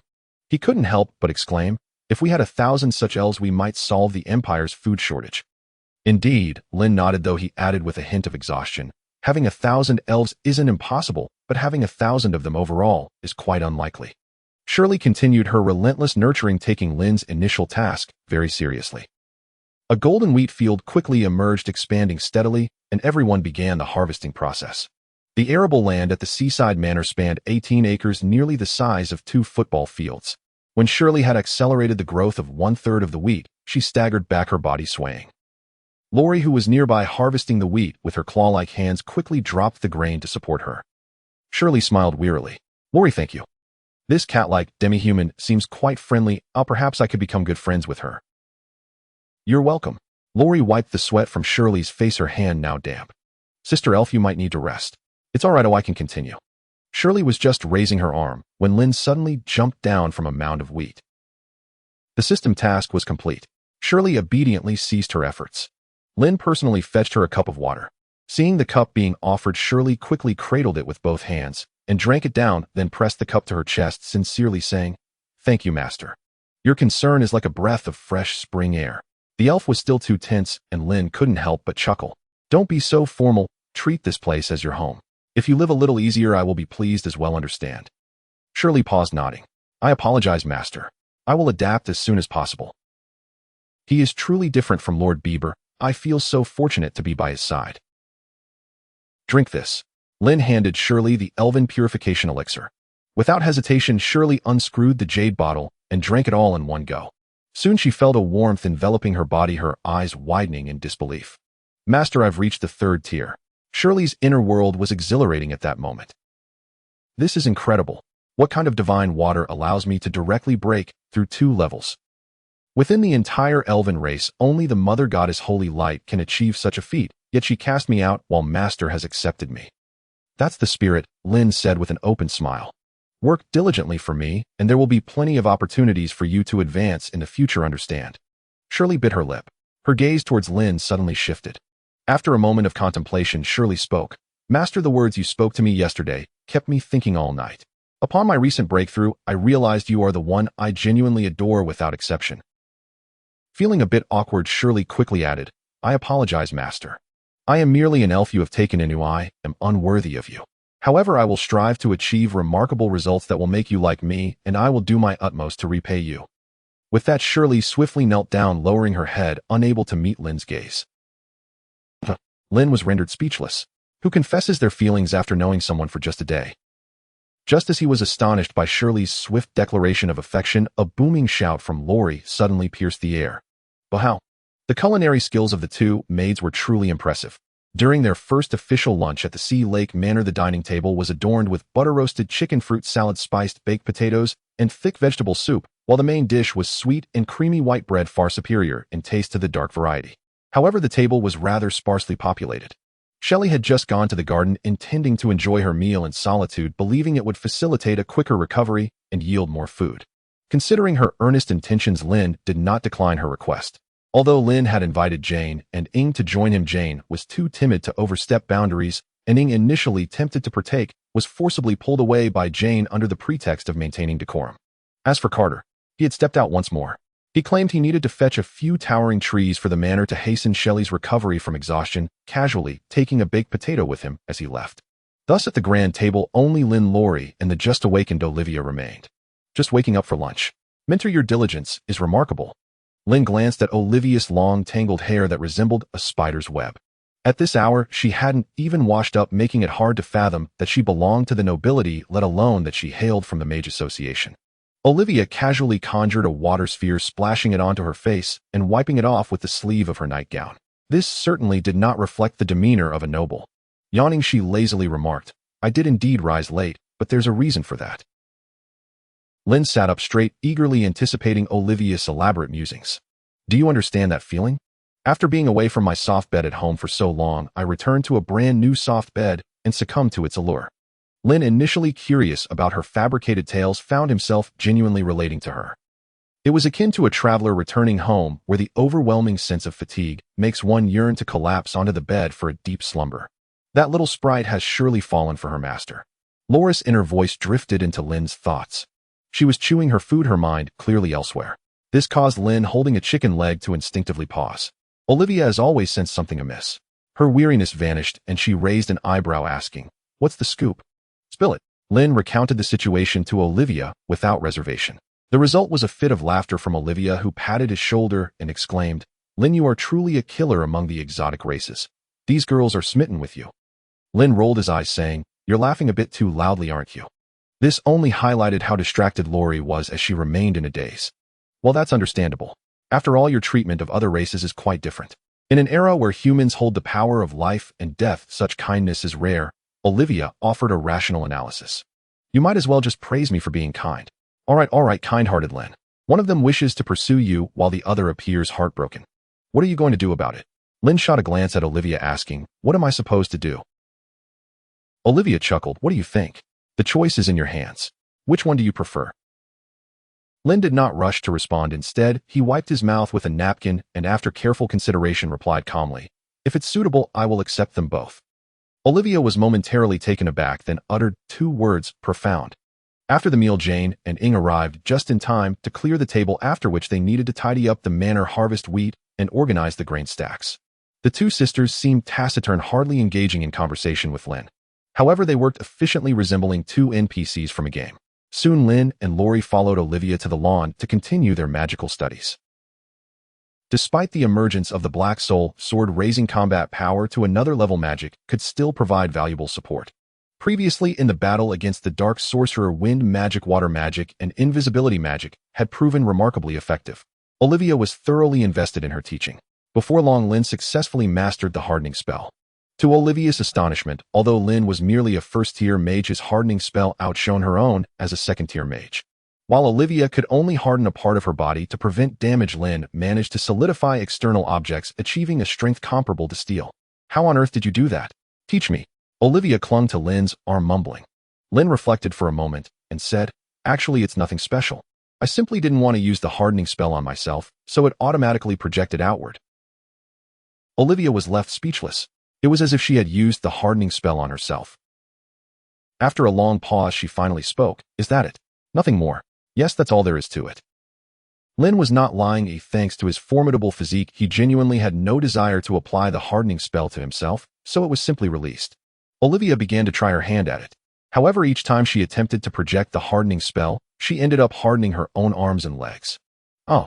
Olivia grew increasingly frustrated. It was evident that as the granddaughter of the Mage Association's supreme leader, she was feeling the weight of Lynn's overwhelming talent. Don't rush it, to take your time. Perhaps try shifting your mindset.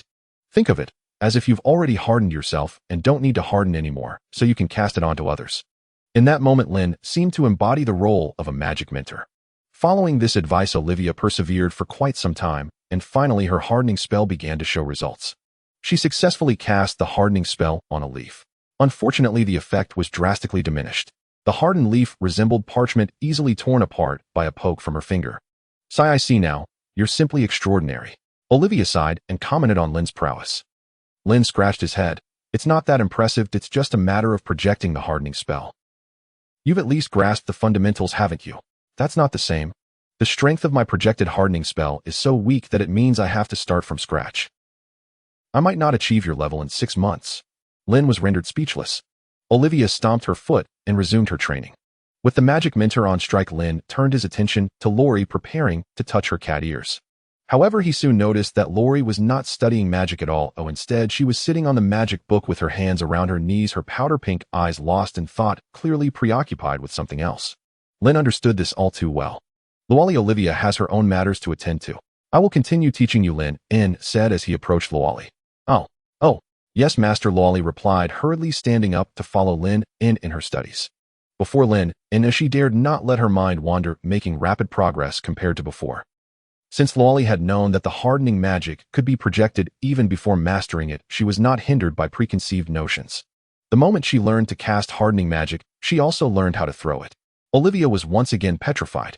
If the ability to listen to thoughts included humans, Lynn would bet that he could hear the crowing of a rooster right now. Fortunately, Luoli's application of hardening magic was not too strong, otherwise Olivia would undoubtedly have shattered. You've done well. For now, focus on strengthening the internal application of hardening magic to protect yourself. As for the external application, you can gradually improve it, Lynn said, ruffling Luali's hair. Luali squinted her eyes, savoring the warmth of Lynn's palm, even nudging her head affectionately against him. When Lynn stopped, Luoli's round pink eyes widened as she stared at him tentatively, asking, Master, Sherry confessed to you this morning. Lynn had already anticipated what Luali was thinking and replied nonchalantly, yes, I was surprised too. Luali then inquired, why didn't you agree to her, Master? The elf sister is so beautiful. The elf sister is incredibly attractive. With her around, she could produce endless food, and with legs like those, she must have the strength to bear many children. She is practically perfect. Although I'm glad Master didn't agree to her, I can't understand why she was rejected. Listening to thoughts, Lynn was momentarily taken aback. What was there to be puzzled about? I have only known Sherry for a day. I'm not sure if she is a reliable companion worth befriending. Even with the ability to hear thoughts, Lynn was certain he could not discern a person's true nature in just one day. Sherry had potential, but her character was yet to be observed. If she only had ability, Lynn would keep her as a lifelong servant. If she proved to be of good character, then he would accept her. Luali nodded in a daze. So that's how it is. Master is truly meticulous. Oh dear, how can I make Master see me as someone worth befriending? Luali began to feel troubled, and in her bewilderment, she buried her head into Lynn's embrace. Lynn chuckled and gave her ear a gentle pinch.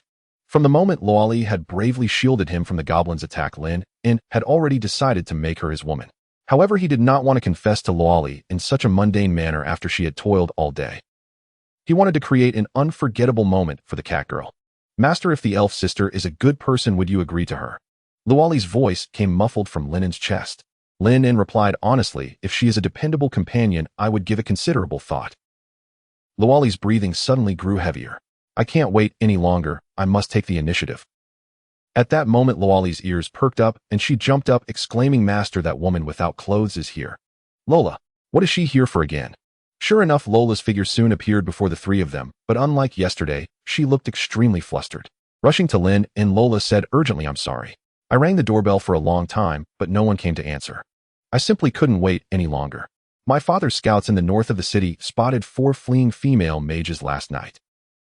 They pursued them into the Red Dusk Forest and discovered a dark magic division. My father and the Knight Captain led a raid at noon, but not long ago my father shattered the emergency communication orb. He is in danger. Task update. Task: proceed to the Red Dusk Forest north of Moritol. Reward: forest bow." Lynn narrowed his eyes and took a deep breath. Here we go again. On the path leading to the Red Dusk Forest, the Deputy Knight Captain led the knight army and mages ahead, marching tirelessly, while Lynn followed behind, his expression grim. Olivia noticed him and spoke, "Have you sensed that something is off?" Lynn nodded. According to Lola, those 4 female mages must have intentionally exposed themselves. They dared to lure Biber into a counterattack, which means they are likely well prepared. We should proceed with caution. Lynn conveyed the information to the beast-eared girl and the elf. Loali and Sherry nodded seriously. Host detected entering the Red Dusk Forest. Forest bow stored in metal. Task update. Task: eradicate the dark mages and rescue Biber and the Knight Captain. Reward: a vial of cleansing fluid, a vial of demi-human cleansing fluid, a vial of elven cleansing fluid, and 2x seeds. Lynn paused, and faced with such generous rewards his brows furrowed. There's no such thing as a free lunch. This implied that there were formidable powers within the dark magic division, making it exceedingly difficult to rescue Biber and the Knight Captain. Lynn even entertained the thought of abandoning the mission and returning with the 3 of them. However, considering the potential benefits of forging a close relationship with Biber, Lynn resolved to give it a try. At worst, he could retreat if the situation became dire. In a language the knights would not understand, he emphasized to the 3 of them again, "This mission allows for failure. Your safety is paramount." "Understood." Loali understood, "Master." "Sherry, I will heed the Master's words." Lynn turned his gaze towards Olivia. Olivia squinted her eyes and whispered, "I understand, Pig Silver." "I will follow your lead, Pig Silver." Lynn shivered at her words and replied, "Act normal." "I have a bad feeling there may be significant trouble in the dark magic division." Olivia's expression turned serious. "I thought it was just my fear of dark magic, but it seems you have the same premonition." Suddenly the knights in the front of the line came to a halt, and the sounds of fighting and shouting erupted. They had encountered a large group of wild ogres. Combat was about to break out. Lynn's newly learned magic came into play. Preserving his strength, he channeled hardening magic to the frontline knights, resulting in numerous ogre corpses on the ground, while the knights suffered almost no losses. Seizing the opportunity from the sudden halt of the main force, Lynn pulled Sherry aside. He summoned the forest bow. It was a longbow crafted from curved branches and vines adorned with numerous small flowers. At its appearance, a verdant wave of light illuminated, and the abundant life energy made Lynn and Sherry feel as if their lifespans had been extended. "This is your weapon. Try it out on this group of ogres." The forest bow was certainly meant for the forest elf. Lynn placed the forest bow into Sherry's hands, opening her palm wide. Sherry's pupils constricted sharply. "Master, is this truly for me?" she asked, inspecting the forest bow in disbelief. "How did you acquire such a perfect weapon for elves?" Lynn fabricated a story. "When Carter and the others went out this morning, I had them buy this for you at a high-end weapon shop, and it cost a fortune, but you deserve it." "Thank you, Master. I will forever remember your kindness." Sherry hugged the forest bow tightly, nuzzling it, then turned resolutely towards the ogre army. Die. A magical arrow forged from a branch shot forth and pierced the body of the ogre. Instantly, its front half erupted into a myriad of tendrils which wove their way out through the creature's back. Roar! The struck ogre bellowed, its chest drenched in blood. Yet Sherry frowned.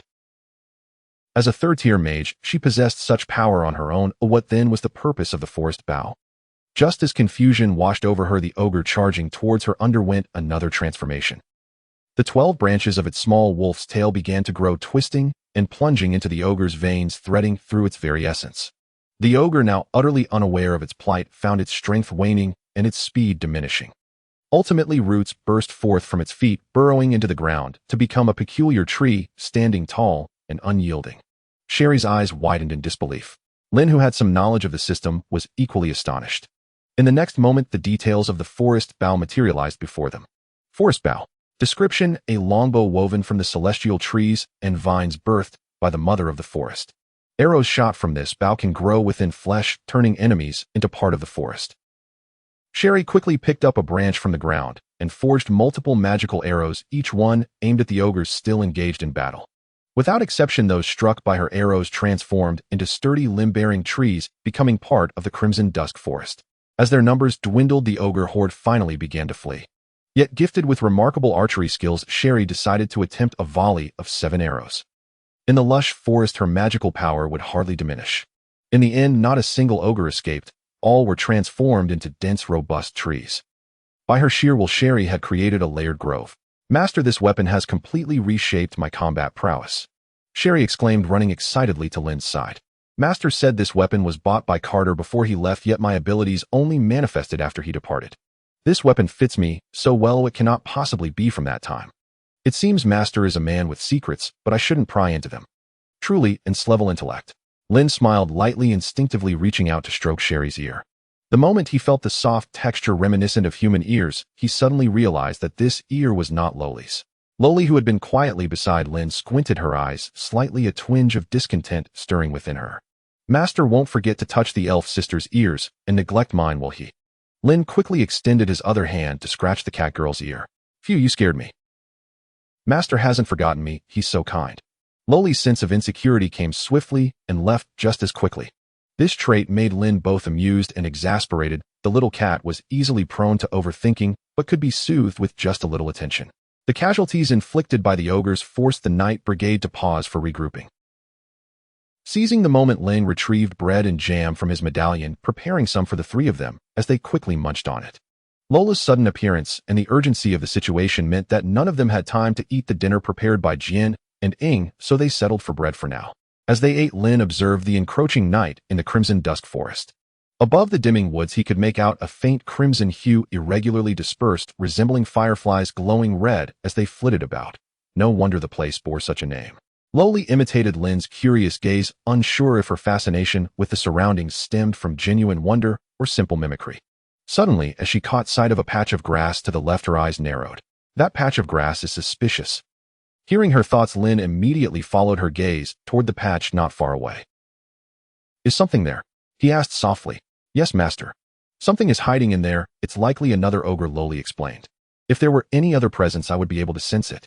Lynn noted the patch of grass was quite large. Humans wouldn't need such a vast hiding place, reinforcing the probability that it was indeed an ogre. He relayed the information to Olivia and then leaned in to whisper instructions to Sherry. With a calm demeanor, Sherry picked up the forest bough rose and drew back her bowstring, aiming as if to shoot a chattering bird in a tree. "Damn bird, so noisy." At the last moment before releasing, Sherry swiftly pivoted and loosed the arrow straight into the center of the grass patch. Clang! The magical arrow struck the creature concealed within the grass, inexplicably ricocheting back out. In the next instant, the expansive patch of grass was torn asunder, revealing an ogre with crimson eyes, a long purple tongue lolling out, and its skin exuding a noxious, oily liquid. It was a most peculiar ogre. "It's infused with dark magic," Olivia quickly discerned. Lynn immediately used his identification skill. Hiss!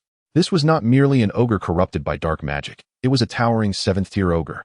Roar! The ogre roared, hurling a massive stone from behind, aimed at Sherry, who had shot at it.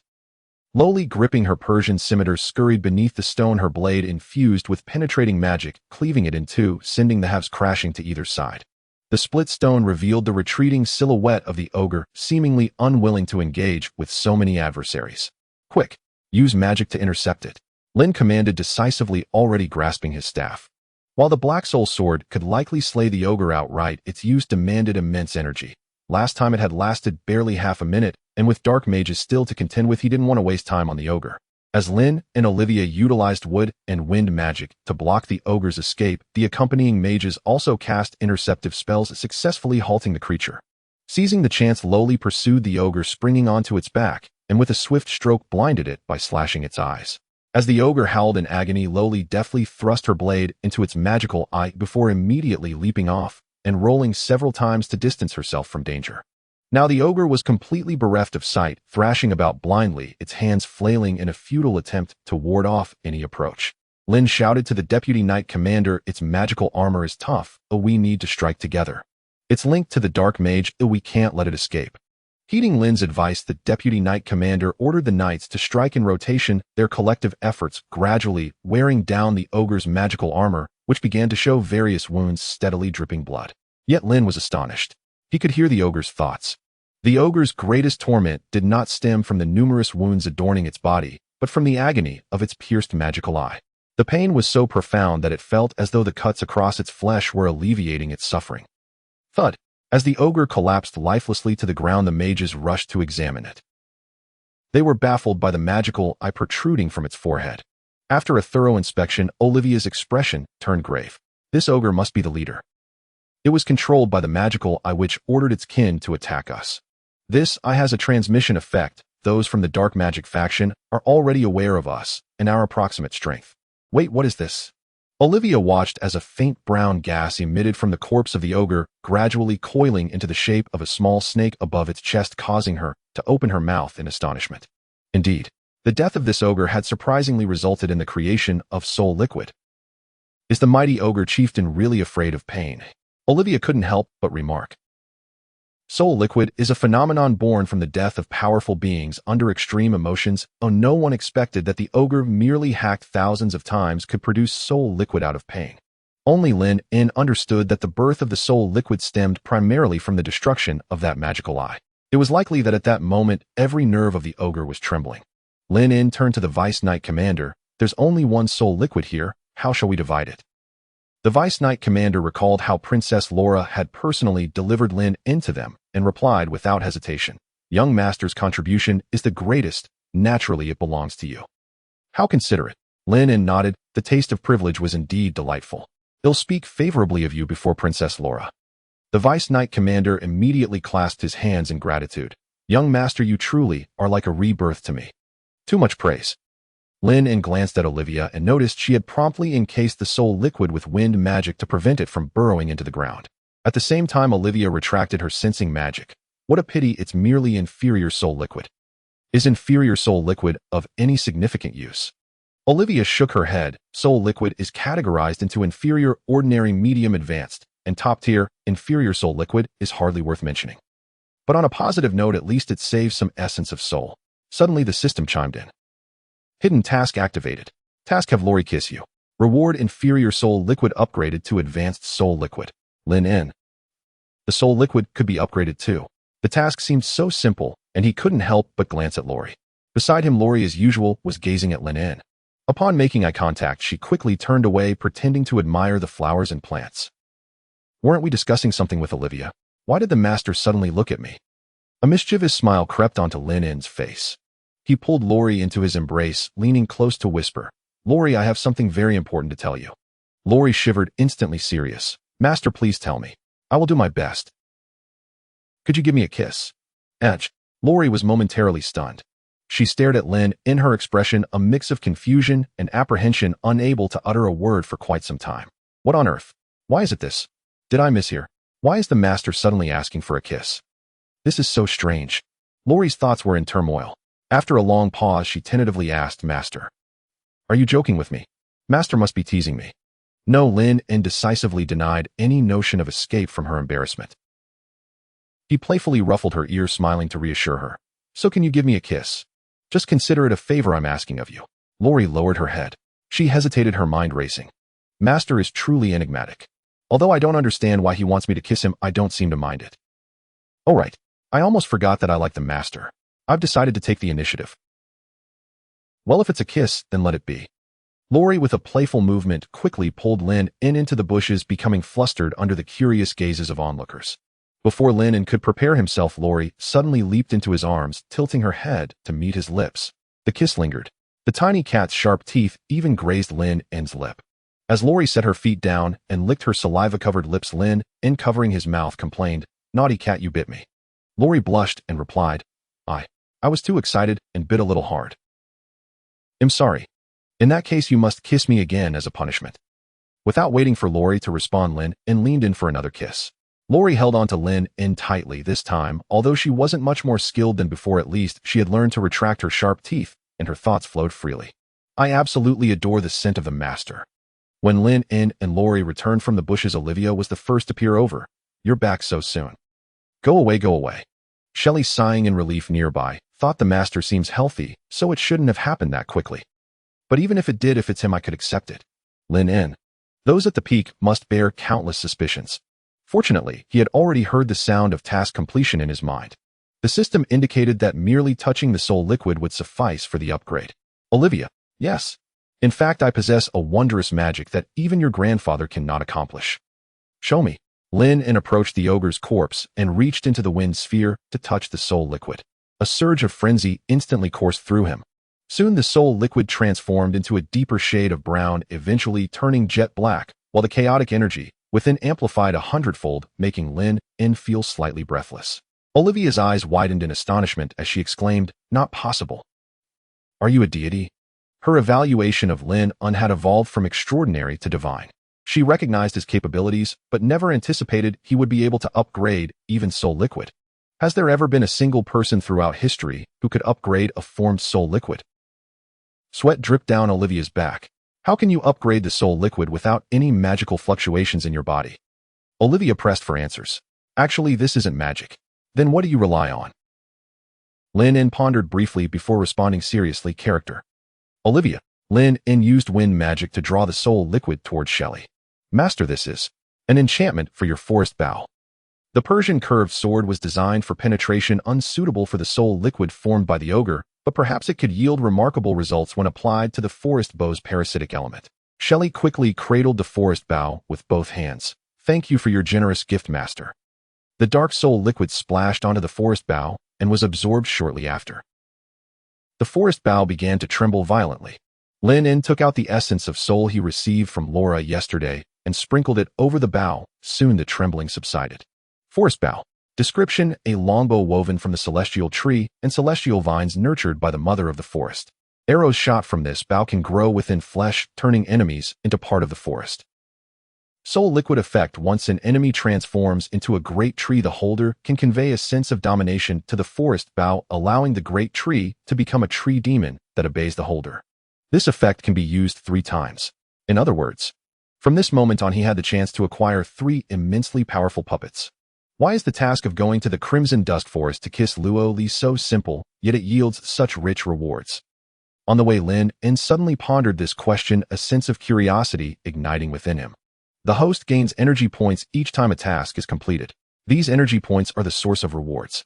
When generating rewards, the system can intentionally reserve some energy points for the host to use in case of unforeseen crises, issuing minor tasks with major rewards in those moments.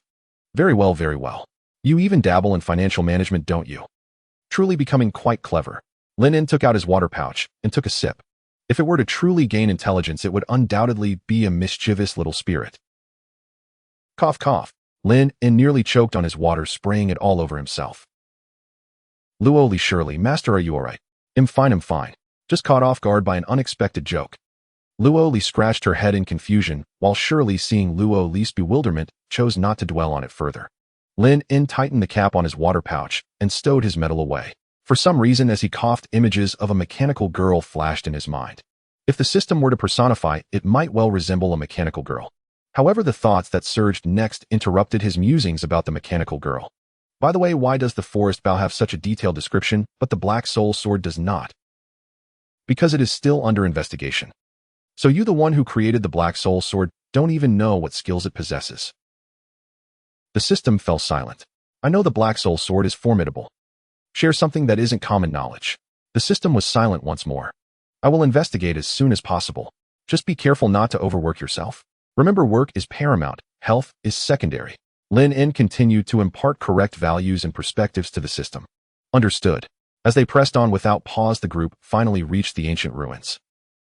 The ancient ruins were remnants of a great battle from a millennium ago, now mostly buried in the earth.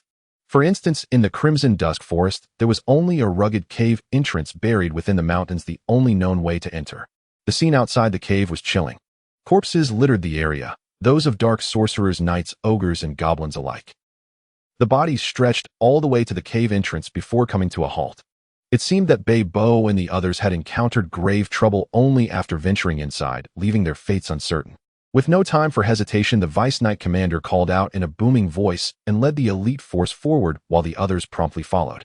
Lynn deliberately stayed at the back, and for the third time spoke to the three of them in the language of Demi-Humans. Safety, first, take care of yourselves, understood? Absolutely, Master, Shirley replied. Luo Li's ears perked up, and she said, I will prioritize protecting Master then look after myself. Shirley was momentarily taken aback by this, then added, I'm actually the same as Luo Li, I will prioritize Master's safety. Lynn affectionately tousled their ears. Then his gaze turned to Olivia. Olivia. With a roll of her eyes, Olivia remarked, I might run faster than you, so don't expect me to protect you first. You're far stronger than I am. Lynn reassured her. That's the right attitude. Once we enter, I might not be able to keep an eye on you, so you must take care of yourself. Inside the cave, they encountered a long and rugged tunnel, its vertical space exceedingly narrow, barely accommodating two people side by side. The darkness within the tunnel was impenetrable, despite the mages illuminating the path with light magic. They could only discern about 2 meters ahead, compelling everyone to maintain a swift pace. After a short distance, the first incident occurred. Whoosh! A sharp iron spear shot out from one side of the tunnel, piercing through the heart of an unfortunate knight in the center of the group, who fell to the ground with a wail. This sudden crisis sent panic rippling from the center to the flanks of the group, throwing them into disarray. Fortunately, the source of the attack was merely a small goblin camouflaged against the stone, who was swiftly decapitated by an alert knight. News of this spread through the ranks, restoring some semblance of order. However, Lynn and the Vice Knight Commander simultaneously furrowed their brows. Clearly, this small goblin had not attacked when the group first arrived, but had waited until they had advanced a distance to strike, maximizing the spread of fear by targeting a knight in the center, thus undermining their morale. It was evident that such ambushes were not singular. The tunnel resembled a banquet of treachery. After pausing for a moment, the Vice Knight Commander reluctantly decided, slow the pace and be vigilant of the sides. If any emergencies arise, do not shout, report enemy positions at once. When the message reached Lynn's ears, he was taken aback. He hadn't expected the Vice Knight Commander to insist on moving forward. This path had only one entrance. If it were riddled with traps, continuing forward would be akin to walking into a trap themselves. Pure folly. However, upon reflection, he realized that Babe Bo was the father of Lola, and this group had been dispatched by her. Perhaps the Vice Knight Commander had no option to retreat. Lynn, what are your thoughts? Olivia noticed his contemplative expression and patted him on the shoulder from behind. Lynn turned back, speaking firmly, better them than us. Huh. Olivia was left puzzled. What do you mean by better them? What sacrifice? I mean, we should keep our distance as long as we don't lose our way. Let them trigger the traps. All right. After using his hardening magic on himself, Lynn extended it to Luo Li and Shirley. Olivia also cast hardening magic on herself. Now was not the time to conserve magical energy, as one never knew when danger would strike. On the path ahead, the group encountered dozens of similar situations. Small goblins were hidden in smaller crevices, while larger ones housed clusters of 5 or 6. These even included juvenile goblins continuously exchanging blows with the elite of Moritol, with the fortunate ones managing to take out 2 for 1. Observing the corpses of the small goblins, Lynn noticed the magical eyes he had seen before atop the ogre's head. These small goblins were mere puppets under control. This meant that the black sorcerers were fully aware of the group's movements and losses. The pace was entirely dictated by the dark sorcerers. After approximately 1 kilometer, it seemed that the little goblins had all perished, and the traps were no longer the self-destructive assaults of the goblins. Instead, concealed deep pits began to appear on the ground, filled with a highly toxic green liquid. Even a mere drop on the skin could lead to necrosis, and a more substantial exposure meant certain doom. The casualties within the team escalated dramatically. The group's initial composure swiftly transformed into utter agitation. When someone dared to suggest a retreat near the Vice Knight Commander, that person was swiftly silenced by a sword strike.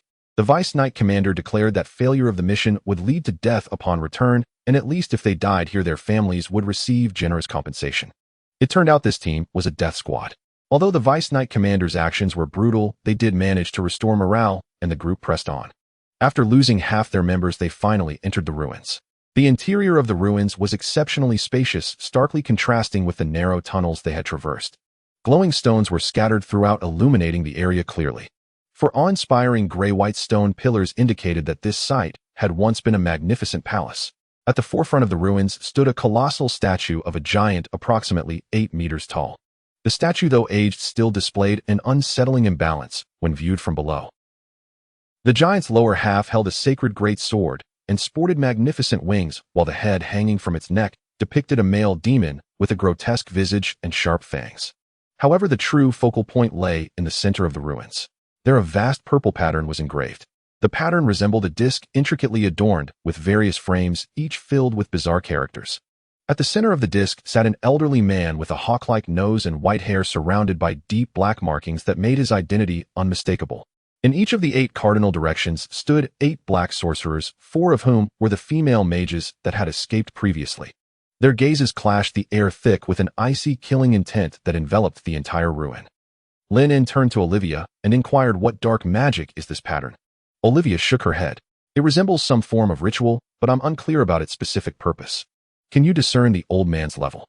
"I can't tell, but he's undoubtedly far stronger than Bishu's." Upon hearing Olivia's words, Lynn let out a faint sigh. This task was proving to be quite arduous. If he could rescue by bow, he would make sure to extort a hefty sum from Moritol.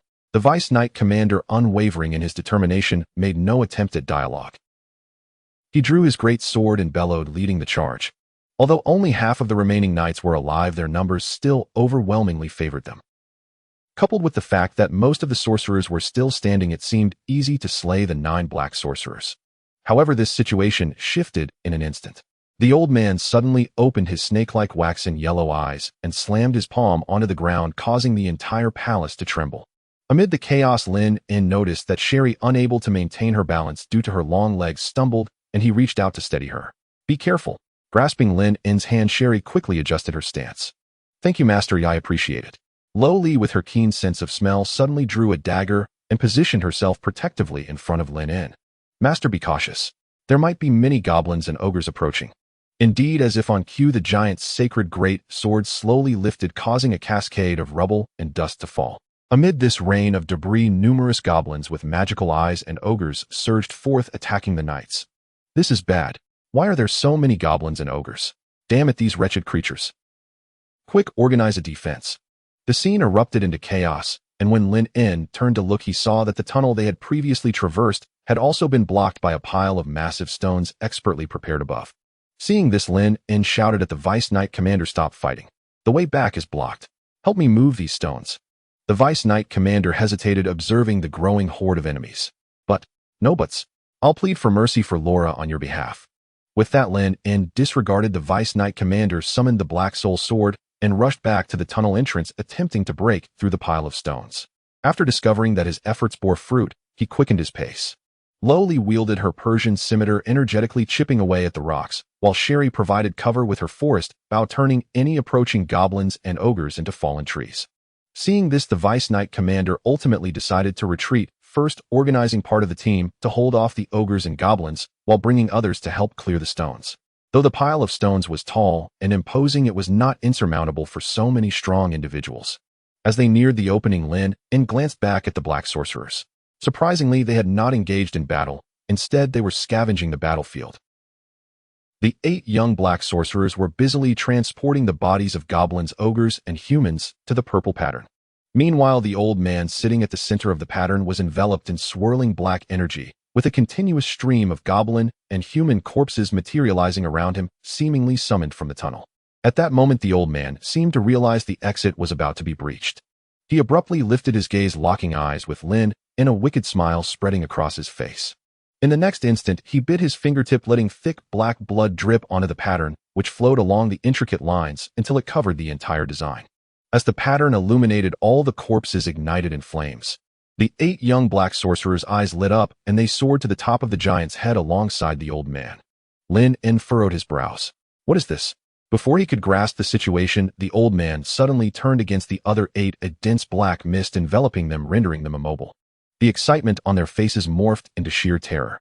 Then one by one, the old man kicked them off, ensuring they all landed on the pattern, where flames erupted around them. Lynn could only stare, speechless. Olivia, coincidentally witnessing the scene, remarked without surprise his actions align with his identity. Feeding the sparrows. No sooner had she spoken than the pattern reached its critical point, and a surge of potent energy in the form of a blood orb began to rise from the earth. The orb was enveloped in swirling crimson waves, eager to break free but unable to find an exit. The old man wore a maniacal grin, raising the previously bitten fingertip, and in an instant a gash opened in the orb, unleashing the violent crimson waves that surged toward his fingertip. Olivia's expression turned grave. "This is worse than cooking monkey soup. This old fiend is about to become a demon." In the next moment, Lynn's black soul sword suddenly broke free from its constraints, darting off like a mad dog. The black soul sword stood defiantly in the path of the crimson ripple, racing towards the old man's index finger, voraciously devouring the wave, without allowing a single drop to escape and drift toward the old man's digit. Under the nourishment of the blood-red wave, the black soul sword even twisted its form in delight. The old man's eyes widened in shock. His expression was one of extreme fury, as if he were witnessing his wife being unfaithful before his very eyes. "Return it to me, that is mine." The old man bellowed, angrily dashing towards the black soul sword and reaching out with both hands to retrieve it.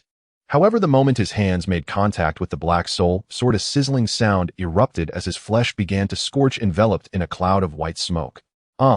His hands became smeared with dried black blood, resembling desiccated clay.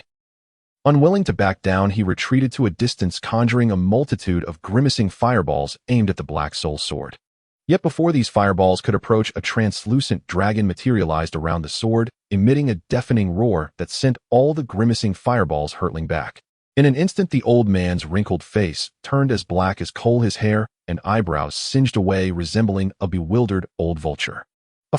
Olivia could not contain herself and let out a malicious laugh. She could clearly see that the dark sorcerer's achievements had been snatched by Lynn's weapon, and he was utterly powerless against it. For a white mage, there was no greater joy than witnessing such a scene. Lynn, meanwhile, focused on the black soul sword. Its combat power had surged from 5 to 15 and continued to climb. The translucent dragon that had appeared moments ago was likely the result of absorbing the benefits of the crimson ripple. Observing the old man's expression of utter defeat, Lynn could not help but exclaim, "Thank you for nature's bounty." Upon hearing this, the old man, already driven to rage, spat out a mouthful of blood. Realizing he could do nothing against the black soul sword, the irate old man opted to detonate the blood ball. After reciting a series of incantations, the blood ball grew increasingly volatile, the crimson wave inside no longer escaping through the breach, but rather slamming against the sphere, causing it to swell larger and larger until fine cracks began to appear on its surface. Seizing the opportunity, the old man slipped into the earlier opening from which the goblins and ogres had emerged, and then he slammed a giant sword down to seal his escape route. "Come back, black soul sword. The blood ball is about to explode." Lynn shouted at the black soul sword, which, still dazed by the sudden loss of delicious energy, glanced down at the blood ball ready to burst. Startled, it swiftly returned. "Master Lynn, hurry, come inside." The knights, still alive, had already begun to crawl through the newly opened hole. The vice-knight commander poked his head out, waving urgently at them. "Olivia, you go in first." Due to her petite stature, Olivia easily slipped into the opening. Next was Sherry, whose long legs made it a challenge to fit through the hole. With the help of Lynn and Lori lifting her legs from behind, Olivia reached out to pull her in, and she finally made it inside. Lynn glanced back at the blood ball, now swollen to the size of a giant riddled with cracks, and called out, "Lori, you go in first." Lori shook her head vigorously. "Master, you go in first. This blood ball won't kill me, you hurry and get in." Lynn insisted. Immediately, Lori dashed around to Lynn's back, bending down to push him with all her might. "Master, you go in, and then I will." As Lynn lifted his foot, a deep rumbling sound emanated from the blood ball, signaling its imminent explosion. At that moment, Lori tightly embraced Lynn's waist, and with an explosive burst of strength leapt with him into the opening. The black soul sword followed closely behind, transforming into a translucent dragon to block the exit. Boom. "Master, are you all right, master?" Feeling the world sway around him, Lynn frowned slightly before opening his eyes. His first reaction was a throbbing pain in his head, and he instinctively cupped the back of his skull, discovering a gash where he had struck a protruding stone, blood flowing from the wound. Sherry was there, pressing her hand against the injury. Seeing Lynn wake up, Lori let out a sigh of relief, her tail lifted high. Suddenly, as if recalling something, she climbed beside Lynn's head. "Let me take care of that, sister elf." After Sherry released her hold on the wound, Lori earnestly leaned down and began to lick Lynn's injury with her tiny tongue. Her movements were gentle and meticulous, each stroke allowing Lynn to feel the warmth of her essence gliding over his head. Sherry, astonished, remarked, "Isn't this going to cause an infection?" Lori looked up, perplexed. "Why would it cause an infection? My mother once said that licking a wound like this would help it heal." Sherry glanced at the injury, even more surprised. "It's actually stopped bleeding." "Yes, saliva has a coagulating effect," Lynn replied as he sat up, brushing the dirt off his face, "though it could potentially lead to infection." However, he kept this thought to himself, recognizing Lori's good intentions. "I'm so sorry, master, I hurt you." Lori immediately straightened up and knelt on the ground, her eyes filled with remorse. I harm master. He is so good to me, yet I caused him pain. I'm so sorry, master." Her inner turmoil seemed to be even greater than what she displayed. Lynn rubbed his temples, bewildered by Laurie's self-blame rather than seeking praise.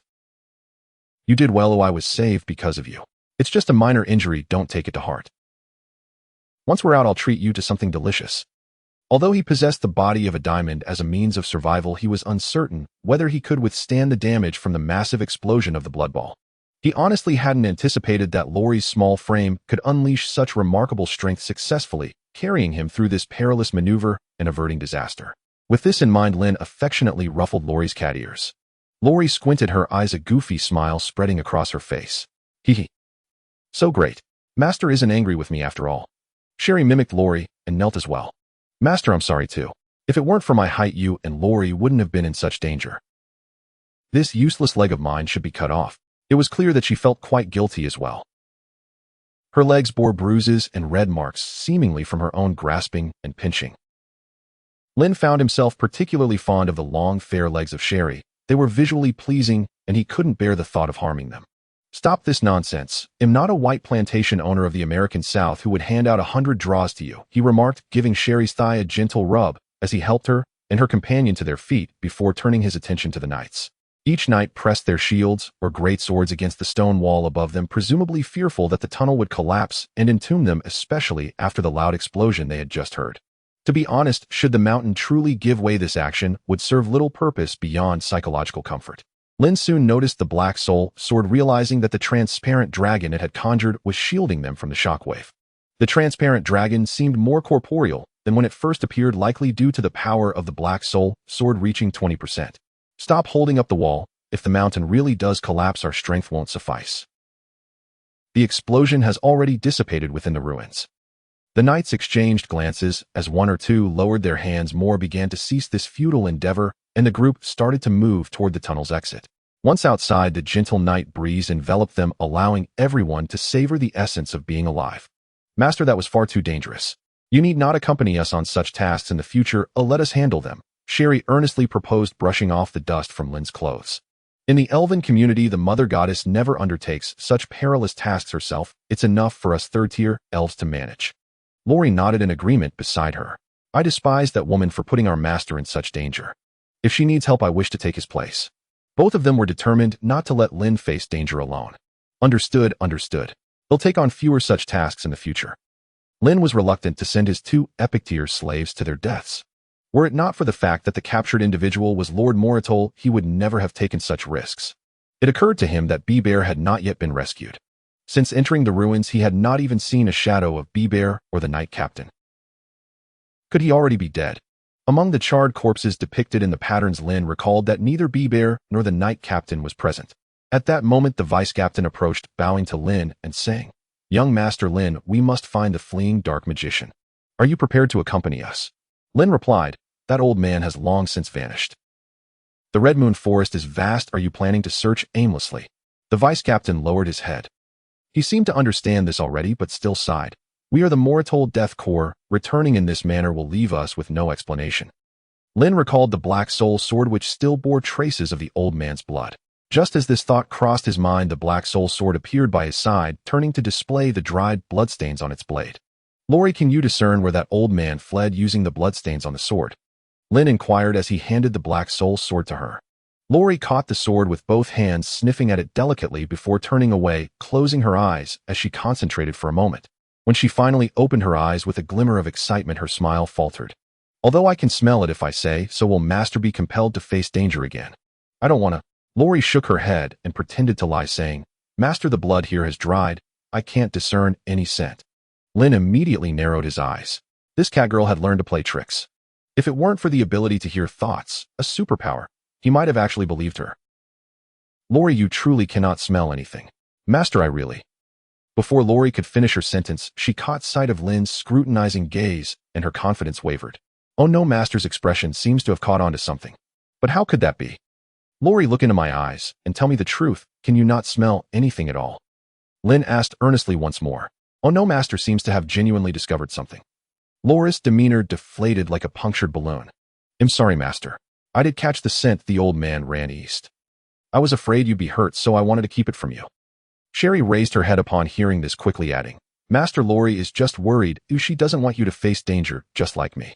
Lynn smiled, gently patting Sherry on the shoulder before reassuringly saying, I understand your intentions, but this task is different. We'd best not abandon it halfway. I promise this will be the last time. Once it's done, we'll go on vacation. Seeing Lori still downcast, Lynn reached out to pat her cat ears and said, If you have concerns, speak them openly. Our relationship doesn't require you to hide anything from me, understand? Lori paused, gazing at Lynn's understanding smile, her eyes gradually clearing as she nodded. Yes, I shouldn't keep anything from Master. Master, I will complete the task diligently, Lori stated. Sherry chimed in, so will I. Lynn switched to German language, addressing the vice captain. The old man ran east. If we pursue now, we should still catch up. The vice captain's eyes brightened, and he quickly bowed. Thank you immensely, young Master Lynn. Once standing, he nervously asked, So, do you still intend to join us? Lynn nodded. If it were another lord, I would have given up, but this is Moritol. Oh, let's go together. The vice captain grinned, sheepishly, though he didn't understand Lynn's words. He promptly organized the troops to march eastward. After traveling a distance, they indeed discovered an artificial cave on the eastern mountainside.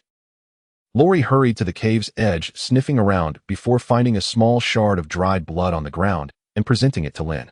Lynn crushed the blood fragment, which was the size of a small stone, between his fingers, detecting a foul odor. Indeed, it belonged to that old man.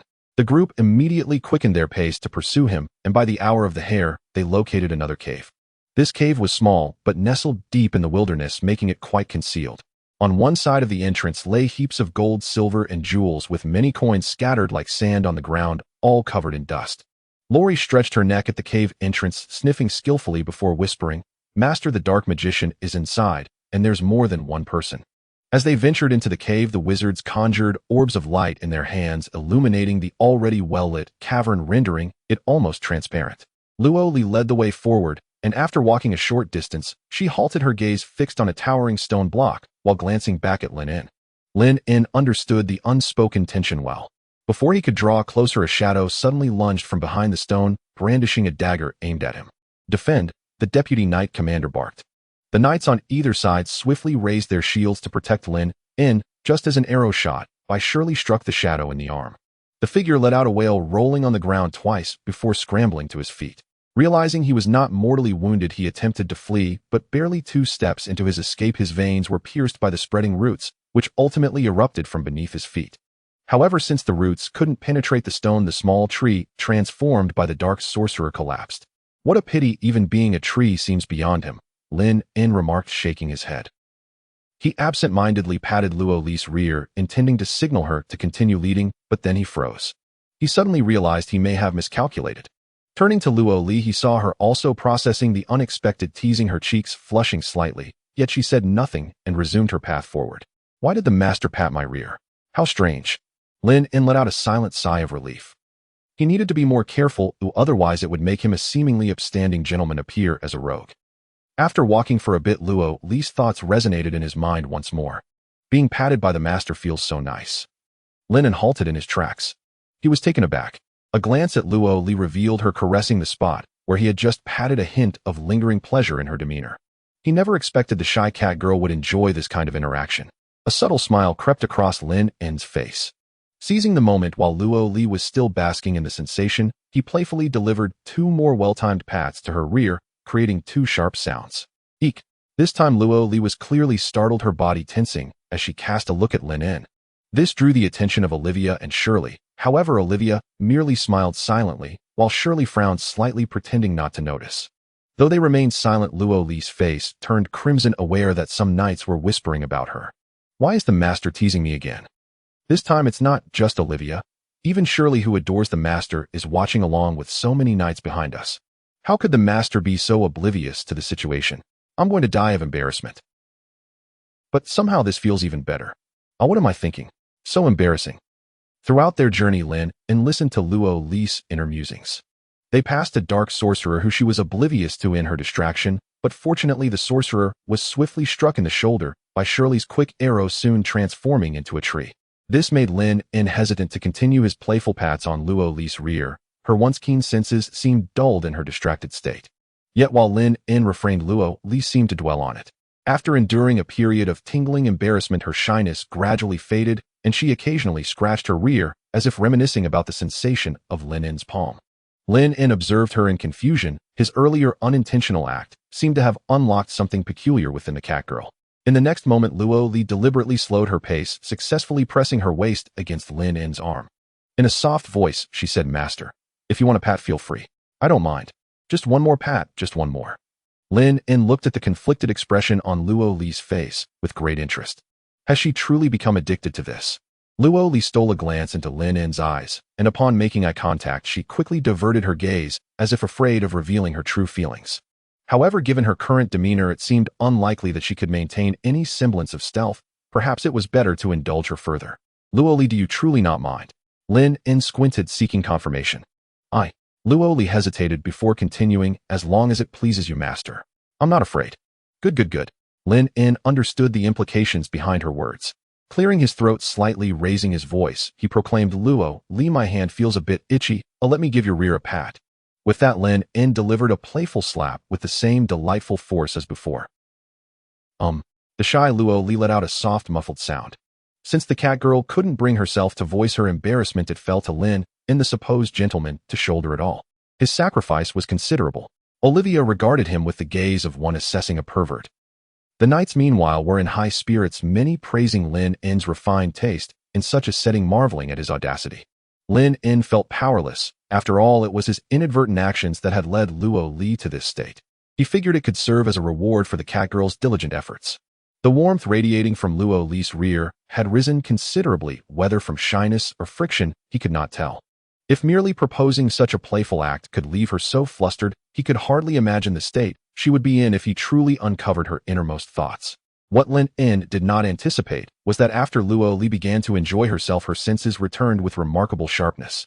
From that point on, they missed no dark sorcerers. Those who weren't transformed into trees were swiftly dispatched by the knight's swords. Lin initially intended to reward her with just a few pats, but it seemed unnecessary to stop now. This feels so good. I remember when I was a child, if I misbehaved, my mother would also pat my rear to teach me a lesson. It never hurt, but felt rather comforting. So Luo Li was longing for her mother. Lin glanced at Luo Li, who had lowered her head in nostalgia for her mother. Just as he prepared to offer some comforting words, she suddenly turned to him with a serious expression. Her eyes held a mix of anticipation, reliance, and deep confusion, a complex web of emotions. Luo Li spoke suddenly, "Master, can we truly be open about everything between us?" Lin thought she was referring to her fondness for the playful pats, smiling understandingly, "Of course. No matter what you wish to tell me, I can understand." Luo Li gazed at Lin, her large pink eyes gradually gaining determination. Then her keen nose seemed to catch a whiff of something, and she instinctively moved. Luo Li squinted quickly, exclaiming, "Master, I smell something foul. Oh, it's that old man." "Have you found him?" Lin looked around and realized they had nearly reached the end of the cave, which was also the darkest spot where hardly any light penetrated. Various stalagmites grew in a rugged manner, making the path ahead resemble a labyrinth. The silence here was unnerving. That old man still clung to a glimmer of hope. "Old man, we know you're hiding behind the stones. Do you have any last words to share?" Lin shouted, his voice cutting through the stillness. "Damn it! How did you find me?" The old man's voice, rough and unpleasant, came from an unknown direction, as if he was choking on phlegm. "My sword says it isn't done feasting on you yet, so it came all this way to carve you into pieces." The old man, furious, retorted, "Those energies were mine. They were stolen by your sword." "Not satisfied?" Lin raised an eyebrow. "If you're not satisfied, why not come out and bite me?" Upon hearing Lin's response, the old man fell silent for a moment before saying, "I don't want to come out. You'll kill me." "Of course," Lin shrugged. "It doesn't matter if you don't come out. This cave is so small, we will drag you out eventually." The cave fell silent again. It seemed the old man was too afraid to speak. The knights began their final search of the cave, well aware that the old man was not to be trifled with, so they remained on high alert. Luo Li, relying on her keen sense of smell, advanced through the obstacles under Lin's protection, drawing closer to the foul stench. Boom! Suddenly, a deafening explosion reverberated through the cave. Debris and sparks flew in the shockwave, forcing those at the front to raise their arms to shield their faces. Luo Li stood at the forefront. Although she managed to protect her face, her hand was injured. She could have retreated to safety, but she wanted to shield Lin from the flying debris. However, Lin quickly noticed her action and swept her behind him. The dark sorcerers had managed to blast a hole in the cave, and moonlight streamed through, illuminating the chaotic sight of shadows scrambling to escape. "Chase them!" Without hesitation, Lin summoned the Black Soul Sword, and flung it forward. The sword transformed into a transparent dragon, crashing through the entrance and allowing the entire team to pass smoothly. They pressed on relentlessly after the old man. The old man, caught off guard by their swift pursuit, screamed in despair, "Spare us. You're all good people." Lynn was baffled, struggling to fathom where the old man found the audacity to speak. Good people deserve to be threatened with a gun, right? The old man looked stunned. What's a gun? You'll find out after you die and are reborn in another world.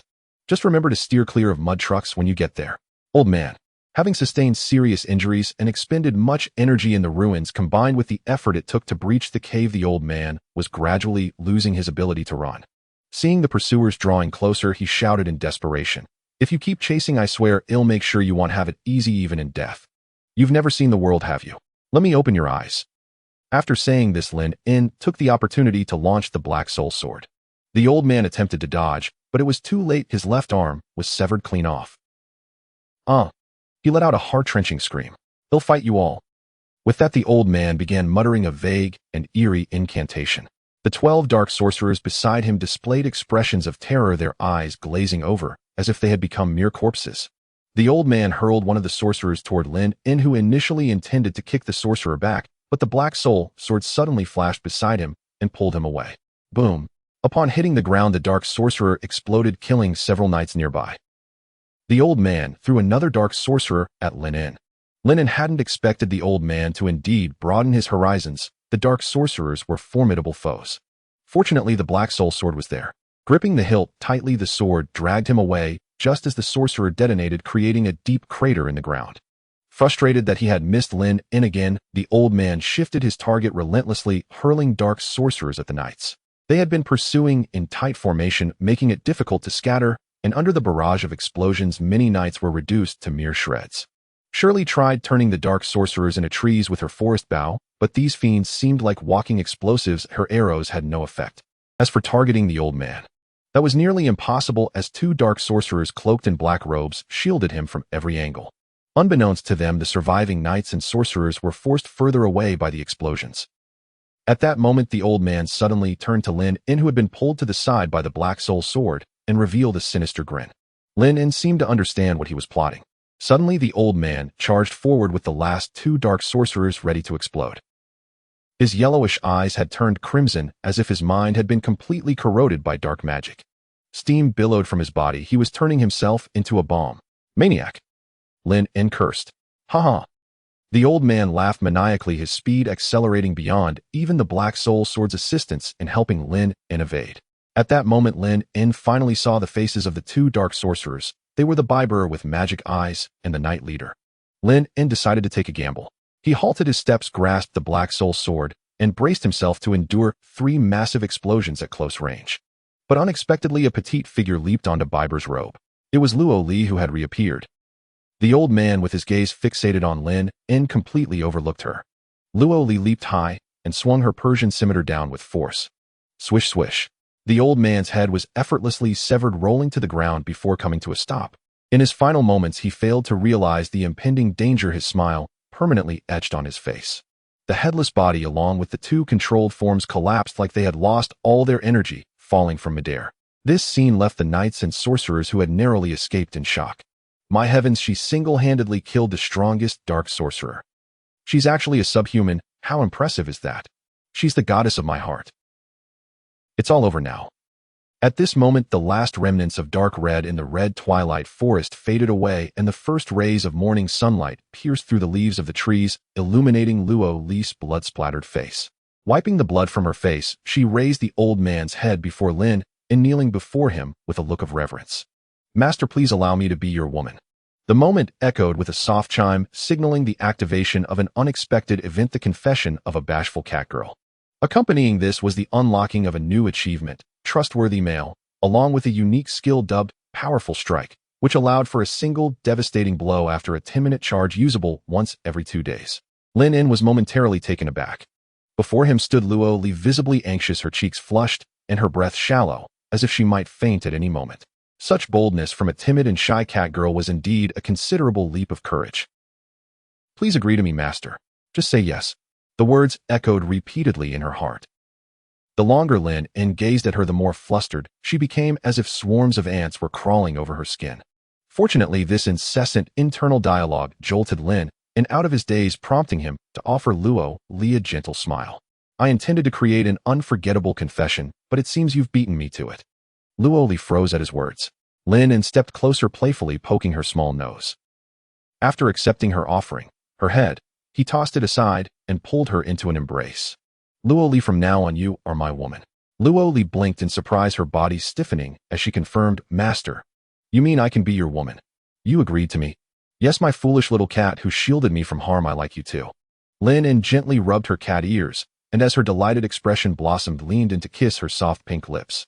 Luo Li wrapped her arms around Lynn, relishing the warmth of their lips against one another. The gathered crowd erupted into cheers.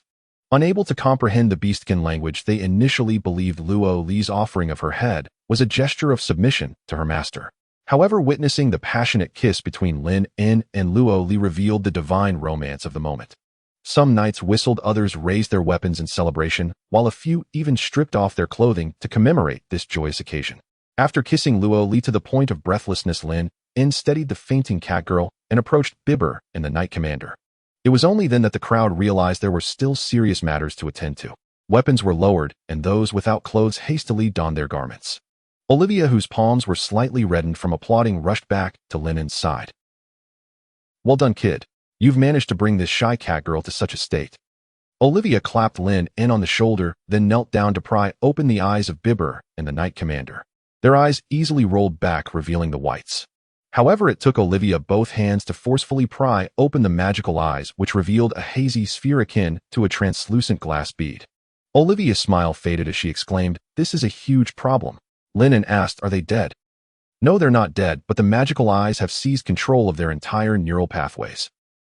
Now that the magic has abruptly ceased, their neural connections have shattered, leaving them devoid of perception of this world. Lynn grasped Olivia's explanation. In layman's terms, these two were akin to vegetative state patients.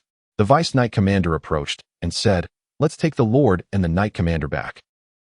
Princess Laura will surely summon the best doctors in the city to treat them. They will recover. Olivia smiled wryly. As the granddaughter of a demon lord, she knew that these two were beyond the realm of healing. Lynn shivered at the thought. According to his knowledge, medieval medicine either involved bloodletting or amputation, and the best doctors in town were typically the ones who could saw off a limb in mere seconds. If it came to that, these two would be finished. Let's not rush to judgment. I believe they can still be saved. Lynn rummaged through his medallion, eventually retrieving a stash of healing potions. This was a reward from completing his novice tutorial, yielding 5 bottles, of which 3 remained. After administering the healing potions to Bibber and the knight commander, their pale complexions began to visibly regain color. Olivia was astounded as she took the empty vial from Lynn, sniffing it before frowning. It just smells like ordinary herbs. However, as soon as she uttered those words, she glanced back at Bibber and the knight commander, only to discover that their magical eyes had deteriorated and fallen away on their own. Olivia's mouth formed a perfect circle of disbelief as she hurried to cast her perception magic again, incredulously exclaiming that they're all right.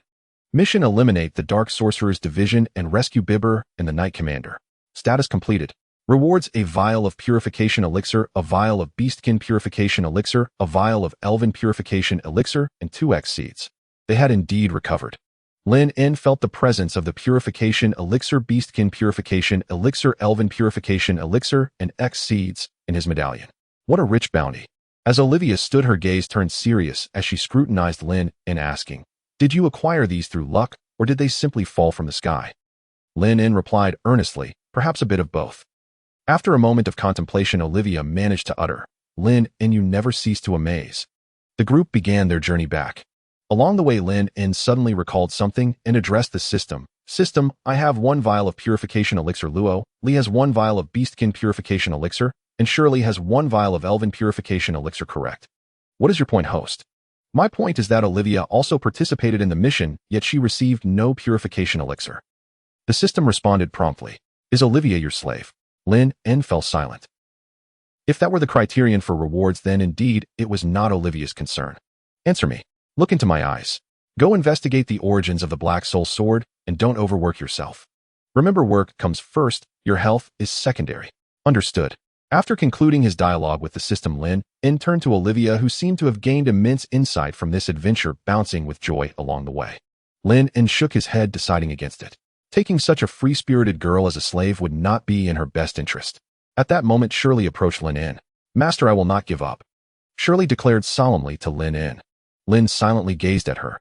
Shirley felt a strange tension under his scrutiny and instinctively turned her head to the side, yet she insisted, "I will make my master like me no matter how much effort it requires. I want to be the master's woman, just like Lori." Lynn slightly raised his head, a meaningful smile gracing his lips. At that moment, Laura's cat ears twitched. She sensed something and promptly abandoned her exploration, ahead swiftly trotting over to take hold of one of Lynn's hands. Shirley glanced at them and, understanding the situation, discreetly walked over to Olivia's side. By the time they returned to the gates of Moritol, dusk had fallen. From a distance, they could see Laura's slender figure. It appeared she had been waiting at the gate all along. Upon seeing the horse carrying Biber at the front of the group, Laura immediately ran over, her excitement palpable.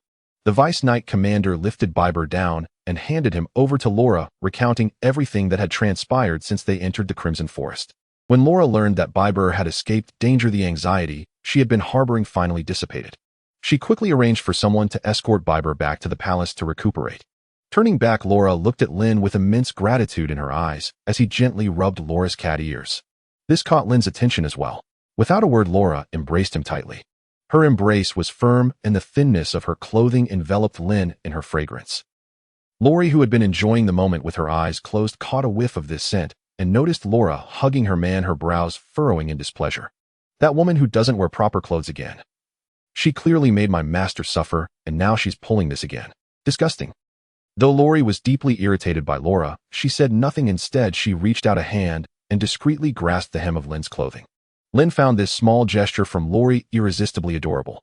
Fortunately, he understood Laura's intent and kept his hand resting on her cat ears, knowing that this embrace was one-sided on Laura's part. After a moment of emotional exchange, Laura finally broke free from her feelings and said, "Young Master Lynn, I truly don't know how to thank you." Lynn smiled slightly and replied, "It's simple. Once we return, I'll prepare a list of what I need. When Biber wakes up, you can give it to him. Yes, we will make sure to fulfill all your requests." Laura patted her chest confidently, having promised before Lynn set out that as long as they could save her father, Moritol would meet any of Lynn's demands. Following that, Laura began her journey back to the palace to inform the ministers of Biber's safe return. After bidding farewell to Lynn and the Vice Knight Commander, he finally returned to his seaside manor before night fell. "You've finally returned, young master. I've been worried about you all day and night." Carter hurriedly opened the manor's door with Jane and Ing following closely behind, carrying wine and snacks. Olivia's eyes lit up at the sight of the treats as she eagerly grabbed a few and began to snack on them. "Miss Selena, don't just eat for yourself. Oh, please share some with the young master and his servant," Carter reminded her. Lynn patted Laura's shoulder, pulling her into his embrace as he laughed. "From now on, you should refer to Lori as the young master's wife rather than his servant." Carter blinked in surprise and then exclaimed, "Young master, you can't be serious." "I'm not joking. Lori is already my woman, as she is no longer my servant." Lynn spoke with a serious demeanor. Carter scratched his head in confusion. Having never seen Laura's valiant side on the battlefield, he couldn't comprehend why Lynn would elevate a demi-human servant to the status of a wife. However, Lynn's attitude left him no room for further questions. He could only comply, saying, "Understood, young master. Young master's wife, you can command me for anything you need." At that moment, Jane and Ing stepped forward, bowing respectfully. "Young master's wife, you can also command us for anything you need." Lori shyly buried her head into Lynn's chest. She didn't care about giving commands, but Lynn's proud declaration of her as his wife filled her with immense happiness. After dinner, Olivia shot Lynn a mischievous look before sending Shirley, Carter, Jane, and Ing back to their rooms. Olivia was the last to leave. Before departing, she turned her back to Lynn and gave him a thumbs up. Lynn was left speechless. What strange thoughts occupied the mind of this noble lady? "Master, should we return to our room as well?" Lori tugged at one of Lynn's hands, leaning against his shoulder as she asked. Suddenly, Lynn heard Lori's thoughts, and he narrowed his eyes sharply. Once back in the room, Lori lay on her side, next to Lynn, her heart racing rapidly. This was far more nerve-wracking than their previous shared nights. Back then, Lori could at least comfort herself with the thought of working, but this time she was in bed with Lynn as a couple. From her thoughts, Lynn could sense the tumult of emotions swirling in Laura's mind. She was both eager and fearful. At that moment, Lynn suddenly turned over, startling Lori. Her tail resting on the bed stiffened and accidentally swiped across Lynn's face. What the yay? Lynn covered his left cheek. He felt insulted. Oh, Master, I'm so sorry. I didn't mean to. Lori quickly grabbed her tail, biting it fiercely before wrapping it around her neck to suppress it. You? Seeing Lori so flustered amused Lynn. Lori shyly replied, Master, I just need to get used to it. I didn't mean anything else. Lori, you've finally become the Master's woman. I seized this opportunity and don't let him down. Encouraging herself inwardly, Lori smiled at Lynn and willingly snuggled into his embrace for a kiss. After a while, Lynn got up from the bed and asked, Can you accept this? Or do you need more time?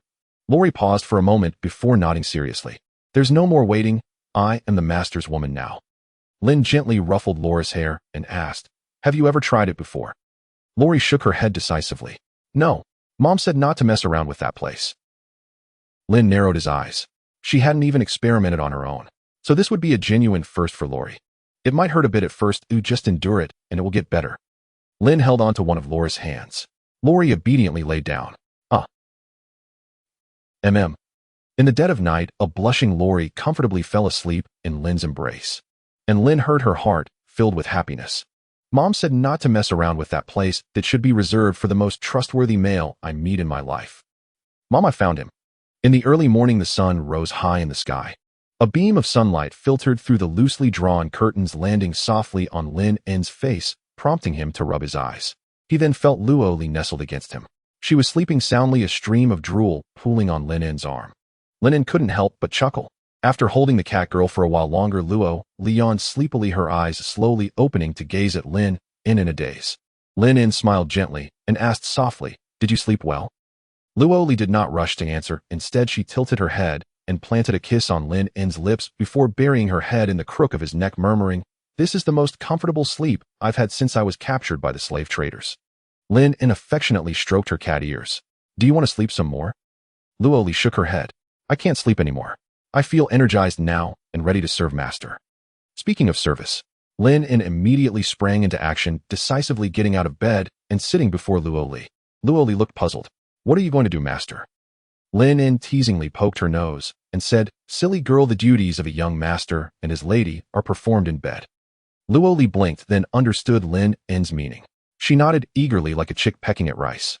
Her unguarded actions spoke volumes. Yesterday was truly wonderful. I adore my master so much. I just hope today won't be as painful as it started. Lynn smiled, kissing Luoli, gently reassuring her that it would not be painful today. Master, should we change the sheets? Luoli asked, raising her head. No need, we're using them now. Well, wash them after we're done. Lynn took her hand as he had the day before. After their playful endeavors, Luoli lay on Lynn's stomach, catching her breath in small gasps, her entire body feeling languid. Master, you are so lively in the morning, Luoli observed softly. Lynn scratched his head, momentarily unsure how to explain the peculiarities of morning energy. However, it wasn't just that, it also had to do with Luoli's irresistibly alluring appearance. Catfolk truly are born enchantresses. How about we go have breakfast? Lynn said, drawing circles on Luoli's belly. Yes, I'm quite hungry too. Luoli climbed out of bed, dressed quickly, and when she opened the door, she was startled to find Jian and the two maids standing at the threshold. With a swift cat-like leap, Luoli ducked behind the door. Lynn was equally taken aback, relieved that he was already dressed from the waist down, though his upper body remained bare. Jian and Ning seemed unfazed. They gazed at Lynn's well-defined abs, their faces slightly flushed, yet their eyes remained fixed. Lynn hurriedly put on his shirt and approached them, asking, How long have you been standing here? Jian smiled. Young master, we brought breakfast as soon as it was ready. Ing added, Yes, young master, we've been waiting at the door for you. Lynn, did you hear anything unusual? Jian and Ing exchanged glances, both smiling silently. I'm asking you a question. Jian quickly responded, We absolutely did not hear any noises. Ing chimed in, Indeed, we heard nothing unusual at all. Lynn was momentarily at a loss for words.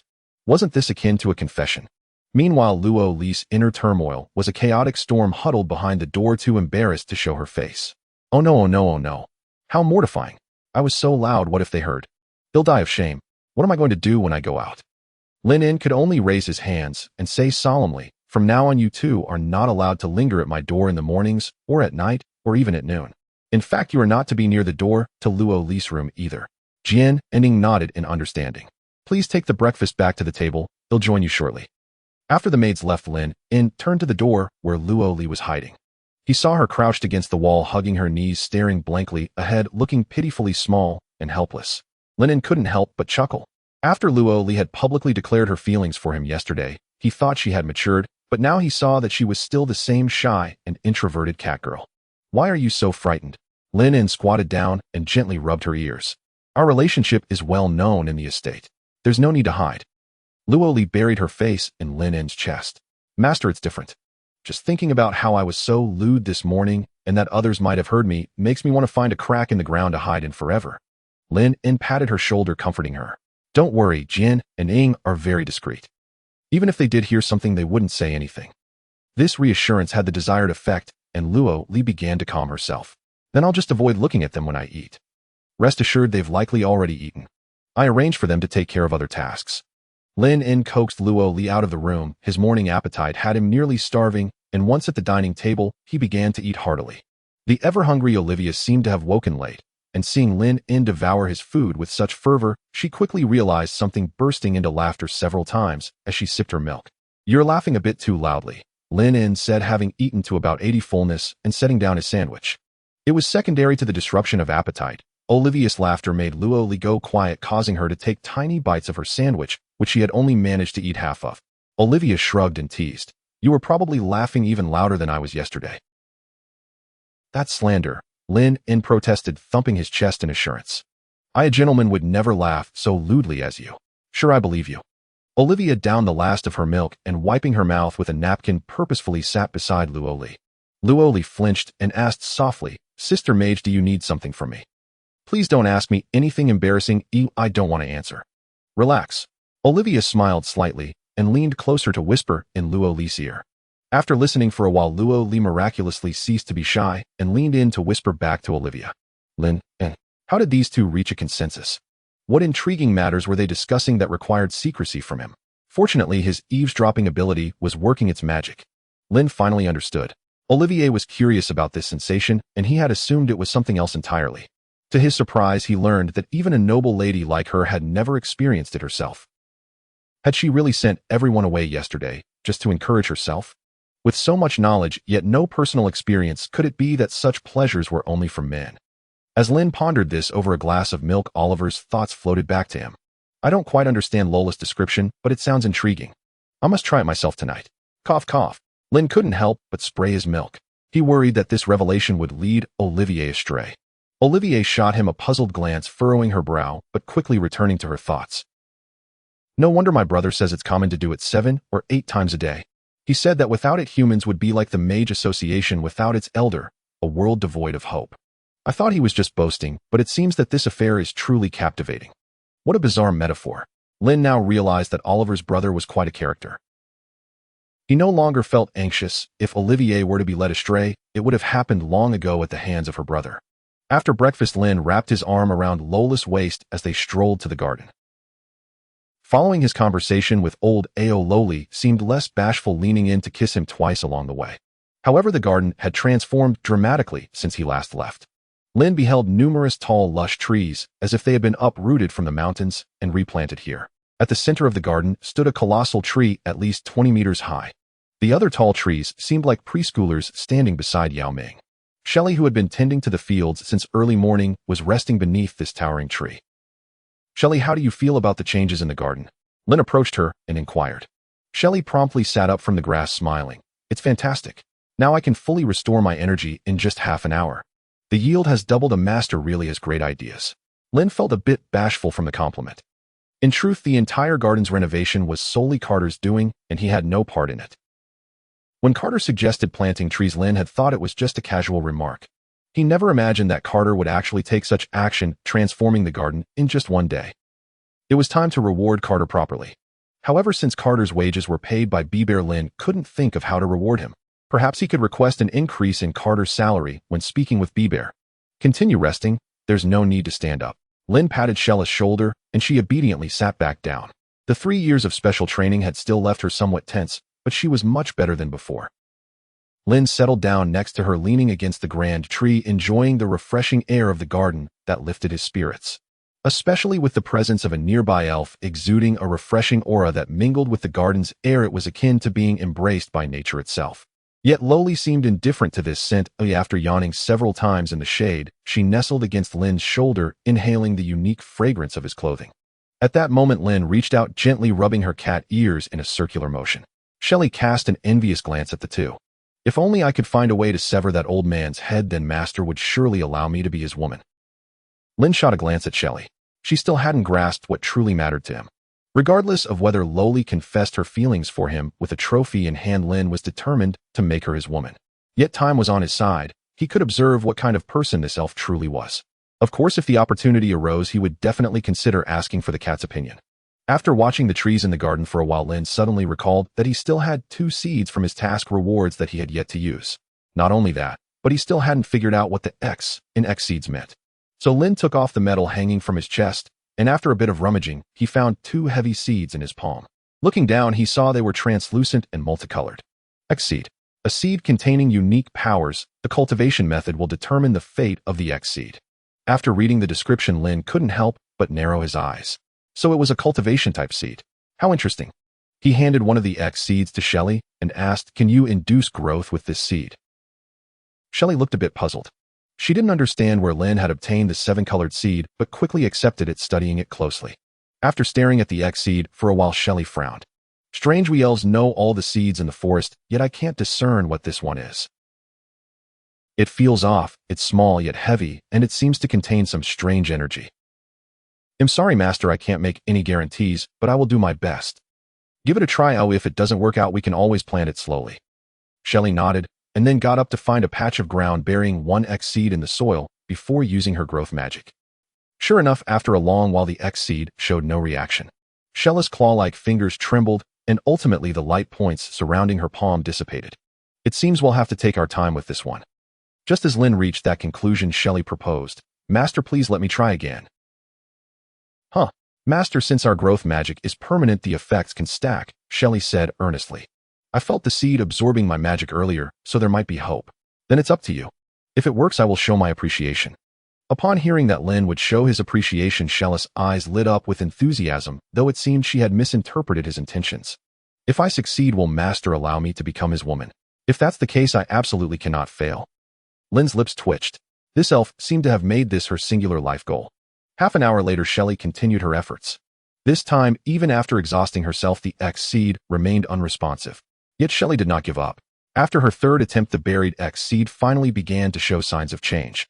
A tender green sprout broke through the seed coat, slowly emerging from the soil, glistening faintly in the sunlight. Lynn's eyes brightened slightly at the sight. Clearly, Shirley's judgment was correct. The growth magic truly had an effect on the X seed.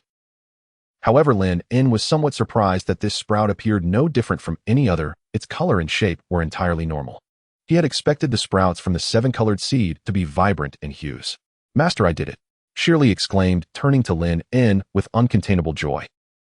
Lynn nodded slightly, walked over and affectionately ruffled Shirley's long ears before handing her a bottle of elven essence. Shirley took the elven essence in a daze, a flicker of disappointment crossing her eyes. "So this is what the reward is." After drinking the elven essence, Shirley ascended to a 4th-tier elf.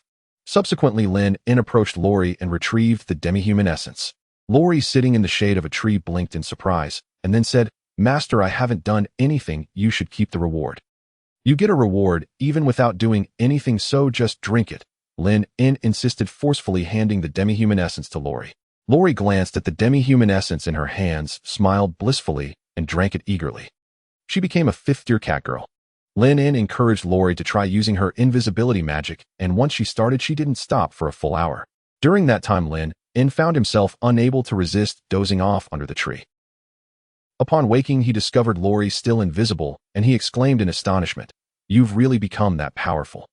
Lori switched back to her physical form, wiggling her cat ears as she replied, "Master, I feel like I still have half my magic left." "So you can be invisible for at least 2 hours, eh?" Lynn narrowed his eyes in contemplation. He could hardly imagine what kind of formidable opponent would necessitate Lori being invisible for 2 hours to defeat. Previously, just a few minutes of invisibility had already allowed her to vanquish extremely powerful foes. Perhaps only a battlefield teeming with chaos could match Lori's current prowess. With her around, the enemy commanders would fall one after another undetected, truly a scene from a horror film. Lori nestled into Lynn's embrace and whispered, "This is all thanks to you, Master." She held one of Lynn's hands with both of hers and playfully licked the back of his hand. Suddenly Lynn had a mischievous thought and grinned. "How about we test whether the invisibility magic fails when subjected to continuous impact tonight?" Lori froze, and as she processed his words, her face flushed bright red. "Master, really? To discover this answer, you could just ask Olivia. Why do you have to test it yourself? Such a lecherous master." Yet Lori did not refuse, and her gaze indicated her acceptance. Once Shirley had regained her strength, she resumed using growth magic on the X-seed, tirelessly repeating the process. Her growth magic became even more effective, and by noon the X-seed had transformed into a seedling boasting precisely 7 leaves atop its diminutive stem. Fortunately, with an elf assisting, Lynn could hardly fathom how many centuries it would take him to cultivate the X-seed through regular watering and fertilizing. It might take generations, his son planting after he passed, then his grandson endlessly continuing the cycle akin to the fabled foolish old man who moved mountains. "You've worked hard. From now on you can plant crops during the day and trees at night," Lynn instructed Shirley. "Understood, Master," Shirley obediently nodded. Lynn initially intended for Shirley to cultivate the X-seed first, but after some thought he realized the Delman Empire might collapse at any moment. Food was the only solid currency in chaotic times. The importance of these two tasks was equally critical, so it was wiser to proceed with both simultaneously. "Young Master, lunch is ready," came a voice from Jane, followed closely by Ying. These two were inseparable, often even going to the restroom together. However, upon seeing them, Lori instantly leaped behind Lynn, and her cheeks flushed. "They heard my call." So embarrassing. Indeed, she still couldn't muster the courage to look Jane and Ying in the eye. Lynn chuckled helplessly. He then picked up the bashful little catgirl and headed toward the villa. At the dining table, Carter reported to Lynn about the expenditures over this period. He detailed the costs of tree removal, transportation, planting, as well as the procurement of daily necessities and the upkeep of the estate. Listening to these matters was of little concern to Lynn, since he could have it all reimbursed by Bear, the ambassador of Moritol. Finally, Lynn waved his hand impatiently and said, "Carter, I'm only interested in one thing right now. Tell me, has inflation risen?" "Inflation?" Carter scratched his curly wool, seemingly perplexed by Lynn's question. After a moment of reflection, Carter answered honestly, "Now a loaf of black bread sells for 120 copper coins, and a chicken has reached 10 silver coins." Good heavens. He hadn't stepped out to buy groceries for just a few days, and the prices had skyrocketed. A single chicken was worth half a gold coin now. He remembered when farmers labored for an entire month for just 1 gold coin. No matter how much wages increased, they could never keep pace with rising prices. The Delman Empire was heading toward a vibrant and flourishing future. Lynn squinted thoughtfully for a moment, then suddenly smiled meaningfully. He realized what demands he should make of Bear. "Master, why aren't you eating?" Lori asked, noticing Lynn in a daze. She licked his face and offered him a chicken leg. Lynn grasped the chicken leg and said, "The master plans to take a big bite out of Moritol. Oh, it all depends on whether that old fox Bear agrees." Lori blinked in confusion. "I don't quite understand, but whatever master asks of me, I will do." Lynn affectionately tousled Laura's cat ears. Meanwhile, Olivia, having taken a few bites of white bread, quietly slid over to Lori's side. Upon seeing Olivia beckoning her, Lori quietly moved closer to her. Then through their heart-o-heart listening, the two girls' whispers were clearly conveyed. "I tried it myself, and it really does feel amazing." Lori wasn't lying. "See, I told you, the mage sister finally believes me." Lynn. He seemed to understand why Olivia had vanished after breakfast. "I wonder what it feels like to be with another person. Oh, I'm a bit curious now." Suddenly, Olivia's gaze focused on Lynn. Lynn broke into a cold sweat. "Olivia, you haven't taught me any magic for a long time." Olivia paused momentarily before responding. "Sure, how about we do it together after lunch?" Lynn sighed in relief. He had to find something proper for old Olivia to do. During this time, Lynn focused on his magical studies, indulging his catgirl companion only occasionally. His fire magic had reached such a temperature that the flames now glowed a ghostly blue capable of melting even stone upon impact. His water magic had become so dexterous that it could slip into an enemy's nostrils and fill their lungs. Additionally, he took the time to learn the invisibility spell. While this spell was not as crucial for a melee master like Lynn as it was for an assassin like Luo Li, the saying goes that having many skills is better than none at all. Knowledge is always preferable to ignorance. According to Olivia's assessment, Lynn was now undoubtedly a 4th-tier mage. His rate of progress was unprecedented and likely unmatched in the future. However, Olivia herself was not without accomplishments. She had also freed herself from the constraints of a staff, becoming a third-tier mage capable of wielding magic freely. In truth, Olivia had always been a genius overshadowed only by Lynn's brilliance. After all, it is an immutable truth that a genius can never outshine a cheat. Today, Olivia theoretically taught Lynn, in the last spell he wished to learn, the sneezing spell. It was only theoretically because although Lynn had successfully cast it, he had yet to find a target to verify its effectiveness. Luoli volunteered, but Lynn decisively refused. He could not bear the thought of startling the little cat. Just then Carter came running over, waving his hand.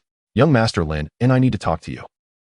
Lynn glanced at Carter and quietly used the sneezing spell. A faint, almost imperceptible chill swept through the air. "Achoo!" Carter immediately let out a loud sneeze so powerful that he could hardly believe it himself. The white dove perched on his shoulder was startled into flight, scattering a few feathers that drifted down onto his clothing. Carter rubbed his nose with a finger and said apologetically, "Sorry, young master, I think I might have caught a cold." After spinning in the air twice, the dove returned to perch on Carter's shoulder, and he continued on his way. Lynn nodded silently, attempting a series of rapid releases of the spell. A flurry of chilly breezes swept through the air. "Achoo, achoo, achoo, achoo." Carter, in disbelief, sneezed 4 times in rapid succession, each sneeze causing him to jump a few centimeters higher, as if he had learned to fly. The dove was once again startled into the air, spinning 8 times before daring to land again. Lynn smiled in satisfaction. He had mastered the spell thoroughly and could now use it to spread love and justice. Carter felt as though he might cough up his throat. Puzzled, he said, "I don't feel unwell at all. How did I suddenly catch such a bad cold?" "Don't focus on unimportant matters. What did you want to see me about? Also, are you keeping a bird now?" Lynn pointed to the cute white dove that had just returned to Carter's shoulder. Its bright red eyes bobbed up and down, rhythmically cooing softly. "No, this is a carrier pigeon raised by Princess Laura. The letter says that Lord Bibbo has awakened and invites you to visit." "Lynn, your appetite is rather large." In the palace office, Lord Bibbo sat across from Lynn, a bitter smile etched on his face. Lynn looked at Luoli with a serious expression. "Honestly, do I have a large appetite?" "Not at all, young master has a modest appetite," Luoli replied, shaking her head without a moment's hesitation.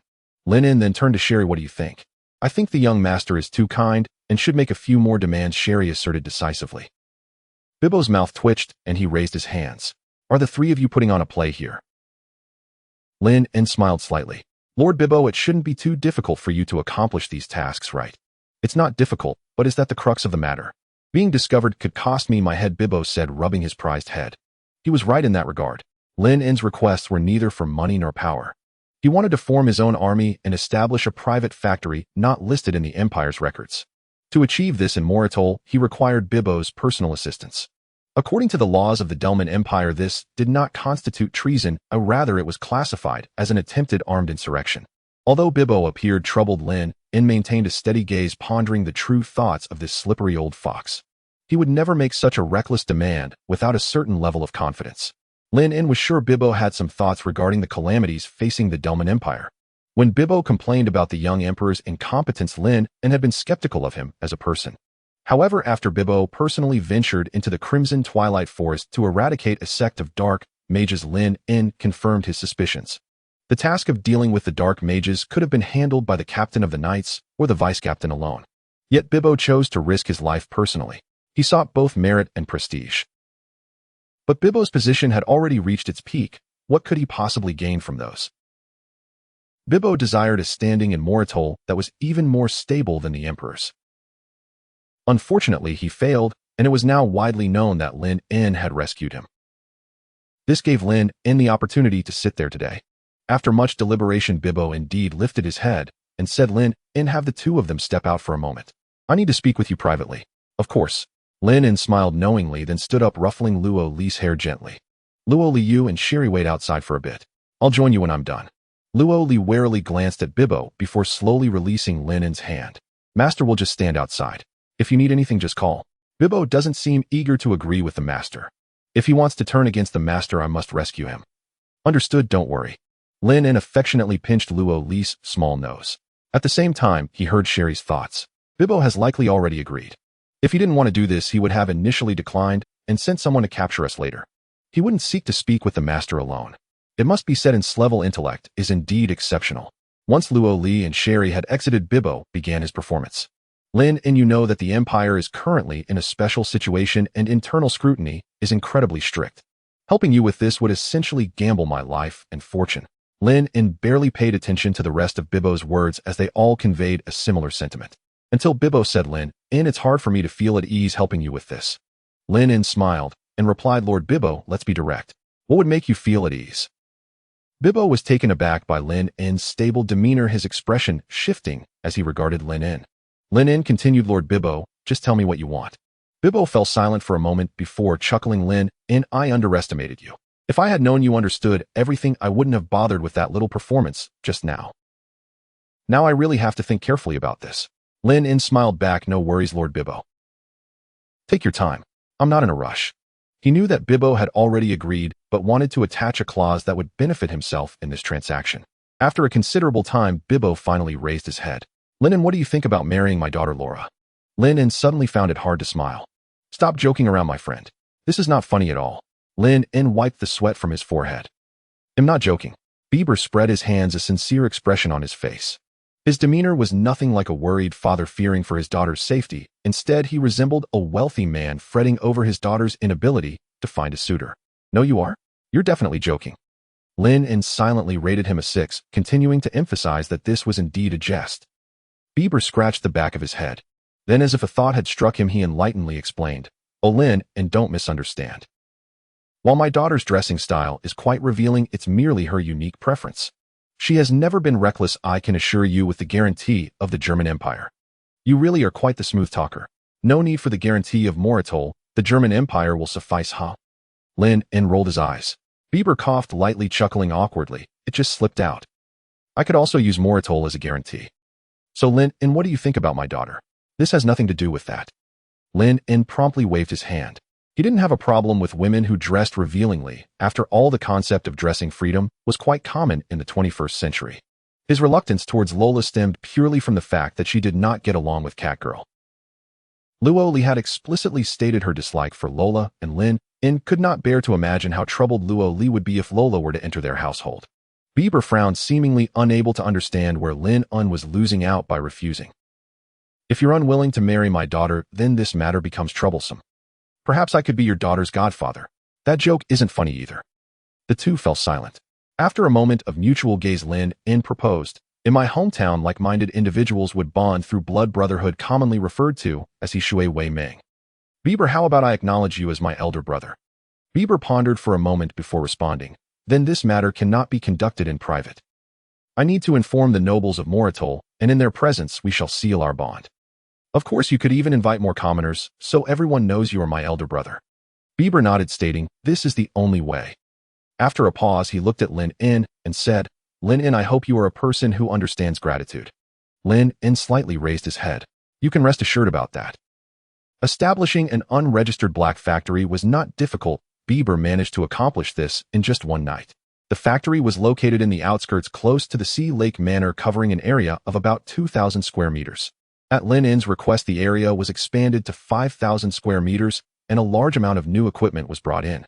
Carter recruited a staggering 10,000 laborers in just one day, including ironworkers, chefs, village doctors, stable hands, and porters, as the unemployment rate in Moritol had exceeded 30%. However, Lynn N spent an entire week observing to select which diligent and capable workers would remain and which thieves and mediocre workers would be dismissed. In the end, the factory retained only 5,000 individuals.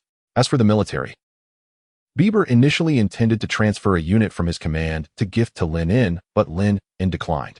He planned to personally recruit every soldier, as he didn't trust troops transferred from elsewhere. But before that, he needed to stabilize the factory first. On his first day, Lynn N announced in front of all the workers that his factory was an exploitative, oppressive black factory where they would lead a miserable life akin to slaves. The workers were taken aback, and before they could flee, Lynn N pulled out his prepared draft proclaiming a monthly wage of 100 gold coins, a mandatory 9-to-5 Schedule 40 labor commission, and overtime paid at triple the hourly rate, all while grinning wickedly and suggesting that the workers must be terrified. The workers stood dumbfounded, then uncontrollably raised their hands high, jumping for joy, as if they had seen the sun, repeatedly chanting praises for Lynn N. On the third day, Lynn directed the chefs to push in several carts of pork into the factory, simmering the meat with a variety of vegetables to create a stew, freely offering it to the workers. He also mentioned that since the workers were engaged in heavy labor to better exploit them, they must eat to their heart's content without any limits. The workers who hadn't tasted meat and who knows how long savored the delicious pork stew with white bread moved to tears and once again shouted praises for Lynn. On the seventh day, Lynn specially visited the black factory to distribute small holiday gifts to the workers. Some opened blind boxes to find bags of candy, others received new clothes, and some even uncovered a ruby the size of a soybean. Seeing the tangible benefits, the workers' faces beamed with joy. Before leaving, some even knelt before Lynn hugging his legs and kissing his boots. He quickly helped them up, emphasizing that such actions would not exempt them from being exploited. They must work until 5 in the afternoon. On the 15th day, Carter reported that a worker had accidentally broken his finger while smelting iron and would be unable to work for a long time, which would also affect future productivity. Should they dismiss him and recruit a replacement? Lynn immediately stated that since the worker was injured in the black factory, he would receive a one-time payment of 2 months' salary as compensation and publicly promised that the black factory would never dismiss him. As long as he was willing to stay, the factory would provide for him for life. After Carter followed through, the witnessing workers could no longer contain themselves. That very day, they worked overtime for Lynn without expecting any extra pay. Upon hearing this, Lynn was furious and demanded that Carter settle their overtime wages on the spot. This time, many workers even cried, their gratitude overflowing. Ultimately, they erected a statue of Lynn in the black factory, bowing 3 times daily before it, as if worshiping Jesus, wishing for Lynn to live long and never die. The report card for the black factory was released at the end of the month. At the dining table, Carter held the black factory's report card, comparing it with those of other factories. To his astonishment, he discovered that although the operational costs of the black factory were 3 times higher than those of its counterparts, its production efficiency surpassed theirs by an astounding 9-fold. This meant that the 1,000 people of the black factory generated the returns of 9,000 people from other factories. Carter, his mouth full of white bread, dropped it onto the table in sheer amazement and exclaimed, "Young master, you are truly a business genius. I never would have imagined that providing a good life for those of lowly blood could create such immense value. Their blood is not lowly. Do not speak such words in my presence again." Lynn patted Carter's shoulder, fully expecting this outcome. His approach was a dimensional strike in a feudal society. "Yes, no one is born lowly," Olivia chimed in with a nod of agreement. "It is because my master is the best in the world that in his eyes everyone is equal, even those of different races," Sherry said, standing behind Lynn, tenderly massaging his shoulders. "The fact that my master rescued me is the best proof of this. Being by his side is the greatest fortune of my life." Her golden hair cascaded onto Lynn's chest, carrying a faint floral scent that relaxed his mood. During this time, whenever the opportunity arose, Sherry would draw near to Lynn, attempting to showcase herself. Lynn was also quite pleased with Sherry's performance. She worked diligently in the fields by day and tended to the trees by night, always selflessly laboring. They had already filled 10 warehouses with grain, and the seeds had grown to 2 meters tall, clearly nearing readiness for harvest. "Master, I want a hug." At that moment, Lowly, sitting beside him, suddenly nestled into Lynn's embrace, opening one of his hands to gently lick his palm in a display of affection. Sherry glanced at Lowly, then smiled with envy. After caressing Lynn's shoulder twice, she decisively withdrew her hand and quietly returned to her corner. Her emotional intelligence was exceptionally high. As soon as Lowly expressed a desire to be close to Lynn, Sherry would quietly step aside, resulting in Lowly never voicing any objections. Lynn embraced Lola's soft form, gently pinching her ear and saying, "You naughty little cat, your tongue is all barbs. It tickles my palm to death." He gave Lola's fluffy ear a playful tug. Then let me scratch it for you, master." Lowly then opened her mouth softly, gliding her pair of cat fangs along Lynn's palm. Her forefangs were unlike normal teeth. They could move slightly with the roots, and Lowly patiently scratched the spot she had just licked with a gentle force that wouldn't harm the skin. Lynn's palm indeed ceased to itch, and instead he felt a pleasant sensation. This little cat girl had learned everything now. The elf was right. Lynn truly is a wonderful person. Suddenly Lynn heard Olivia's thoughts. He squinted slightly. He had unknowingly acquired the ability to listen to Olivia's thoughts. After all, Olivia was not of a different race. The system has been upgraded. Provided that the intimacy level is sufficiently high, the host can now hear the thoughts of similar beings. So that was it. "Wait a minute, system, why didn't you notify me of this sooner?" The system replied, "I was following your advice to avoid overworking and to prioritize work over rest. I was investigating the origins of the Black Soul Sword and fainted from exhaustion, forgetting about this matter." Lynn paused for a moment, then realized the system was lying. Forgetting is forgetting. A deceptive system is a non-functional system. I was wrong. Given your good attitude in admitting your mistake, I won't hold it against you for the loss of my right to know. The system fell silent for a moment. Ding. Compensation, a bottle of cleansing essence. Status dispensed. Lynn was taken aback. He hadn't expected the system to truly offer compensation, and so generously at that. He had thought the system might merely toss him a few gold coins as a token gesture. System, you've suddenly become so grand. I have to pamper Lynn, and after all, we are family. At that moment, Lynn felt an unprecedented warmth in the mechanical tone of the system's female voice. Just then, Olivia's thoughts echoed in his mind again. After saying goodbye in a few days, I will surely think of everything we experienced together often. Lynn's expression shifted. Was Olivia leaving soon? Reflecting on the time he had spent with Olivia, he nearly forgot that their relationship had merely been one of coincidental companionship. If Olivia were to depart in a few days, Lynn was far from prepared. Lynn, what are you thinking about? Olivia asked, noticing the peculiar look on his face. Lynn hesitated, then smiled. I was thinking of some sorrowful matters, and suddenly felt a bit sentimental. Sorrowful matters. Olivia blinked, then said with a smile, would you like to share? We can comfort you. Lynn shook his head. The more Olivia tried to comfort him, the sadder he might become. I thought of something happy instead. Oh, I'm fine now. Olivia looked puzzled. What happy matter? For instance, after you taught me the sneezing spell, I secretly made Carter sneeze 4 times in a row, and he felt as if he was flying into the sky. Carter was stunned for a moment, then realized, so it was you playing tricks that day? I thought my body was failing, and I consulted an old witch doctor in the city. He prescribed me a remedy involving drinking frog saliva. It was utterly revolting. Ugh. Olivia couldn't help but gag slightly. Lynn covered his mouth with his hand, fearing he would burst into laughter. Carter, I'm sorry. Lynn sincerely apologized. Faha. But he still laughed out loud. Carter. The young master doesn't even try to hide his laughter. At least through this incident, Lynn learned that his intimacy with Carter was sufficient for him to hear his thoughts as well. This intimacy was truly remarkable. Even knowing one had been pranked could enhance closeness. Lynn suddenly wanted to test with Jian and Ying, but these 2 maids were not at the dining table. They adhered to the principle that servants should not dine at the table, maintaining a strict hierarchy. Upon reflection, perhaps it wasn't necessary to test after all, as these 2 hardly engaged with Lynn beyond cooking and serving meals. Just then 2 girls in white socks and small leather boots came running over, one with long hair and the other with short hair. As if summoned, Jian and Ying arrived. Young Master Lynn, Miss Laura is here to see you. 2.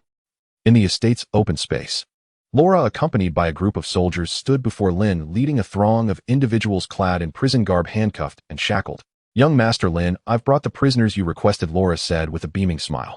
Her attire was as scant as ever, consisting only of a purple spaghetti strap dress that exposed her navel and trim waist, complemented by matching purple high heels. She approached Lynn without waiting for a response, giving him an enthusiastic hug. Lowly catching a whiff of the perfume on her smooth skin, instinctively bared her teeth. Master Lynn, could you satisfy my curiosity? Laura asked with a playful smile. What do you need so many prisoners for? Lynn replied earnestly, to build an army.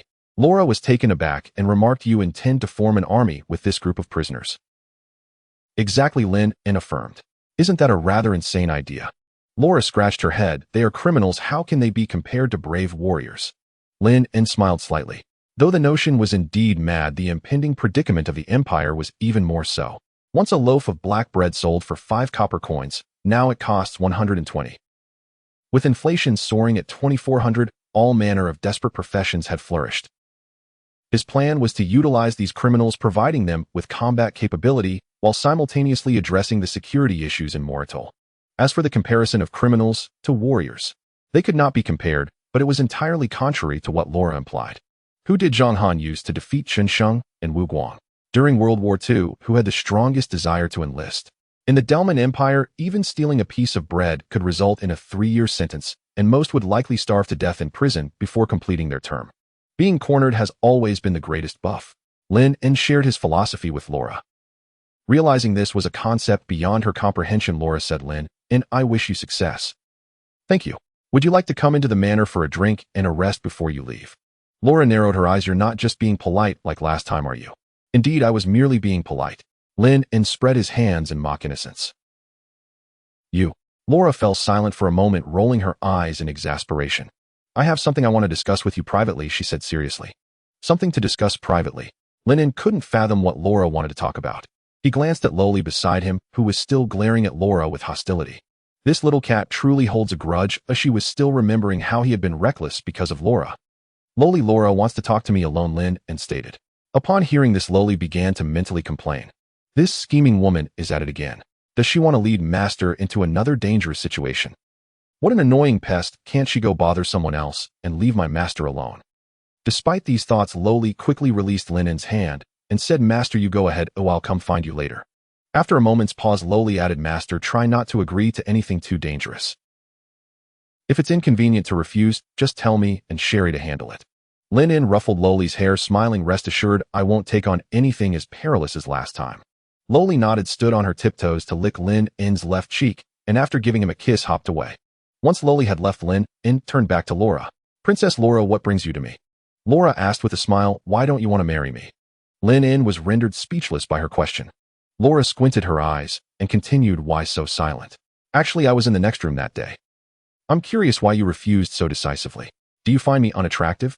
Lynn replied, candidly, you really are overthinking this. Come on, tell me. I genuinely want to know, Laura said, shaking Lynn's hand.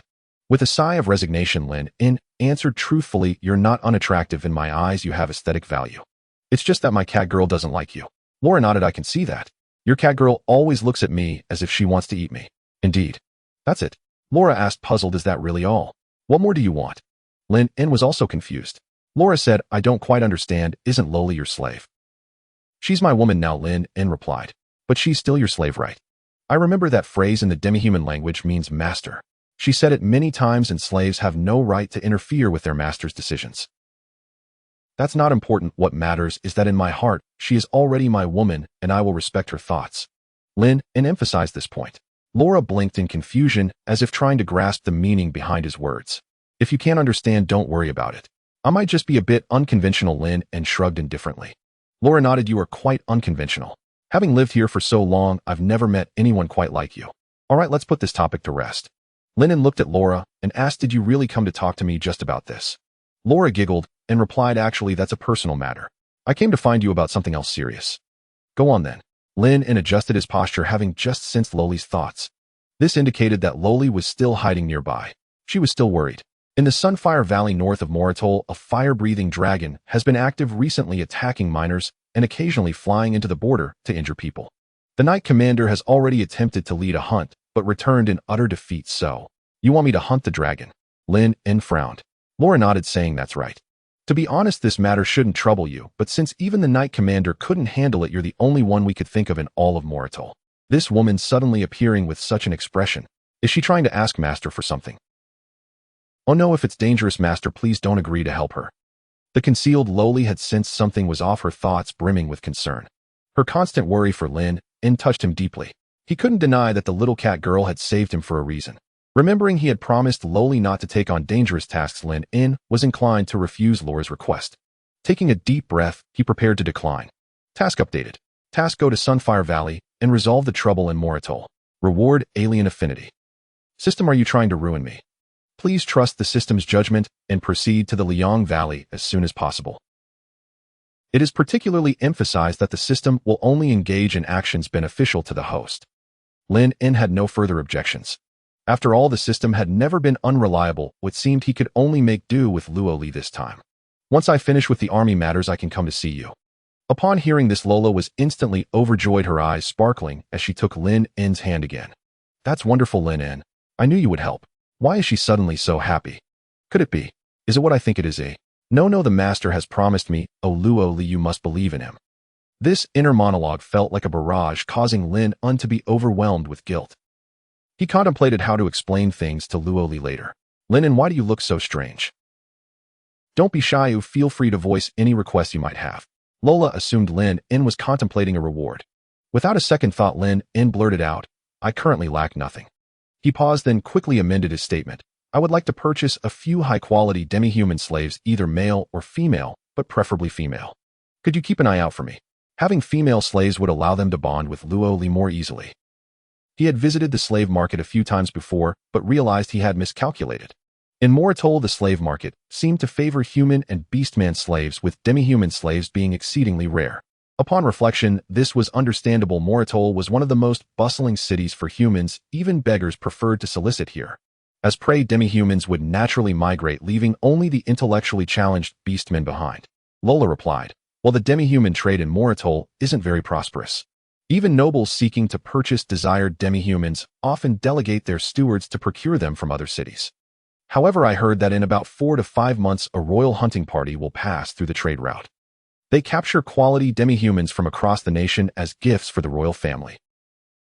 At that time, I can invite them to Moritol as guests, and with my father's connections, you should be able to select a few to take with you. Quality demi-humans from all over the nation." Lynn's interest was piqued. "By the way, does it have to be someone as beautiful as Luo? You might end up with nothing." Lynn felt that Lola had surely misunderstood something. "Appearance isn't important. What I value most is ability." Lola squinted suspiciously. "You're lying. How can Luo and Shelley not be stunning beauties? Otherwise, why would you be reluctant to reject someone as beautiful as me?" Lynn was a bit speechless, but he couldn't quite explain. After all, one of his 2 slaves was a natural beauty, while the other had legs that could be deadly. "Think what you will. In any case, I'll leave this matter to you." "Okay, then I'm off." Lola waved goodbye to Lynn. Once she left, Luo's inner voice had yet to cease. Lynn suddenly turned around, looking in the direction of the voice, and smiled. "Eavesdropping on others' conversations isn't a good habit, you know." The hidden Luo froze in shock. "My heavens, is the master talking to me? But I'm invisible. Could it be my invisibility has failed?" Luo was too scared to move, giving Lynn the chance he needed. Following the direction of the heart's voice, Lynn waved his hand in the air, and soon enough, he found Luo's face. "Hey, little monster, why don't you show yourself?" Luo appeared, her face full of astonishment. "Master, how did you see me? My invisibility really failed. How will I help the master now?" She looked on the verge of tears. "I didn't see you, don't worry," Lynn quickly denied, pinching her soft fair face. "The master didn't see me. Is he lying? Master, if you didn't see me, how did you know I was here?" Lynn smiled proudly. "I know my women very well. The moment you appeared, I could feel your heartbeat. Of course I knew you were here."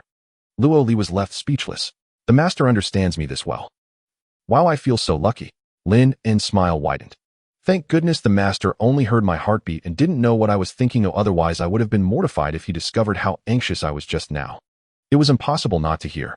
With the ability to listen to heartbeats, he knew everything clearly. Of course, it wouldn't be fun to expose that Lynn would keep this secret to continue enjoying the little cat girl's inner thoughts. Once Luo snapped back to reality, she immediately began apologizing. "Master, I'm sorry for eavesdropping. It's too late to apologize now." Lynn crossed his arms, adopting a serious stance.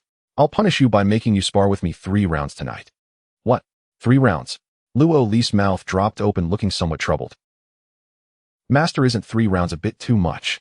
Realizing he had asked for too much, Lynn revised his demand. "All right, I'll compromise. Just 2 rounds. 2 rounds is manageable. The master has so much vitality." Of course he would have plenty of vitality.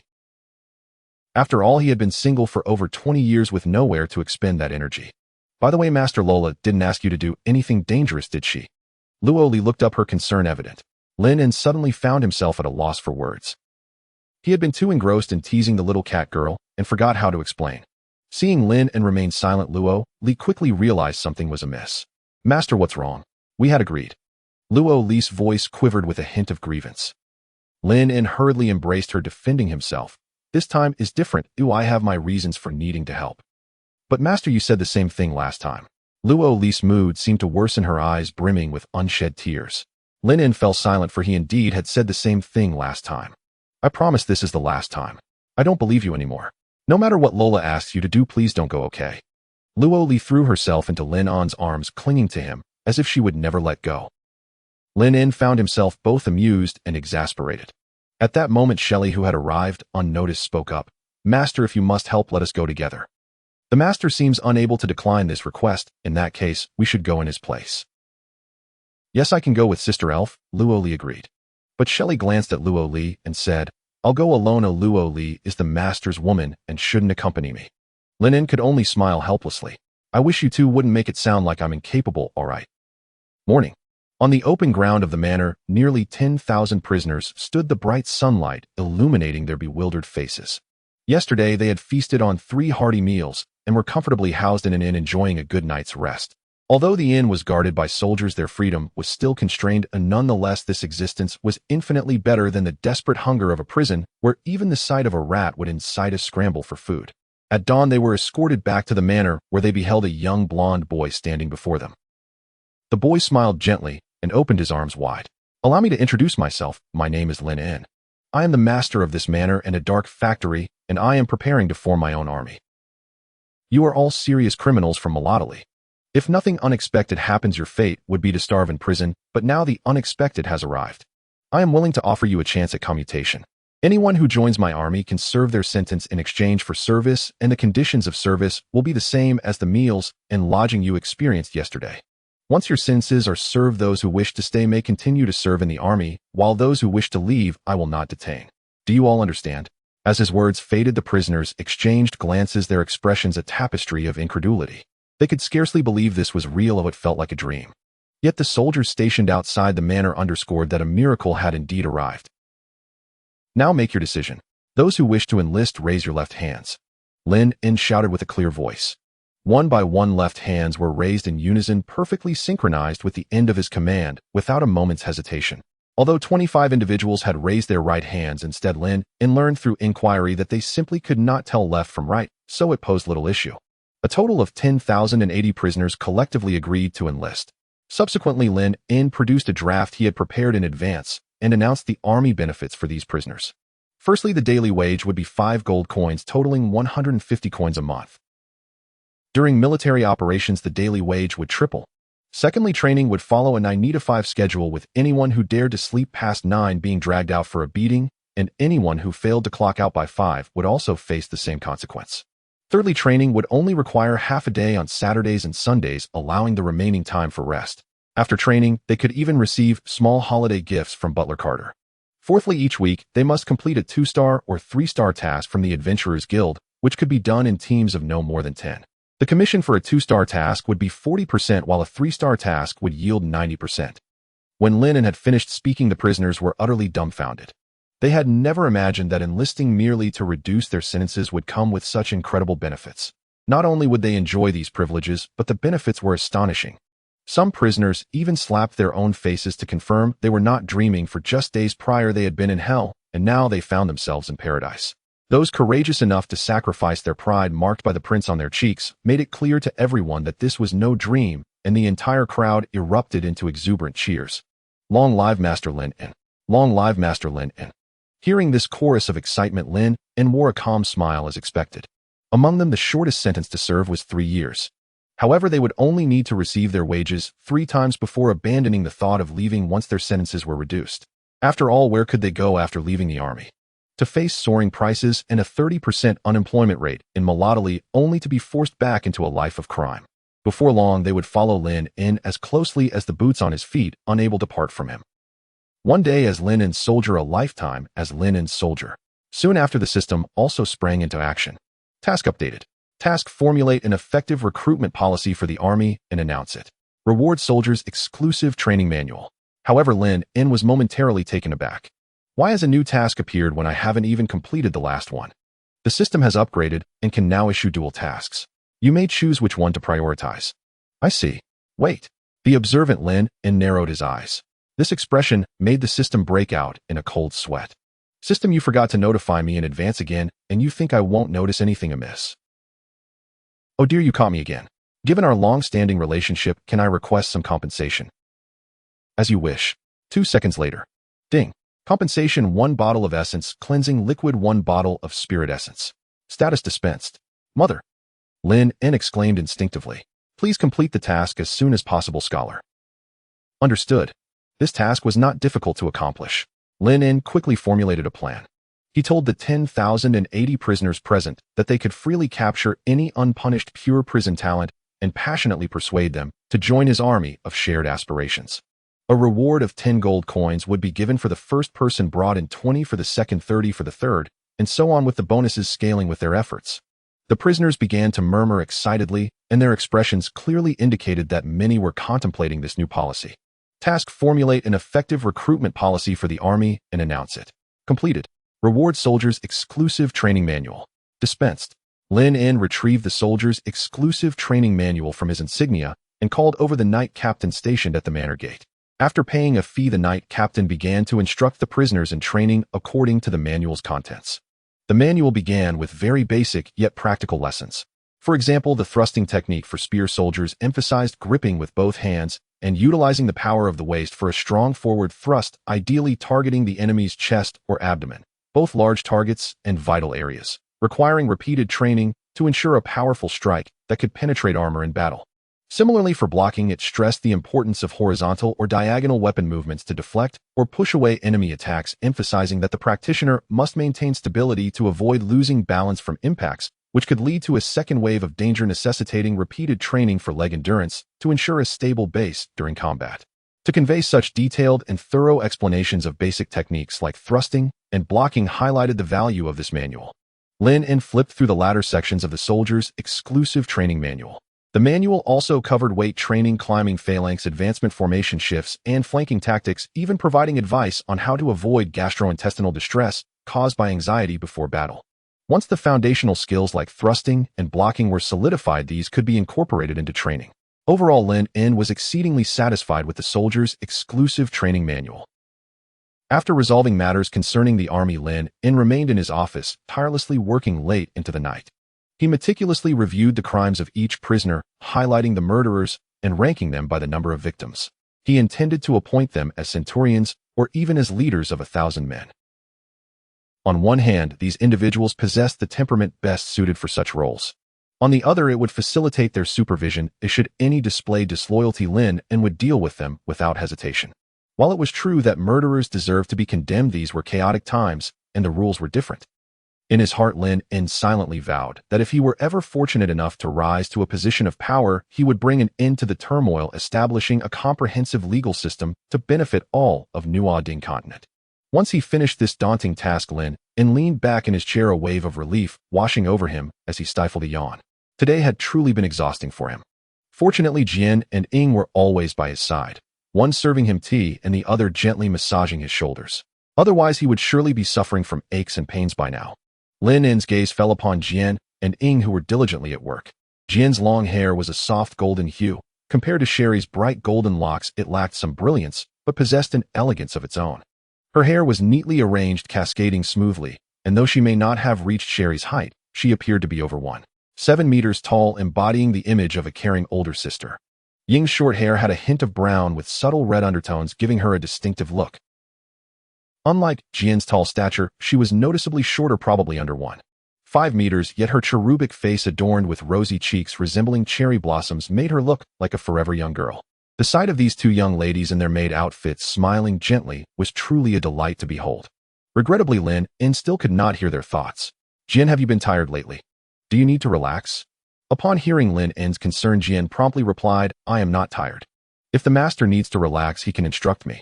If you are tired, you can let me know, and I will grant you leave. Jian bowed, I do not require it. Lynn then turned his attention to Ying, but before he could speak, she bowed as well, I do not require it either. Lynn felt this was futile. Jian and Ying were far too much like NPCs. Ever since Bieber had assigned them to him, they had consistently behaved like machines. He began to miss the little cat nestled in his arms. Yesterday, he had planned to engage in a sparring session with Luo Li, but due to his dragon hunting mission, Luo Li had been sulking all night, completely denying him any opportunity. Lynn had hoped to try again, but the moment he embraced Luo Li, she had swiftly slipped away, running barefoot to Olivia's room. That night, he had been left alone in an empty room. Thus, Lynn silently resolved that tonight he must find a way to make Luo Li happy and enjoy a warm moment together. After a few more awkward exchanges with Jian and Ying, Lynn concluded that he had not yet discovered a way to deepen their bond.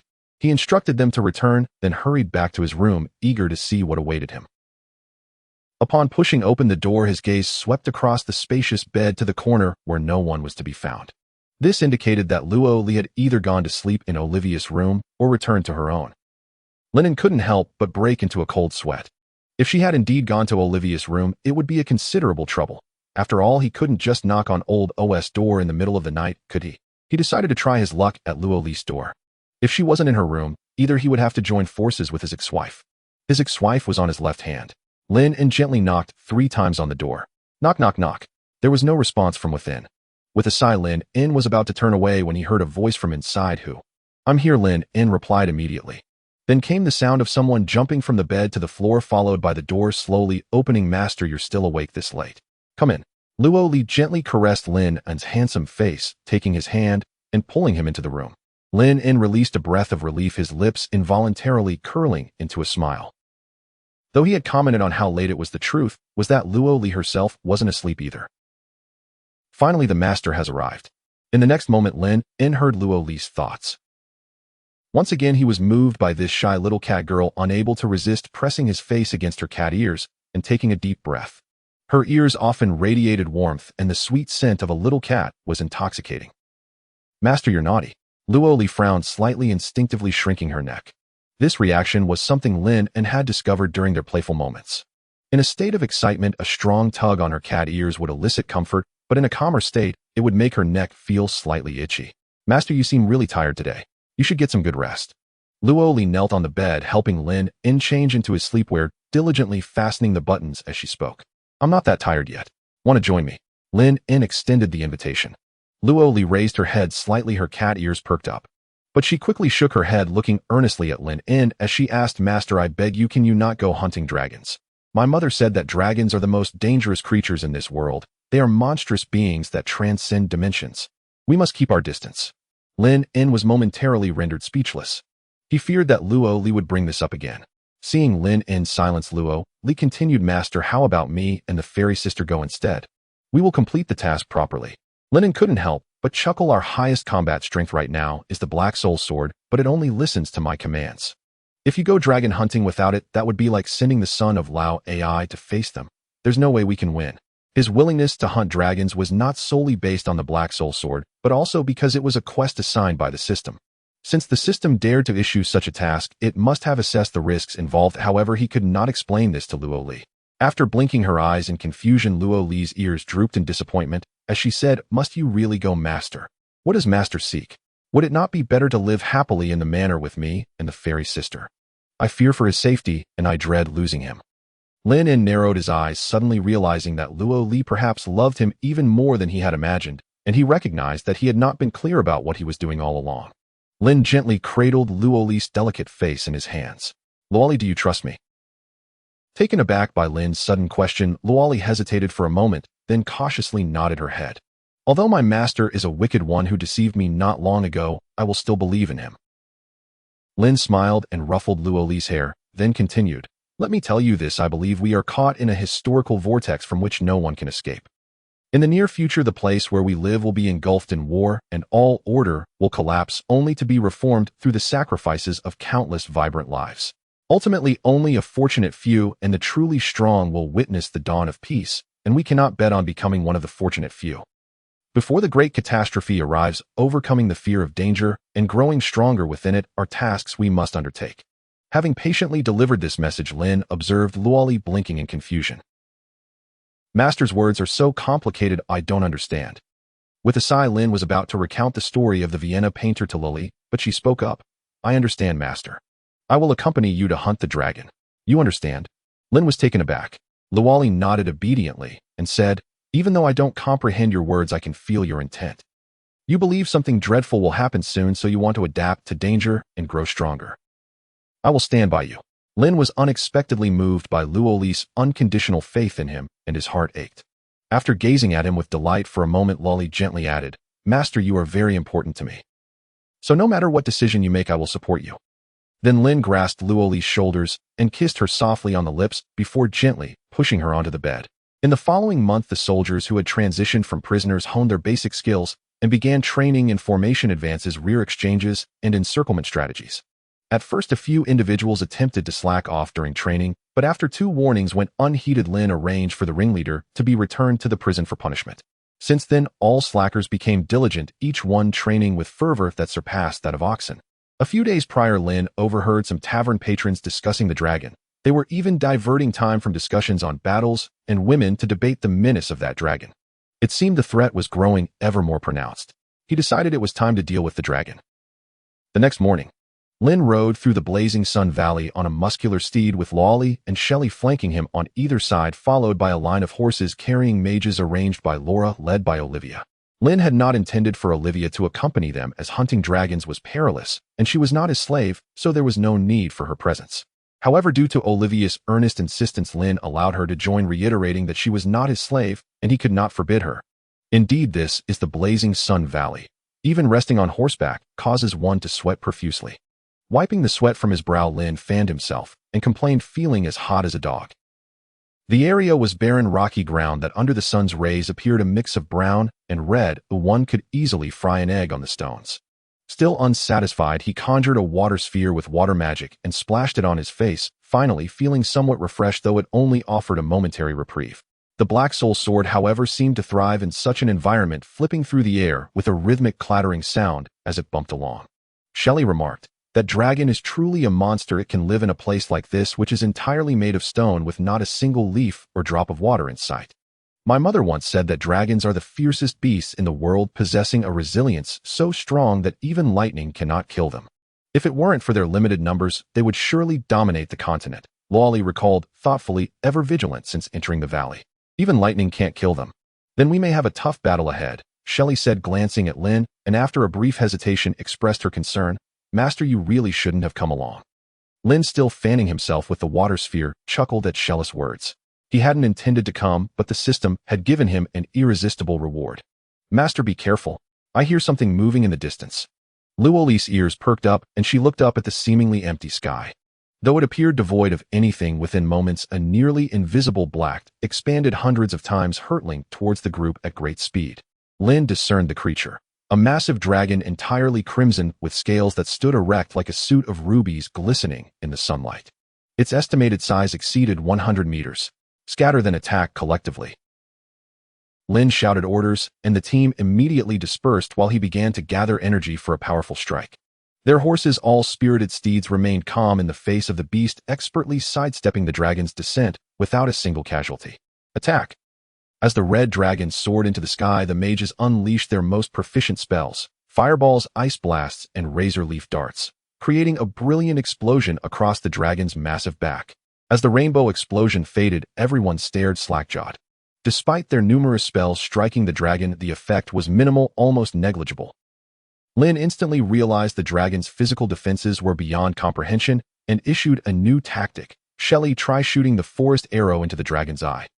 No matter how indestructible a creature may be, its eyes are vulnerable. If the forest arrow could penetrate, the dragon would become the sole tree in the Blazing Sun Valley, a towering one at that.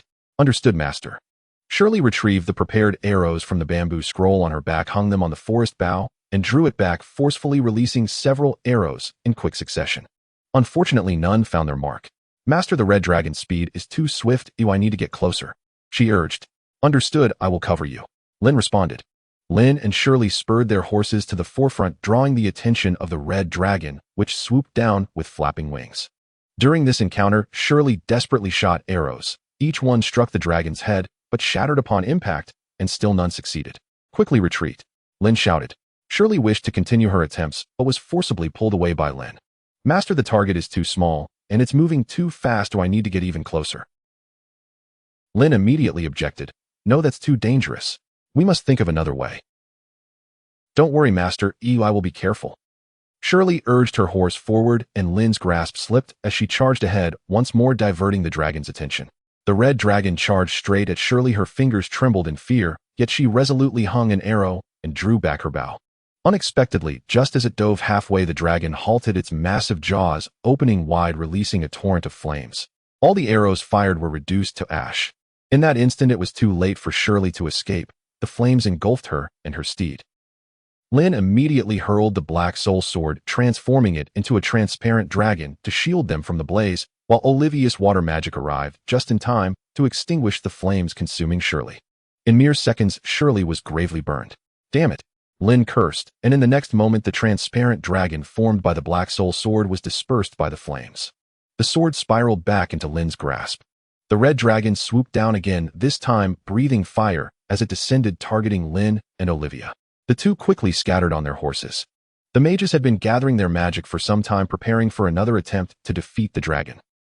However, as Lynn glanced back, he spotted a familiar figure on the dragon's back. It was Lori, who had somehow climbed up. "Stop! My woman is on the dragon's back." The mages, upon realizing the petite figure clinging to the massive dragon's spine, hastily ceased their magic. "Lori, come back," Lynn shouted urgently. "Leave it to me, master." Lori began to furiously stab at the red dragon's body with her Persian scimitar.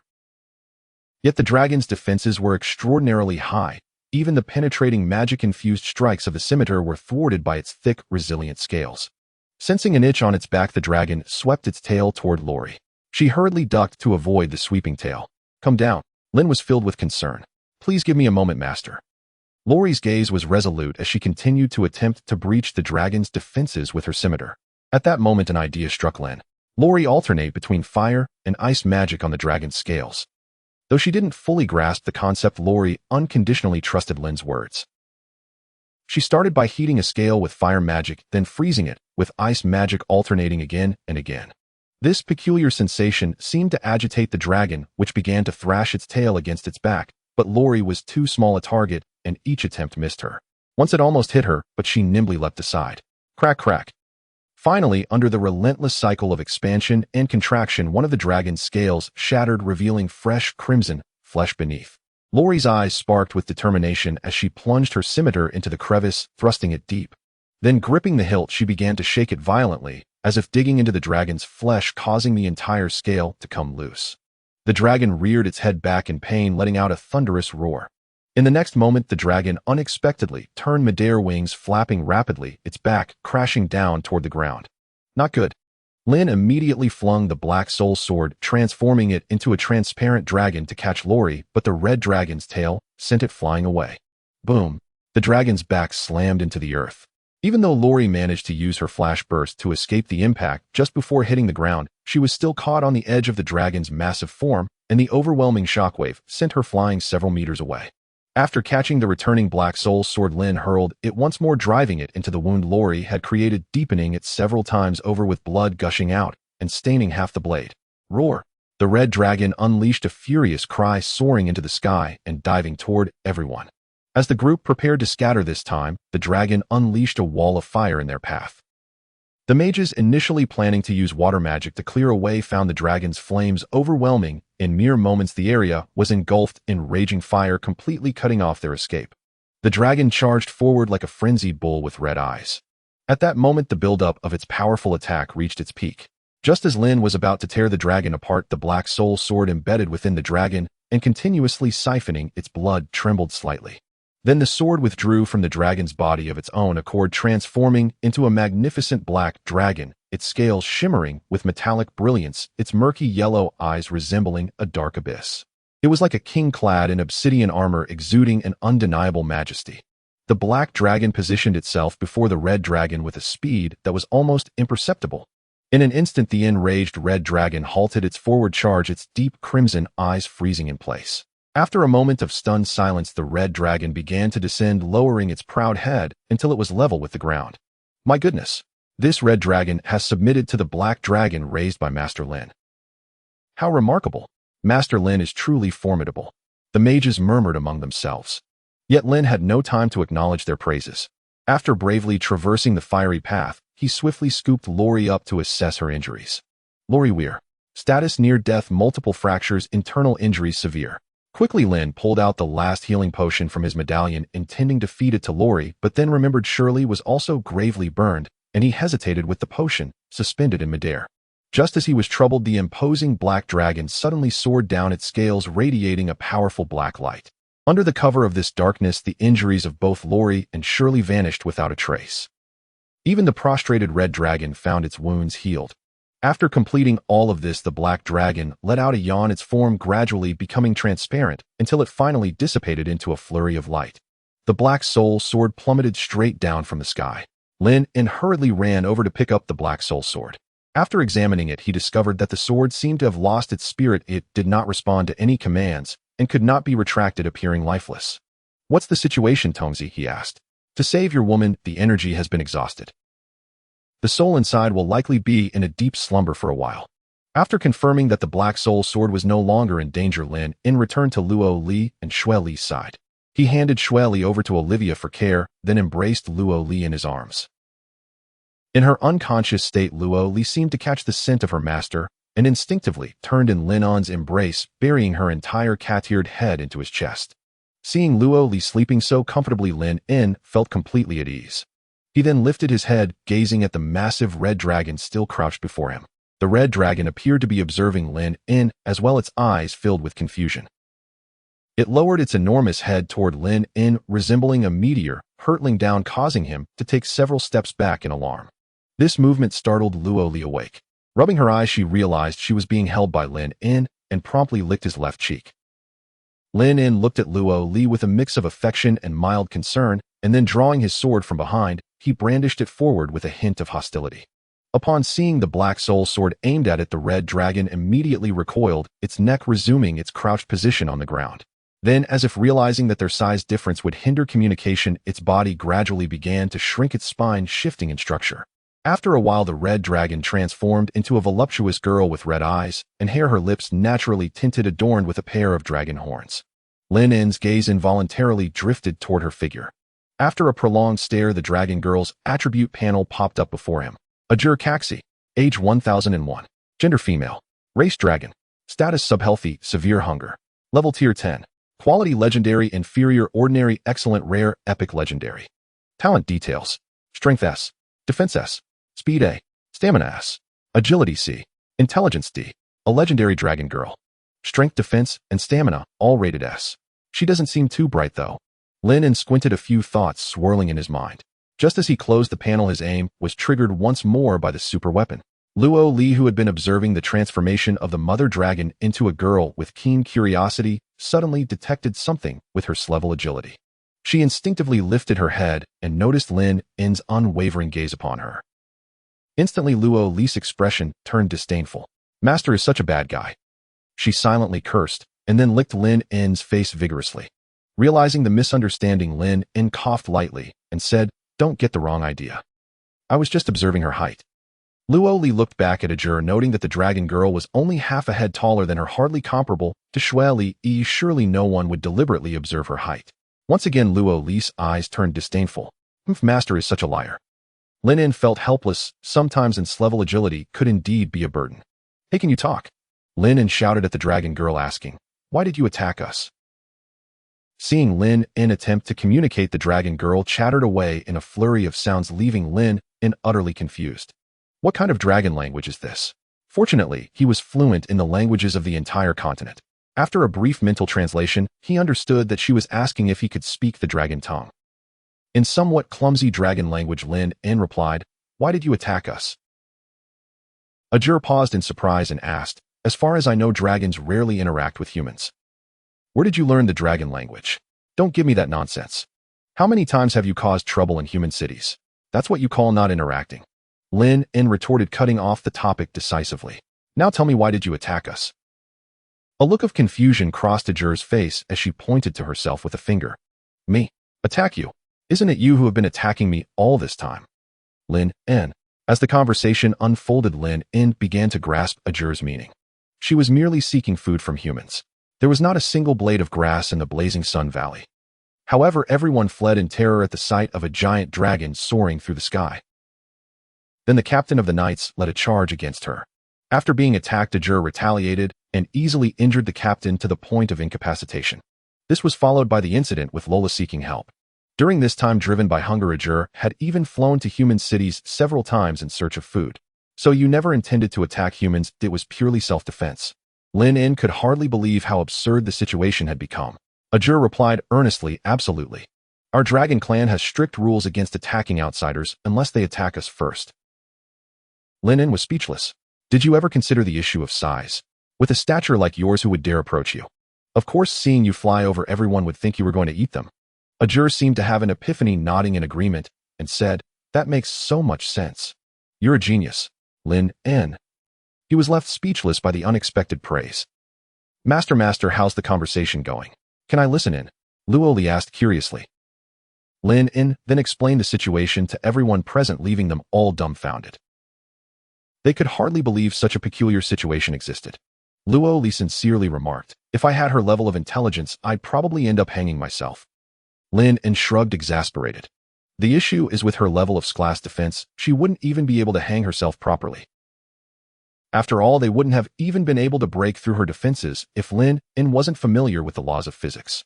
Seeing that Lynn had finished explaining to everyone, Ajura then asked, "Now it's your turn to answer my question. Why is our Dragon King residing in your sword?" Translation: Dragon King. What Dragon King? Lynn was profoundly puzzled. He glanced at the Black Soul sword and said, "This sword can indeed briefly transform into a dragon, but what does that have to do with your Dragon King?" Yagir seemed to grow anxious. She placed her hands on her hips and replied, "Of course it matters. The Black Dragon, the majestic Black Dragon you just saw, is our Dragon King who has ruled over the Dragon Clan for more than 10,000 years. Her assertive stance startled the two rabbits, revealing an unexpected charm.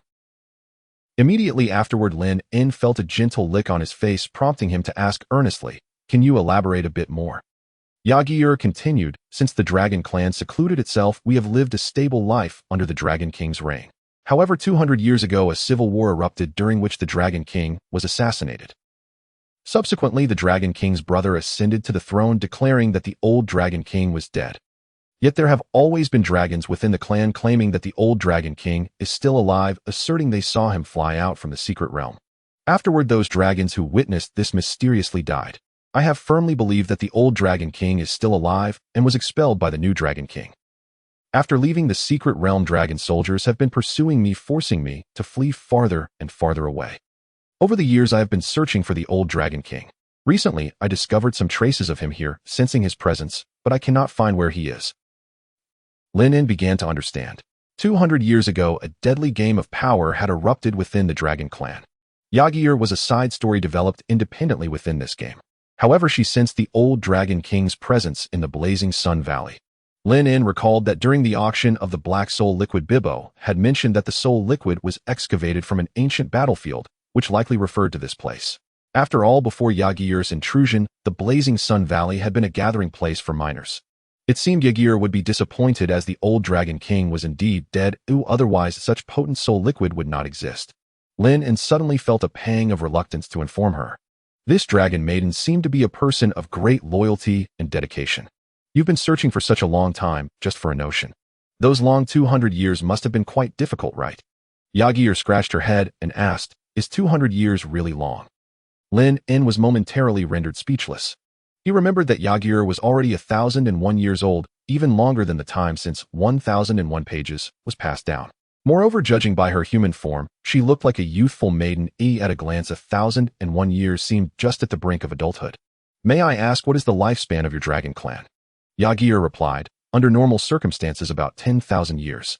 The shorter ones cannot live less than 7,000 years, while the longer ones can live up to 18,000 years. You are truly legendary for your longevity. 18,000 years. That span of time is enough for humanity to transition from the Stone Age to an era of AI explosion." Lynn decisively dismissed any pity he felt for Yagir and instead asked, "So what are you planning to do now?" Yagir furrowed her brow. "To be honest, I have no idea. It seems my old Dragon King is trapped within your sword. Perhaps if I break the sword, he may emerge. However, the old Dragon King appeared because I attacked you, and I am uncertain of his intentions." Host, please be sure to stop Yagir. If the Black Soul sword is broken, both the sword and the soul within will be destroyed. A panicked voice from the system echoed. After pondering for a moment, Lynn suggested, "How about you accompany me for now? You saw that the sword initially appeared as a transparent dragon. It only briefly transformed back into the old Dragon King after absorbing your blood. The longer this sword develops, the more formidable the dragon within becomes. Who knows, after a few more years, the old Dragon King might just leap out on his own. And I can assure you the dragon inside has already fused with my sword. If you break my sword directly, the old Dragon King will also be shattered." Yagir countered, "What if the old Dragon King revives, and you fear that the sword will no longer be under your control? What if you deliberately choose not to revive him?" Lynn casually patted his chest and promised, "I assure you, once the old Dragon King can be revived, I will certainly bring him back." "How about that?" Yagir nodded in agreement. "All right, then I will follow you." Lynn's lips twitched slightly. Did she trust such a casual promise so easily? Truly deserving of the D-level intellect. Lynn considered for a moment, then pressed on, "But my words are not yet finished. Although you sought food, the series of losses you caused, including the halt in mining operations, casualties in the army, and damage to city defenses, require you to work for me to compensate for these losses." Yagir touched her dragon horn and asked curiously, How many years do I need to work for you? Lynn smiled faintly. Not too many, just about 70 or 80 years. Based on their previous conversation, Yagir thought even 200 years was short. 70 or 80 years would likely be an easy agreement. By then Lynn would be nearing the end of his own life, rendering Yagir's restoration to freedom inconsequential. Sure enough, Yagir puffed out her chest and said, "Is that all? Just a little bit of time. Then we have a deal. After 80 years of working for you, you must return my freedom." I promise. Lynn nodded, unable to contain his amusement, just as the catgirl licked her face. Lynn explained, "I wasn't looking in that direction this time." Loli rested her chin on Lynn's shoulder and gently laughed. "I know that I just wanted to give my master a lick. Loli, this dragon, maiden wants to follow us. What do you think?" Lynn felt a flicker of concern. After all, he had inadvertently triggered the auto-targeting twice before. Loli smiled softly and licked Lynn's face again, saying, "That's wonderful. A fire-breathing dragon like that must be able to help my master a great deal." Lynn suddenly felt ashamed of his earlier worries. He almost forgot that Loli always prioritized her own interests. He couldn't help but embrace Loli, gently rubbing her fluffy ears. Yagir looked at the two with confusion. "Wait, why are you two so close?" Lynn replied, "Is there a problem with me being close to my woman?" Yagir paused for a moment. It seems the dragon clan has indeed secluded themselves for too long, not even realizing that the demi-humans and humans have reconciled. Lynn found himself at a loss for words. Rather than saying that demi-humans and humans had reconciled, it would be more accurate to say that demi-humans had adapted to his human preferences. He conveyed the message that the dragon maiden had decided to follow him, intending to take her away. The magicians exchanged glances and none voiced any objections. After all, defeating the red giant dragon relied heavily on Lynn. They had played virtually no role. Oh no, they had completely contributed nothing. At that moment, Shelley just happened to awaken from Olivia's embrace. She looked around, and her gaze eventually fixed on Lynn, who was holding Loli. Immediately, a bittersweet thought drifted from her. How wonderful it would be if I could also be embraced by my master. Lynn silently turned his head to glance at Shelley. After returning to Moritol, Lynn first bought 10 bags of white bread to satisfy Agil's hunger. He then made his way to the palace to find Laura, clearing up the misunderstanding between Agil and Moritol. "So that's what happened," Laura exclaimed, covering her mouth in surprise. "Indeed.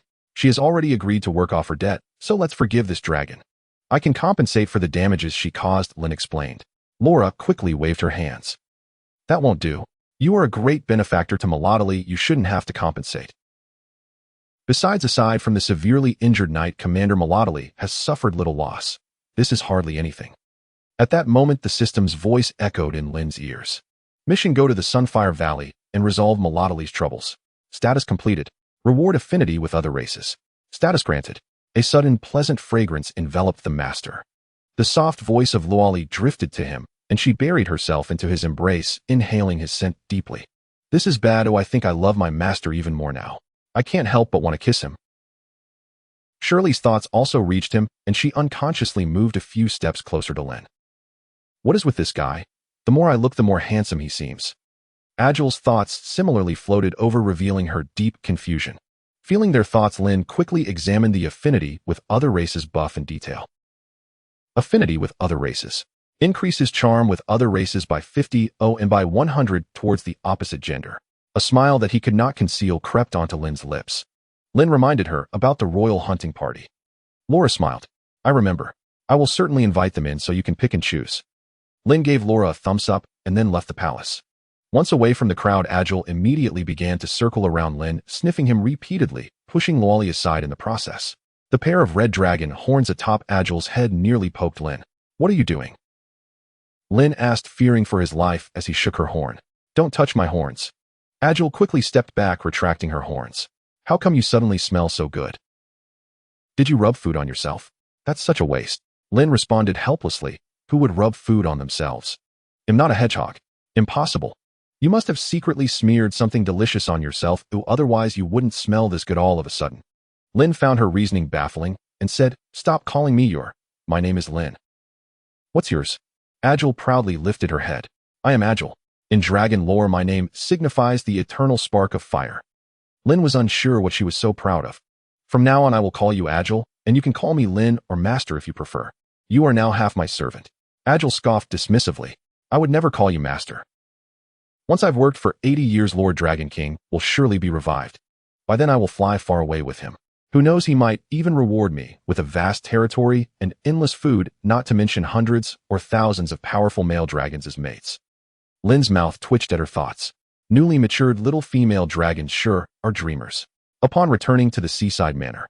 Young master, you finally returned. I missed you so much. Carter stood at the manor's entrance, just like last time with Jane, and Ing following behind, holding fine wine and snacks.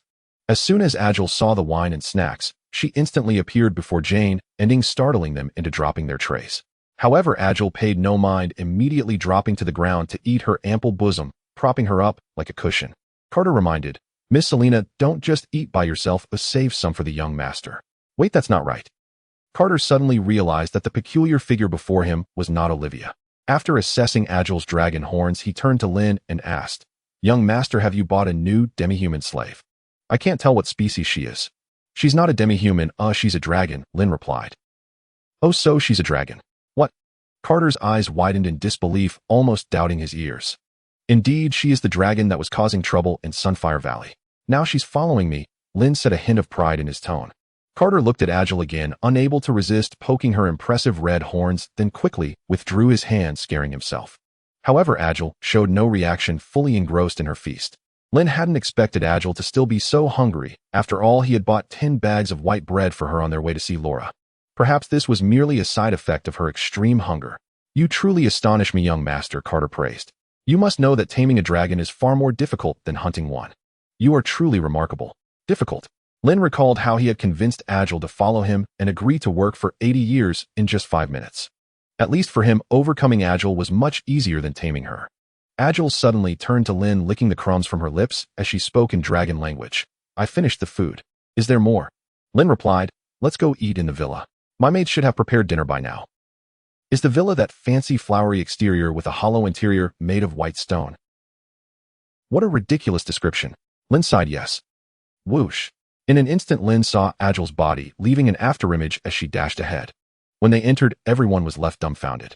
In the brief distance they had traveled, Agile had devoured all the food on the dining table. And now she, crunch crunch. Agile was chewing on a serving plate, which was now crescent-shaped, looking like she had swallowed most of it. Agile, what are you eating? That's not food, it's a plate for serving food. Huh, this smooth, crispy thing isn't food. After glancing at the plate, Agile set the damaged plate back on the table. Lynn exclaimed in frustration, It's no longer usable, you might as well have eaten it clean. Oh, Agile picked up the damaged plate again and stuffed it into her mouth. No way, are you really eating that? Lynn was shocked. Huh, didn't you tell me to eat clean? Agile replied, and upon hearing this, she spat out the pieces still in her mouth. Lynn finally grasped just how concerning Agile's intellect truly was. No wonder she managed to create such a huge misunderstanding about asking for food from Moritol. Ogres observed Lynn standing still for a long moment before asking, Lynn, is there any food left? I'm still hungry. Lynn replied, Do you even hear what you're saying? The food on the table is our collective meal. Ogres was astonished. What? You all have such small appetites. Lynn translated Ogres' words for everyone to hear. The corners of everyone's mouths twitched, including the typically stoic Jian and Ing. Then Jian and Ing quietly made their way to the kitchen. Lynn fixed his gaze on Ogres and said bluntly, I never agreed to provide you meals during your work. You'll have to cover your own food costs, and you eat way too much, which will cost a fortune. Originally kind-hearted, Lynn had intended to feed Ogres, but she had exhausted his kindness. Ogres, puzzled, asked, How much is a fortune? 10 million gold coins. Lynn replied whimsically with a random number. I don't understand. Should I just work for you for 1,000 years instead? Lynn waved his hand decisively. No way, I won't live that long. Ogres touched her dragon horn and asked, So what do you suggest? As Lynn pondered, he inadvertently noticed her ample bosom. Perhaps due to their weight, Ogres had placed them on the dining table without realizing it. Realizing where his gaze had drifted, Ogres quickly adjusted herself, covering her chest with a disdainful expression. I definitely won't sell myself, so don't even dream about it. I'm still so young, I can't let anyone take advantage of me. And Lynn is far too weak. A male this weak doesn't deserve me, absolutely not. 1,001 years old claiming to be young was one thing, but hearing someone call him weak was a first for Lynn.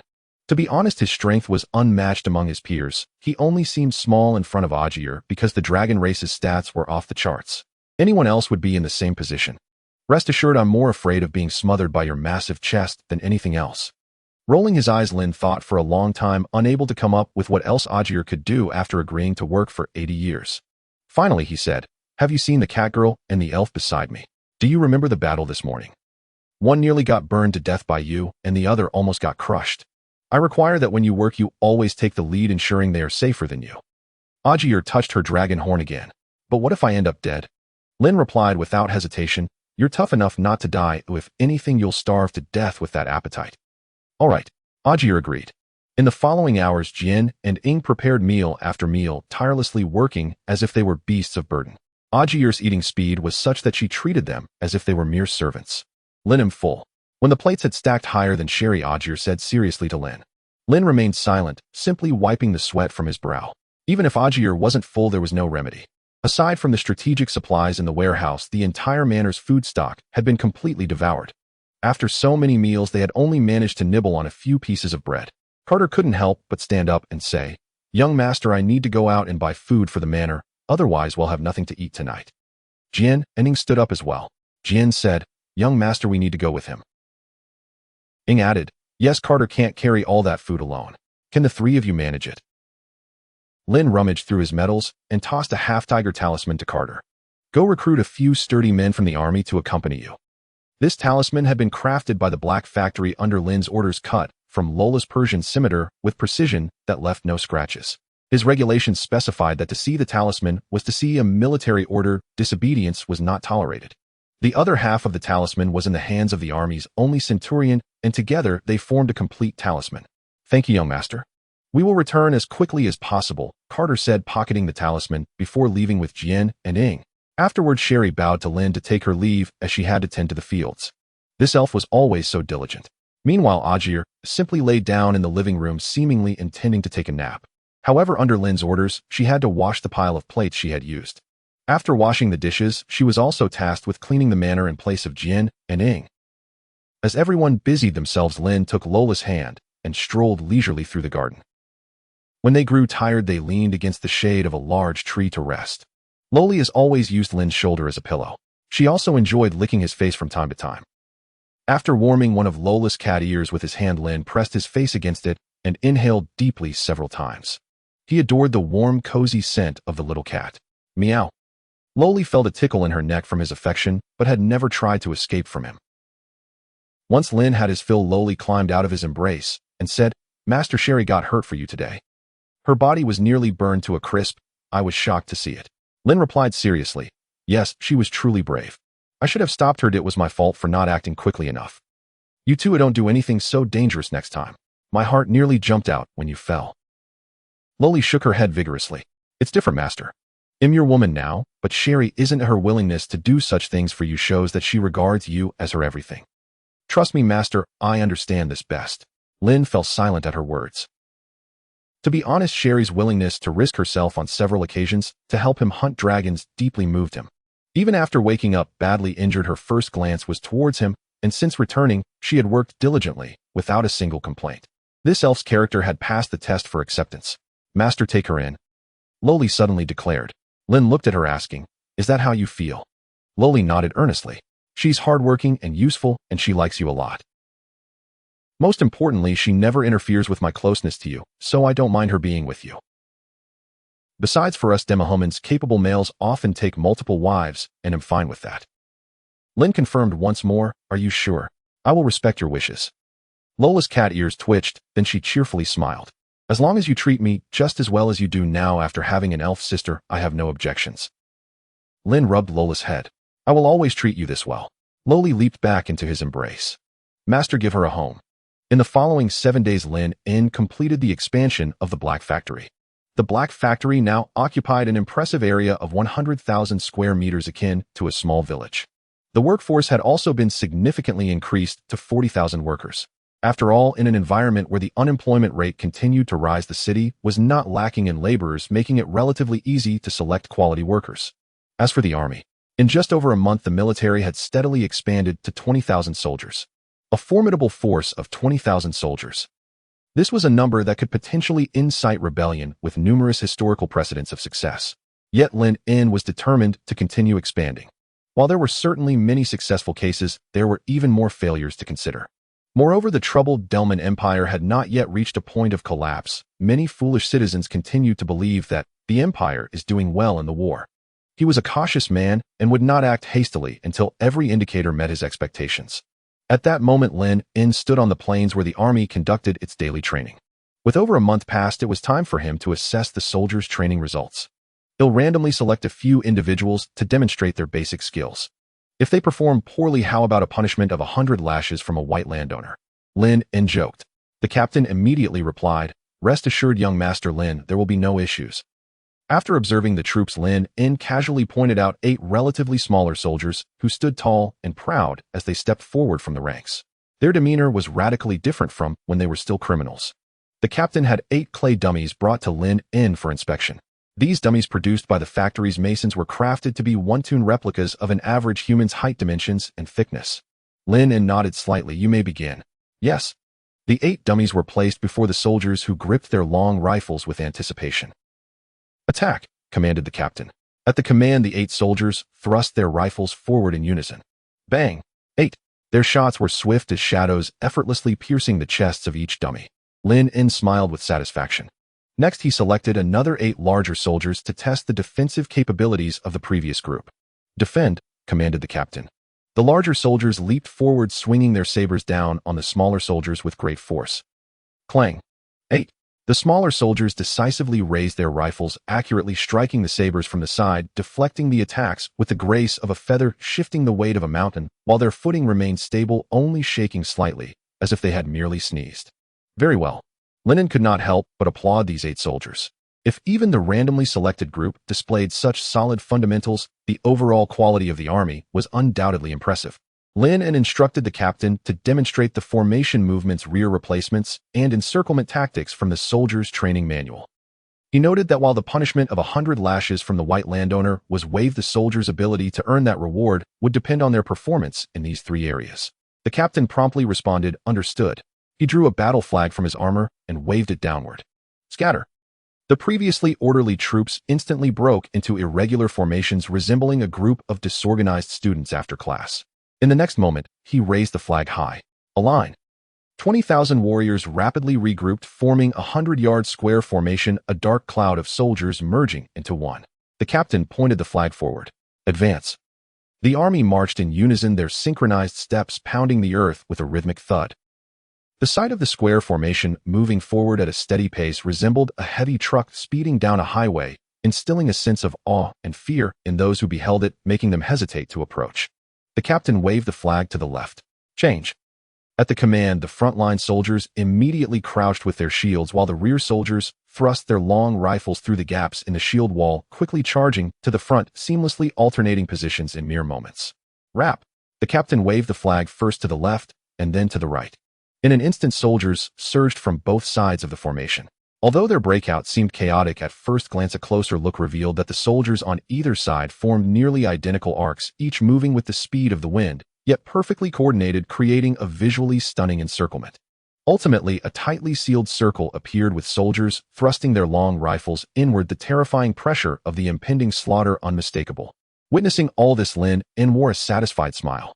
Could anyone believe that such progress had been made in just over a month? The speed of their development exceeded even Lynn's own expectations. It could only be said that the value of the law of military service for hardened criminals was on the rise. Young Master Lynn, if there is anything you are dissatisfied with, the army will promptly make corrections, the captain said, cautiously looking at Lynn. Lynn patted the captain's shoulder and walked to the front of the army, announcing in a voice loud enough for all to hear a substantial reward of a one-time distribution of 6 months' wages with next month's salary guaranteed.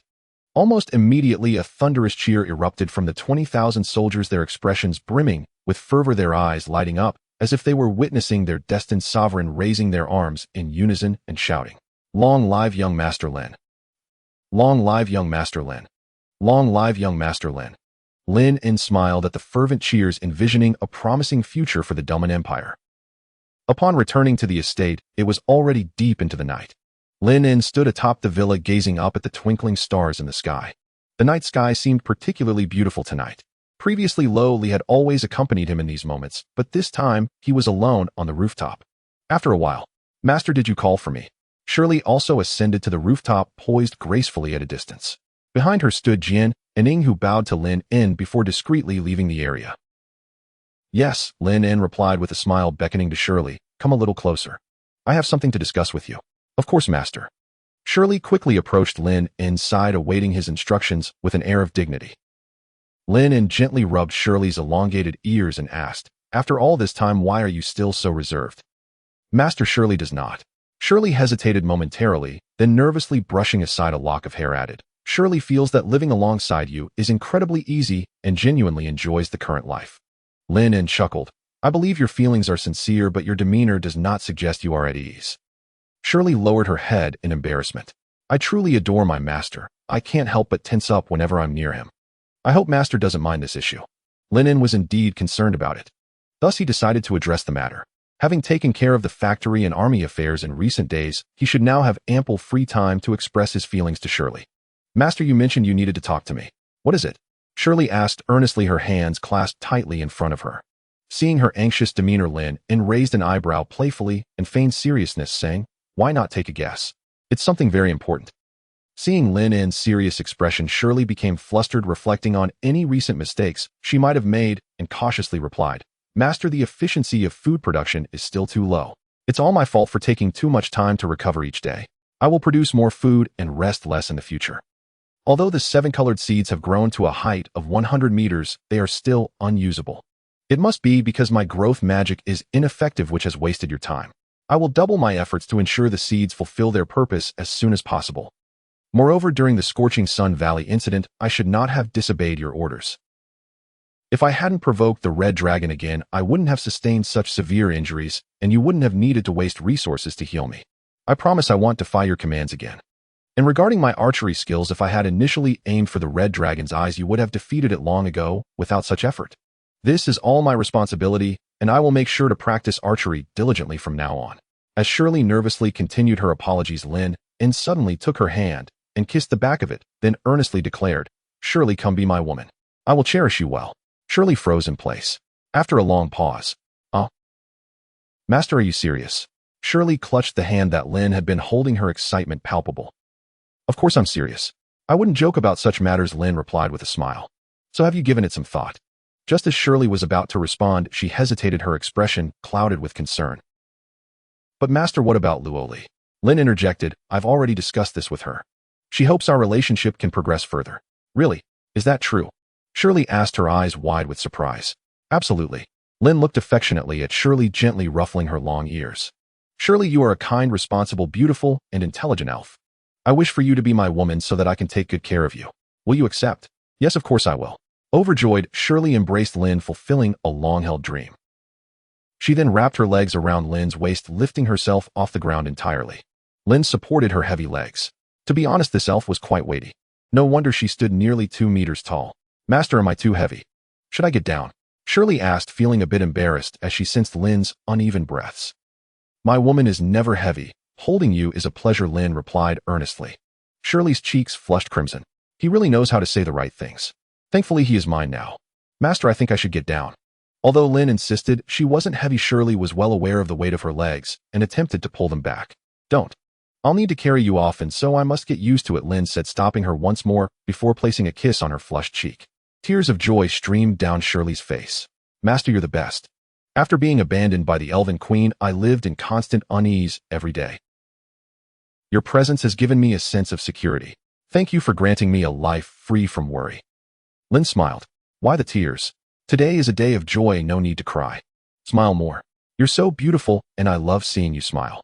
Shirley beamed, her tears crystallizing in her eyes, unable to fall. After admiring the starry sky on the rooftop for a while, Lin led Shirley to his room. As they passed by Olivia's room, Master, do your best. Luo Li's voice suddenly resonated, causing Lin to halt momentarily. She must be in Olivia's room, having sensed them beforehand. Perhaps she was eavesdropping at the door. Most likely Olivia was with her too. Shirley looked at him curiously. Master, what's wrong? Nothing, just needed to pause for a moment to restart the engine after refueling, Lin replied. Shirley scratched her head and smiled gently. You're always so mysterious, but fascinates me. I have many secrets. You'll grow even more intrigued by me in the future. Lin kissed Shirley again and pulled her into the room. After a brief kiss, they sat on the bed, Shirley at the head while Lin faced her. He placed his hand on Shirley's leg, gliding from her ankle up to her inner thigh and back again. The smooth sensation felt like caressing a piece of warm jade. Lynn swallowed hard. The difference between the occasional touch and this unabashed exploration was vast. To be honest, I could never tire of touching your legs. Shirley glanced at her legs, then smiled brightly. Then you must promise to do so for a lifetime. I don't want to be abandoned a second time. I will take care of you for a lifetime, Lynn vowed solemnly. Shirley paused, then gently lay back on the bed. Master, let's start today. Oh, I can't wait any longer. Lynn caressed Shirley's thigh once more before lifting her gently. That night the sky sparkled with countless stars, witnessing the reunion of an abandoned elf with her destined home. Dawn broke softly. Lynn yawned, weary, yet gradually stirring into wakefulness. Then sound. Low probability event triggered complete captivation of the heart of one or more alien maidens. Achievement unlocked, alien heart reaper. Reward skill acquired, nuclear core kidneys, a physiological marvel requiring only minimal nutritional input to generate immense kinetic energy, exceptional endurance, explosive power, and regenerative capacity. Lynn blinked dazed, then snapped, fully alert. He pressed a hand to his lower back, and in that instant the morning's fatigue dissolved like mist beneath sunlight. Ha ha ha, surprised. Quite the gift I've arranged for you, wouldn't you agree? Tongziyu, Mama. After a long, flustered pause within his own mind, Lynn abandoned all pretense and addressed the system as mother. What else could it possibly be? Have fun, junior brother. I'm off to idle, bye-bye. Once the system withdrew, Lynn lingered, gazing down at Shirley. She slept curled against him like a kitten, yet the scent clinging to her was utterly distinct.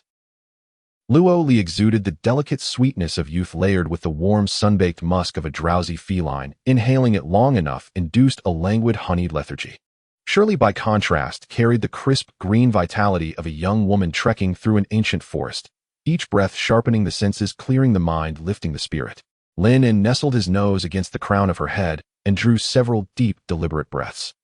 It was like savoring a mint lozenge, cool, clean, invigorating. Just then Shirley stirred awake. She lifted her gaze, blinking sleepily at Lynn's surreptitious gesture. Then, as if remembering who he was, her beloved husband, she smiled soft and radiant, stretched her neck upward, and pressed a tender kiss to his lips before nestling once more into the curve of his chest. Lynn pursed his lips, then gently kneaded her elongated elven ears. Their texture resembled human ears, yet their elegant taper allowed them to stretch far beyond mortal limits when drawn outward. He tugged experimentally. Her ear extended smoothly, past her wrist, past her elbow, until resistance finally tightened halfway down her forearm. It looked pliable enough to braid into intricate patterns. Ouch! He withdrew his fingers slowly, then resumed massaging, gentler now. This elf was extraordinary. She bore the sting in silence, refusing even a whimper. Had Lynn not possessed the ability to hear inner thoughts, he might well have woven her ears into floral garlands without realizing her pain. Once the discomfort eased, Shirley smiled faintly and flicked her tongue across Lynn's throat. Why do you enjoy licking me too? He frowned slightly. Luoli often did just that without warning. Shirley chuckled. I assumed Master liked being licked. That's why Luoli does it so often. Lynn shook his head. He didn't prefer it, but neither did he object. Master, she murmured, tasting the subtle flavor lingering on her tongue, I believe I understand why Luoli licks you. He studied her curiously. Is my skin truly fragrant? Deliciously so. Truly. Skeptical, he licked his own forearm, tasting only salt and a faint metallic bitterness. Before he could voice his doubt, Shirley leaned forward and carefully, deliberately traced her tongue along his other arm. Lynn paused. Perhaps the anomaly lay not in her, but in himself. Shall we rise, Master? She asked, her voice light after dampening his arm with her affectionate attentions. He hesitated, then ventured, shall we go again? His hand, still beneath the covers, drifted instinctively along her long, supple thigh, a silent, unmistakable invitation. She blinked, then laughed, warm and willing. I shall serve you until you are wholly satisfied. And with that she shifted positions.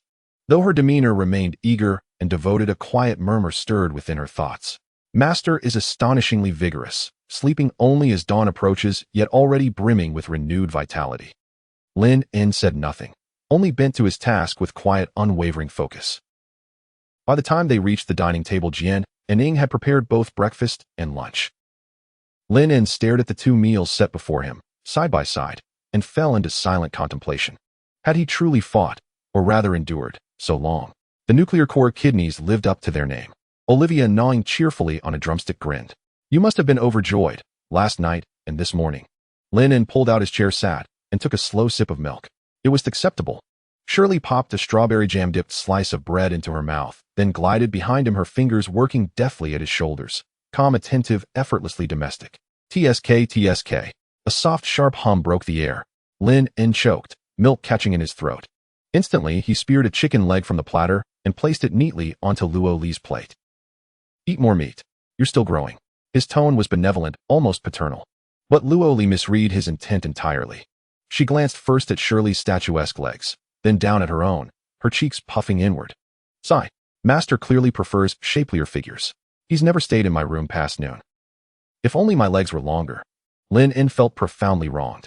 That wasn't what he'd meant, not in the slightest. Yes, Shirley's legs were flawless, but he adored Luo Li's feline ears just as fiercely. And the nuclear core kidneys. A morning gift, courtesy of the system. Entirely its doing. That evening he resolved he would reaffirm, to Luo Li, his unshakable, unwavering devotion. Noticing Luo Li's subdued expression, Shirley quietly returned to her seat. Through her inner voice, Lynn heard gratitude, deep, sincere, and full awareness. She knew her present happiness owed much to Luo Li's grace and forbearance. Relieved, Lynn relaxed. He had no desire to witness women quarreling, least of all over him. Reaching for a plain roll, he scanned the table, then paused. No blueberry jam. Carter, where's the blueberry jam? He frowned. He distinctly recalled it being there before.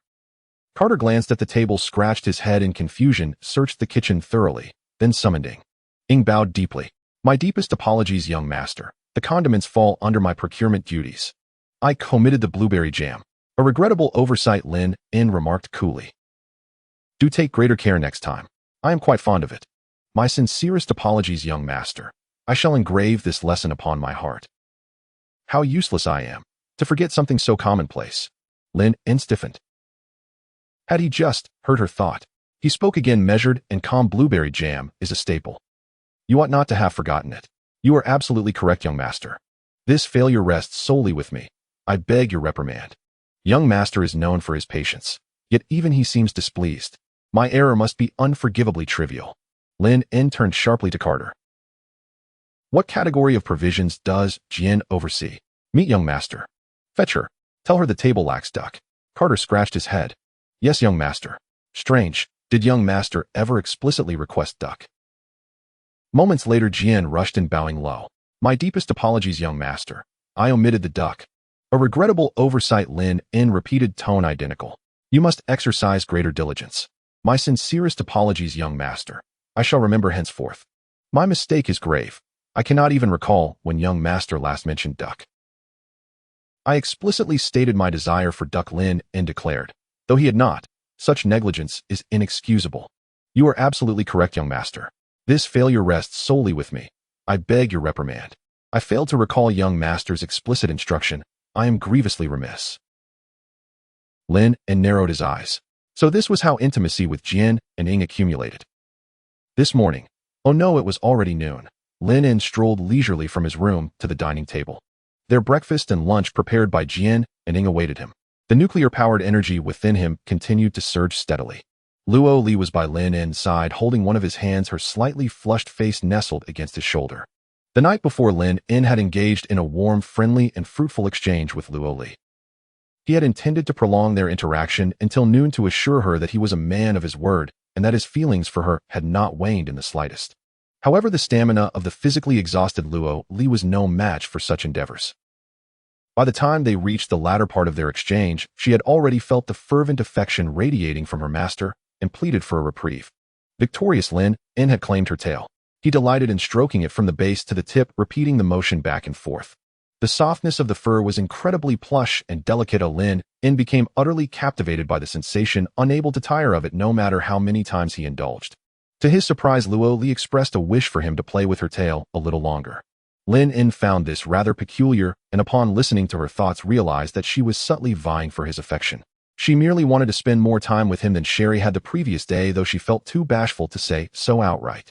This adorable little thought amused Lynn, and he resolved to satisfy her wishes, although Luo Li still offered her cat ears for him to enjoy. Master, you truly exude such vigor. You seem full of energy every single day, Sherry remarked as she stood up to pull out a chair for Lynn, and Luo Li, a look of admiration on her face. Because I am a trustworthy male, Lynn boasted. Suddenly Luo Li seemed to recall something and turned her gaze towards Sherry, asking, Does that mean Master will belong to you tomorrow? Sherry took a seat smiling as she replied, if Luoli wishes Master can belong to you tomorrow as well. Luoli shook her head, adopting a serious expression as she said, what I mean is how do we divide our time with Master? Like how many days in a month belong to you, and how many belong to me? This little cat was already calculating her claim, wanting at least 25 days of his time each month.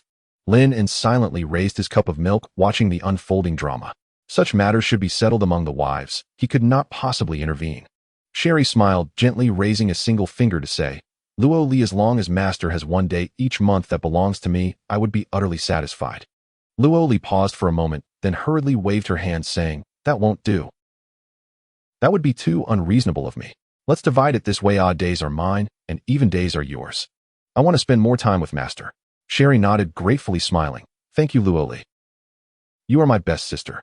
Lynn wiped his mouth nearby, aware of their thoughts. He understood that Sherry was playing a strategic game of give and take. She could easily see Luoli's possessiveness, and being familiar with her kind nature knew that if she proposed an excessively low demand, Luoli would soften at the mere suggestion. Level intellect was indeed overpowering against a level 1. Nonetheless, this arrangement seemed reasonable to Lynn as it ensured that each of his wives would be well taken care of. Only Carter scratched his head, expressing concern. Young Master, you really should pay more attention to resting. Old sayings have their wisdom. If you don't exercise restraint when young, you'll understand the pain when you grow old.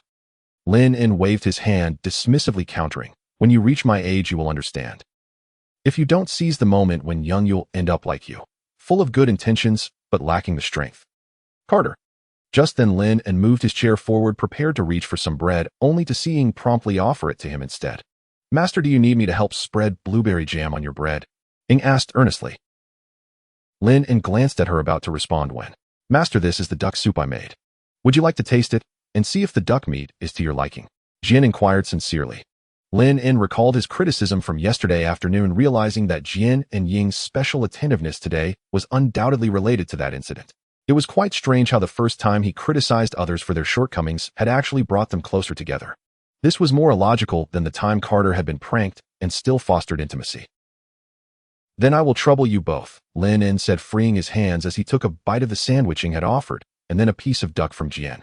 This blueberry jam is of excellent quality. Ing chose well. The duck meat is very tender. Jian's cooking skills are impressive. Lynn smiled, generously praising them. His earlier criticism of Jian and Ing was purely a strategy to enhance intimacy, a social tactic of reading people. Now that he could hear their thoughts, he naturally chose to commend rather than criticize, acknowledging the hard work they had always put in. Both Jian and Ing visibly sighed in relief. Young Master has already forgiven us and now thinks we did well again. Their thoughts matched perfectly down to the very word. Lynn squinted his eyes, pondering for a moment. He suspected that the unusual behavior of these two maids might stem mainly from Beaver. Even Sherry had seemed quite off when she first arrived from Beaver's side.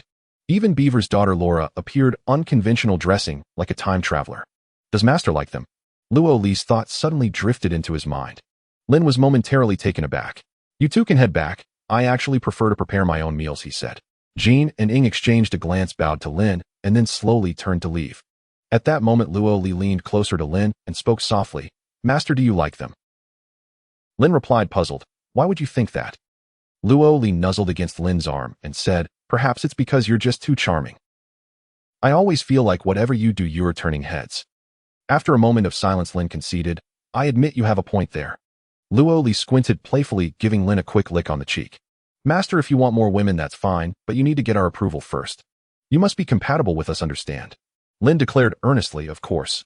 A trustworthy male like me would never hide anything from you. Delighted by Lynn's assurance, Luoli planted a kiss on his cheek. After a moment's thought, Sherry also kissed the other side of his face. Ugh!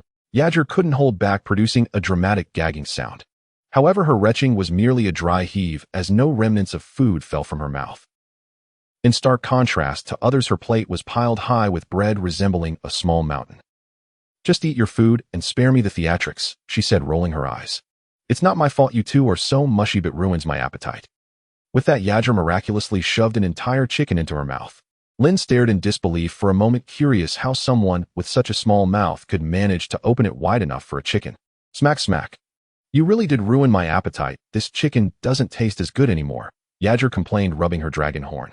Lynn smiled, slightly teasing Yadger. What's this? Are you looking for a man? Do you want me to introduce you to someone? He remembered that the knight commander who was severely injured still needed someone to care for him. Yager quickly shook her head, confidently asserting, "The men you pick wouldn't impress me, they'd be just as weak as you. I don't need a man like that." Lynn was momentarily speechless. He could accept many things, but he could not accept being labeled weak by Yager. By your standards, it seems there wouldn't be any man you'd consider worthy.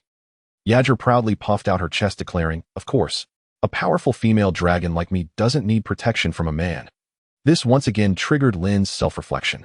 Just then Luo Li had finished chatting with Sherry and turned to Lynn, puffing her cheeks out comically. "Master."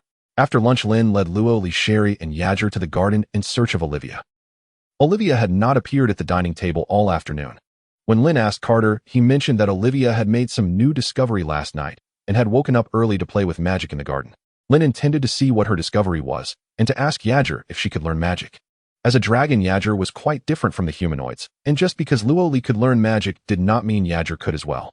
"I can't believe your estate has such a beautiful garden. Every breath of air here is so refreshing," Yager exclaimed, bouncing with joy, her large ears flopping. Having spent too long in the barren Sunlit Valley, she clearly loved the garden. However, Lynn felt that the garden should no longer be called a garden, but rather a forest park. If another mountain were moved here, it could easily earn the title of a national forest park. Lynn turned to Yager and asked, "Didn't you wander around yesterday?" Yager shook her head, touching her dragon horn. "I was starving for months, and after eating so much yesterday, I fell into a comfortable sleep.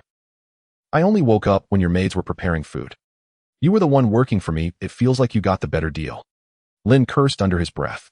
"Compared to you all, my appetite is fairly large.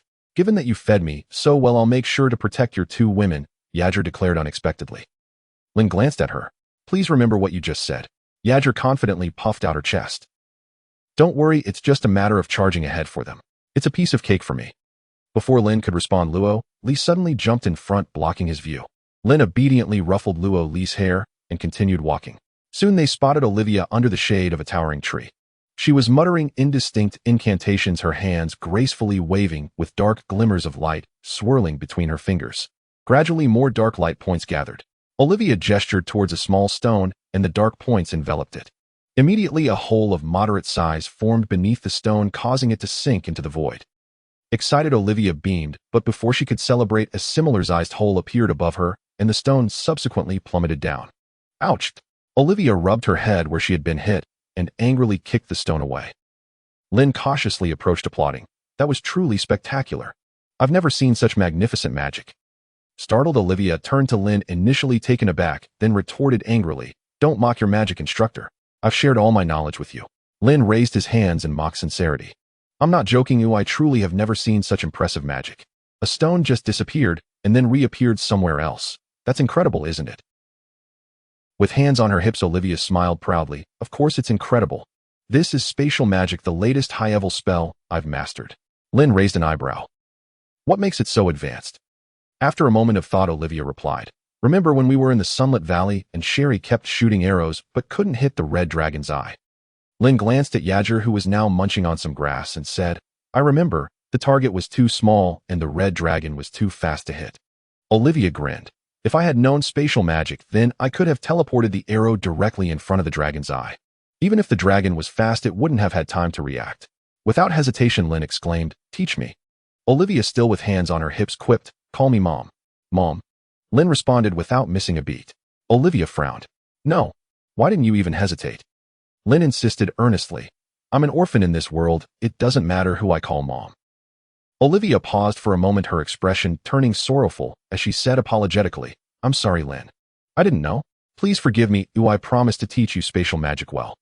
It seemed Olivia misunderstood his intentions. But that was fine. Lynn was only interested in spatial magic, and he didn't care about her feelings. Olivia taught him the incantation for spatial magic and emphasized the importance of imagining that the world was his creation, that he could rationally open a hole anywhere he wished, speaking with an air of mystery. Lynn focused on that imagination and recited the spell she taught him. Dark, intricate points of light appeared in his palm. Mimicking her earlier actions, he waved at another small stone, and a large black hole formed beneath it, causing the stone to disappear. Soon a sizable black hole appeared above Lynn, and the small stone fell from it, landing perfectly in his outstretched hand. Turning to Olivia, he asked, "Mom, does this mean I've learned it?" Olivia appeared frozen in shock. Lynn stepped closer, waving his hand in front of her. After a long moment, Olivia blinked, staring at him in utter astonishment. Please just be a person. Amid Olivia's exultations, Lynn learned that spatial magic was a rather advanced discipline. Olivia had been studying it since before she met him and had only now barely mastered it. Lynn, by contrast, took less than a minute to grasp it, and his execution was markedly superior. Olivia retreated into a sulk of wounded pride, turning her back and crouching as she traced circles on the ground. Lynn scratched his head awkwardly. He had not expected that a spell Olivia had labored over for so long would yield so quickly to him. From this episode, it seemed his aptitude for magic had improved significantly. He pondered the matter and suspected it might have something to do with his nuclear-powered kidneys. After all, the kidneys are a major source of the body's vitality. If his had been transformed into a nuclear source, his bodily endowment would inevitably have been elevated. Why must I meet Lynn? This monster drifted across Olivia's mind, a sentiment tinged with a fatalistic envy. Lynn stepped forward and patted her shoulder in consolation. Don't be disheartened, Lao. If it comes to it, I'll be your magic tutor. The reassurance worked wonders. Olivia nearly leapt up to bite his hand. Startled, Lynn withdrew his hand behind his back. He realized he was not particularly gifted at comforting people. Olivia hugged her head and sank further into herself. Lynn scratched his temples, then happened to notice Luoli nearby watching a caterpillar crawl along a branch. Shall I have Luoli let you touch her cat ears? He suggested. He knew Olivia had long been fascinated with Luoli's ears, though Luoli had always refused to let her. Agreed. Olivia sprang to her feet, her eyes glittering as she looked toward Luoli. Lynn felt a flicker of surprise. Was the effect really this immediate?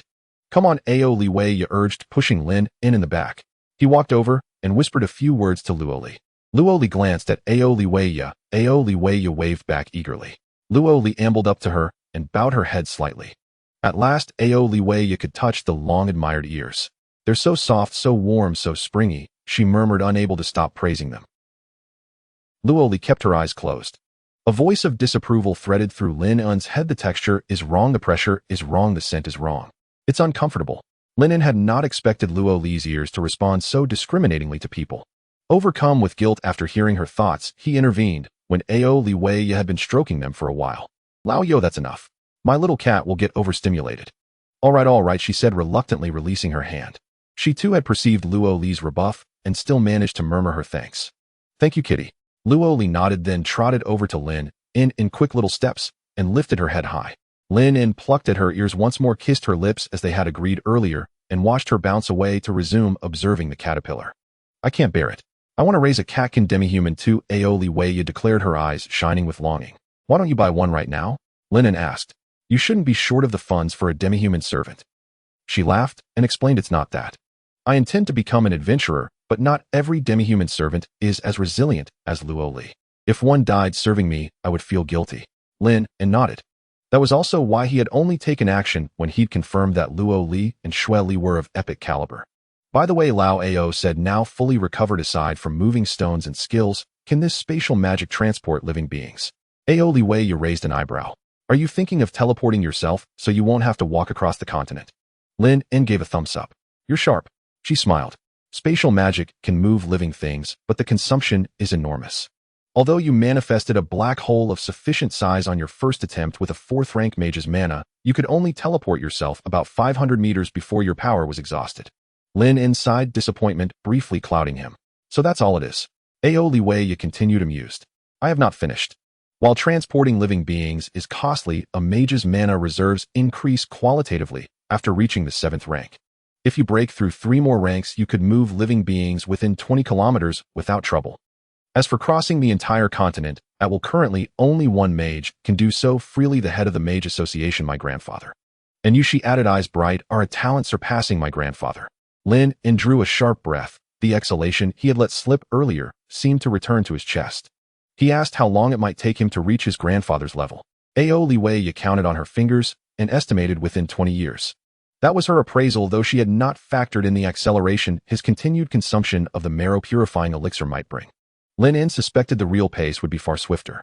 Afterward, Lynn turned his gaze to Ajur, discovering that the dragon girl had just seized the caterpillar that Luoli had been observing and promptly tossed it into her mouth, devouring it with a display of her biceps to both Luoli and Shueli.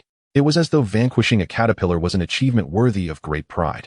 Luo Li and Shui Li stared at her in stunned silence, bewildered by this act of performance art. Ajur, come here. Worried that Ajur's intelligence might infect Luo Li and Shui Li, Lin In quickly waved her over. Ajur paused for a moment, then swaggered over, asking, is it time to eat? Lin In's mouth twitched as she couldn't help but deliver a playful chop to Ajur's head. What do you mean, is it time to eat, when we just finished? Yet Ajur, with her tough hide and thick flesh, showed no reaction to the chop. Frustrated, Lin In grabbed her dragon horn and shook it. Hey, don't touch my horn. Olivia snickered softly. Although she didn't understand dragon language, she couldn't help but find Ajur's silly demeanor endearing. Do you want her to learn magic? Olivia had already guessed Lin In's reason for bringing Ajur along. Lin In nodded, saying, while this female dragon is frighteningly strong, having more skills never hurts. Magic could provide some auxiliary effects. Though you say that, to be honest, even my grandfather has never encountered a dragon. I can't be certain she can learn magic. Won't we find out if we try? Olivia remarked, attempting to cast a magic initiation spell on a creature incapable of learning magic might lead to their body catching fire. Lin In chuckled reassuringly, it's fine. Even if you threw her into lava, she might not get burned. Curious, Ajur asked, what are you talking about? Why are you laughing so happily? Lin In replied nonchalantly, we're discussing how to roast you. Ajur touched her dragon horn, seemingly oblivious to the implication of Lin In's words. Once Lin In consented, Olivia stepped in front of Ajur and began her operation. Ajur watched wide-eyed as Olivia rubbed her belly back and forth. Not understanding the situation, Ajur puffed out her chest, exclaiming, look at me. My towering presence has even made the powerful human women unable to resist caressing me. Given her fragility, this dragon shall protect her. Lin In tugged at Ajur's horn again, saying, stop fantasizing. Do you feel any warmth in the areas where you were touched? If so, tell me. Since Ajur didn't spontaneously combust, it indicated she had some magical aptitude. Hey, let's speak nicely. Don't touch my horn. After Ajur yanked her horn back, she carefully felt the temperature of her abdomen and immediately sneezed several times. Lin In, the area that was touched feels so cold. Cold. Lin In paused, feeling a hint of disappointment. He believed that not feeling warmth, but rather cold, indicated a lack of talent, which he relayed to Olivia. Olivia, upon hearing this, was dumbfounded.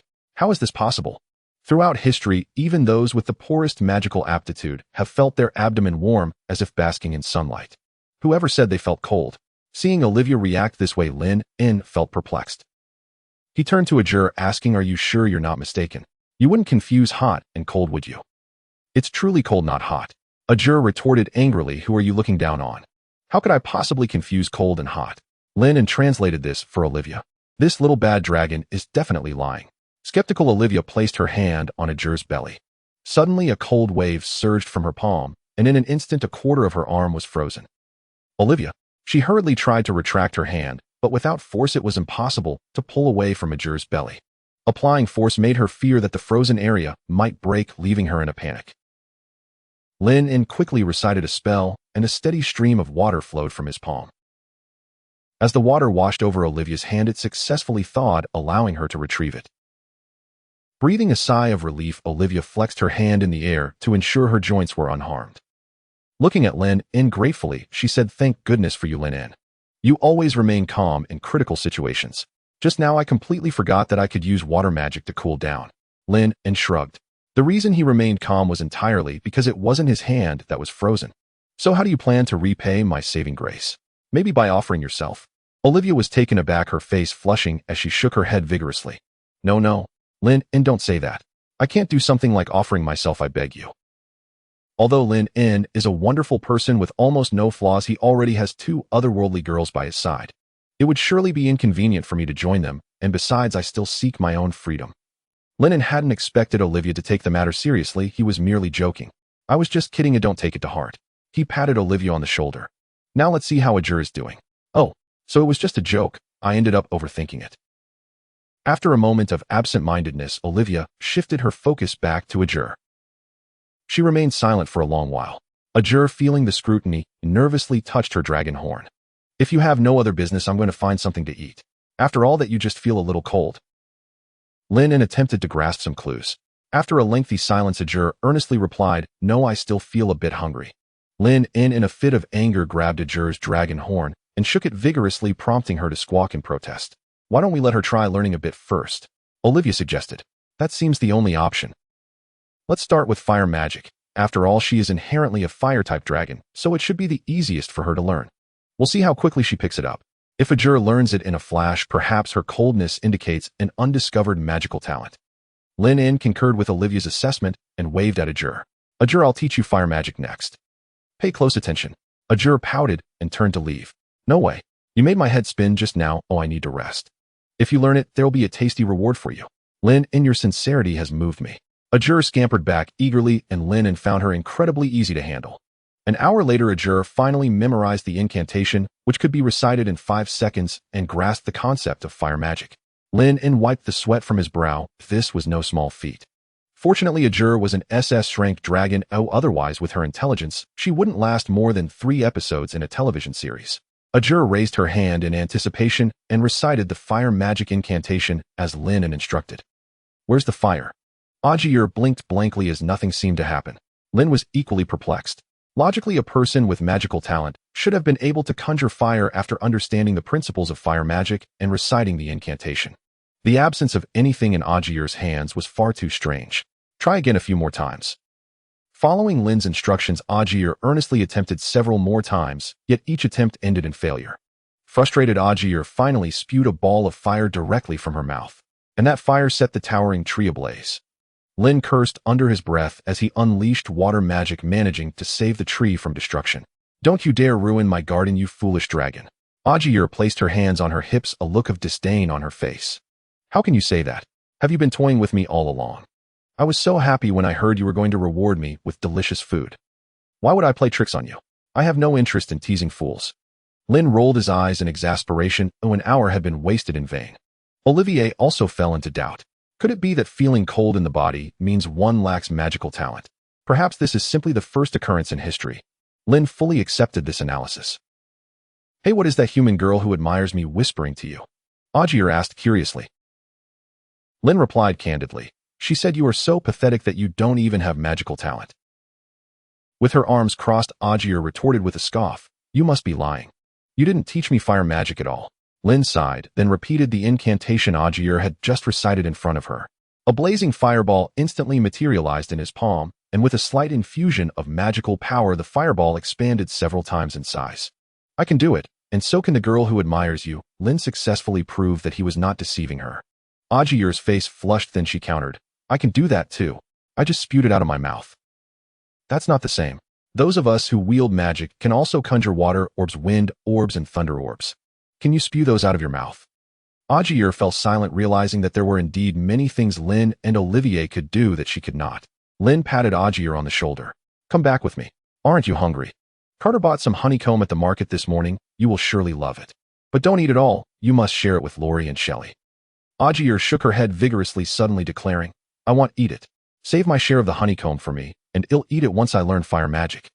Lynn was taken aback. How can you learn without any magical talent? No, I am a powerful female. There is no way I lack magical talent. You must believe me, Lynn. Ogres suddenly became quite obstinate. Lynn was at a loss for words. While it was too absolute to conclude that Ogres lacked magical talent, she truly could not even produce a spark. Ogres promised Lynn, I will learn fire magic. Just give me some time. I will study carefully and won't burn your garden again. Suit yourself. Lynn shrugged, embracing the catgirl and the elf as they departed. Half a month passed in the blink of an eye. During this time, neither the factory nor the military had any urgent matters. Lynn followed the schedule devised by Lori and Shelley, spending time with Lori on Mondays, Wednesdays, Fridays, and Sundays, and with Shelley on Tuesdays, Thursdays, and Saturdays. Each day felt fulfilling. However, he did not expect that Ogres' words that day were sincere. Every time Ogres finished a meal, her first task was to study fire magic, treating the sweet honeycomb as a reward for mastering it. To this day, she had not touched it. Yet day after day, she made no progress. Today, Ogres was once again outside for her morning practice. She had dashed out immediately after breakfast, making Lynn feel somewhat guilty. Have I caused her too much distress? Lynn stepped outside, gazing at Ogres in the distance, as she repeatedly muttered the fire magic incantation, checking her palm for flames. He turned to the person beside him. Laura's cat ears twitched, and she replied, I don't think this foolish dragon is angry at you, master. It seems she is angry with herself. You need not feel too guilty. Shelley sighed. I went to encourage her with master yesterday, but she remains resolute, insisting she doesn't believe she lacks magical talent, and that she will certainly be able to unleash fire magic. When it comes to IQD, she is single-minded in everything she does. Lynn was already contemplating how to comfort Ogres once she completely gave up. At that moment, Butler Carter rushed over panting. "Young Master Lynn, a woman claiming to know you, is here to see you. She wishes to meet you." Lynn felt puzzled. Besides Laura, who else could come to the seaside manor looking for him? Carter added, "She is an incredibly beautiful woman. I nearly had a nosebleed when I saw her." "Honestly, young master, you should really take care of your health." Lynn. Lori narrowed her eyes as expected. When did the master meet another beautiful woman in Moritol? Didn't he just promise he wouldn't pursue girls behind our backs? Lynn broke into a cold sweat, realizing it was necessary to inform Carter that such matters should not be conveyed in the language of the demi-humans. His understanding alone was sufficient. Suddenly Lori took Lynn's hand and quickened her pace. "Master, I want to go see her with you." Just as Lynn was being led away by Lori, Shelley followed suit. Olivia, who had been lost in thought while observing Ogres, also came along, eager for the spectacle. When they reached the entrance, the beautiful woman Carter mentioned came into view. She was a golden-haired, blue-eyed beauty clad in a white off-shoulder dress that barely contained her voluptuous figure. Lynn recognized her at a glance. "So it's her." Lori exhaled softly, realizing that Lynn had not been flirting with another woman behind her back. She then began to explain to Shelley who this person was. Her name was Tina. Lynn had had quite a few exchanges with Tina back when he was living in the small cabin in Black Bear Village. "What brings you here? Come in and sit." Lynn gestured for Carter to open the door and welcomed Tina inside with a wave. As soon as Tina entered the manor, she eagerly stood before Lynn. Tina and Lynn spoke of the difficulties facing Wit City. In simple terms, shortly after his departure, the goblins and ogres resumed their nation-building efforts with renewed vigor. The Lord of Wit City dispatched troops multiple times to thwart these efforts, but for reasons unknown, the number of goblins and ogres seemed to multiply with each confrontation. Ultimately, these monsters succeeded in establishing a village state. Subsequently, the monsters shifted from a defensive stance to an offensive one, launching direct assaults on Wit City. Just 10 days ago, the city walls were breached, resulting in numerous civilian casualties and severe losses to the granaries. Though Wit City managed to repel the goblins and ogres at a tremendous cost and repair the walls, the question lingered as to when these creatures might return. It was imperative to eradicate them completely.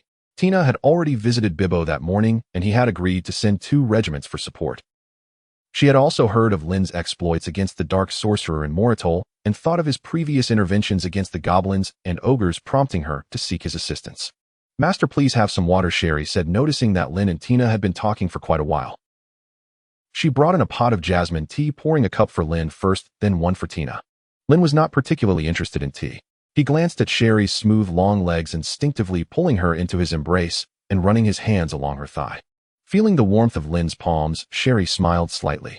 Seeing that his hands were occupied, she kindly lifted the cup to feed him water. Tina watched this scene momentarily stunned. Then she remarked, "Lord Lynn certainly has discerning taste." Tina believed she understood why Lynn had shown no interest in her. After all, the contrast with the elf was stark. Although she was still mistaken, Lynn, unfazed by her thoughts, patted the sofa, signaling for Sherry to sit beside him, and turned to Tina, saying, "I have 2 questions. First, why did you leave Wit City to seek aid in Moritol?" If memory served, Tina was merely the receptionist at the Adventurers Guild, but it seemed unlikely that she should be the one running about for Wit City's survival. Tina proudly smiled, cradling her cup against her chest. "I have become the 9th wife of the Lord of Wit City. Now that the city is in crisis, it is only right that I, as the youngest wife, contribute a little." Cough, cough. Lynn couldn't help but cough a couple of times, startling Sherry into pouring him another cup of water.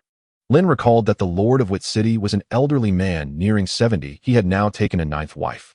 Truly remarkable. In contrast, he appeared rather conservative for his age. The second question: why did Wit City seek aid from Moritol rather than Plateau? Plateau was the capital of the Delman Empire and the central federation of the entire empire. Logically, this task should not fall to Moritol. Tina sighed. "We had actually sought aid from Plateau long ago, but as you know, the empire is currently in dire straits. Wit City is a nearly worthless border town, and the Central Federation feels that if it disappears, it is of no consequence. They are unwilling to waste any resources, adopting a completely indifferent attitude. The Lord is deeply disappointed with His Majesty, but there is little he can do." Lynn narrowed his eyes. "Can you be certain that the Central Federation is indifferent towards Wit City?" Tina replied with unwavering certainty, "It is inevitable, otherwise I would not have come to Moritol. Lord Lynn, will you help us?" Having received answers to his queries, Lynn smiled as he rubbed his fingers together. "That depends on the remuneration." Tina paused before responding. 1,000 gold coins. 5,000. Lynn directly quintupled Tina's proposed sum. 1,000 gold coins might sound substantial, but the price of a black loaf of bread had reached 500 copper coins as of today. That amount was hardly sufficient to fill even a normal-sized bag. Thus, since last week, the Delman Empire had ceased minting copper coins, with the lowest circulating currency now being silver coins.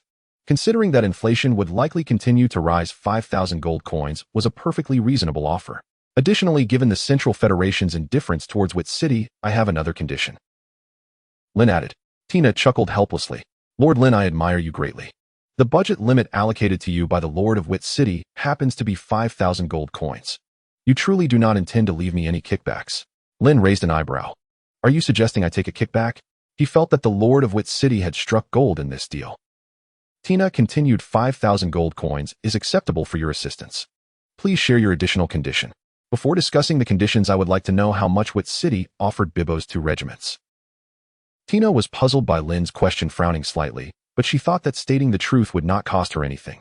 While your individual combat prowess is indeed formidable, it cannot be compared to the strength of a collective. Moreover, as you know, Wit City is nearly depleted of troops, and we are heavily reliant on these 2 regiments from Moritol. The price for these troops is 100,000 gold coins. Lynn narrowed his eyes and smiled faintly. You are correct. I also believe individual strength cannot compete with collective might. Given Wit City's lack of military power and heavy reliance on new troops, it is only appropriate to price the regiments at 100,000 gold coins. Therefore, I happen to have 2 regiments at my disposal that can assist Wit City. I will earn that 100,000 gold coins myself, so you need not worry about the extra details. I will personally persuade Bibbo. Tina was completely stunned by Lynn's words. Before she could respond, boom, a deafening roar suddenly erupted within the manor, shattering every glass pane in the villa.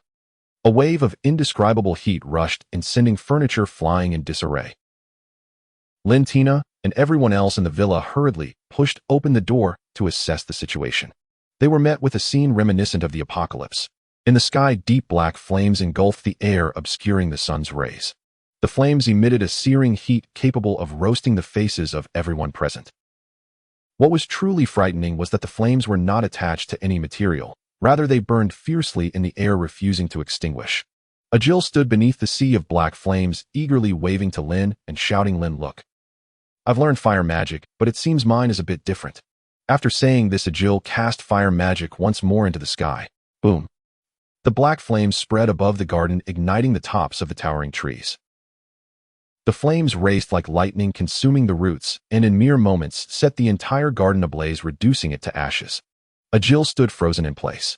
She stared at the destruction she had wrought, awkwardly scratching her rear. Turning to Lynn, she said, Lynn, I think I made a mistake. Carter, witnessing the evaporation of the garden he had painstakingly cultivated, gasped in shock and fainted on the spot. Meanwhile, Lynn remained silent, staring at Agil. He had yet to recover from the shock. The garden was gone, but it could be rebuilt once Carter regained consciousness. However, Agil's ability to wield such immense power from a simple fire spell was astonishing. Tina was the first to react. Lord Lynn, is she also your woman? Sort of, Lynn replied. Lord Lynn, I accept your proposal to resolve the crisis in Wit City on your own. Task updated. Task depart for Wit City. Reward a jelly bean that allows Agil to master the language of the Demi-Humans.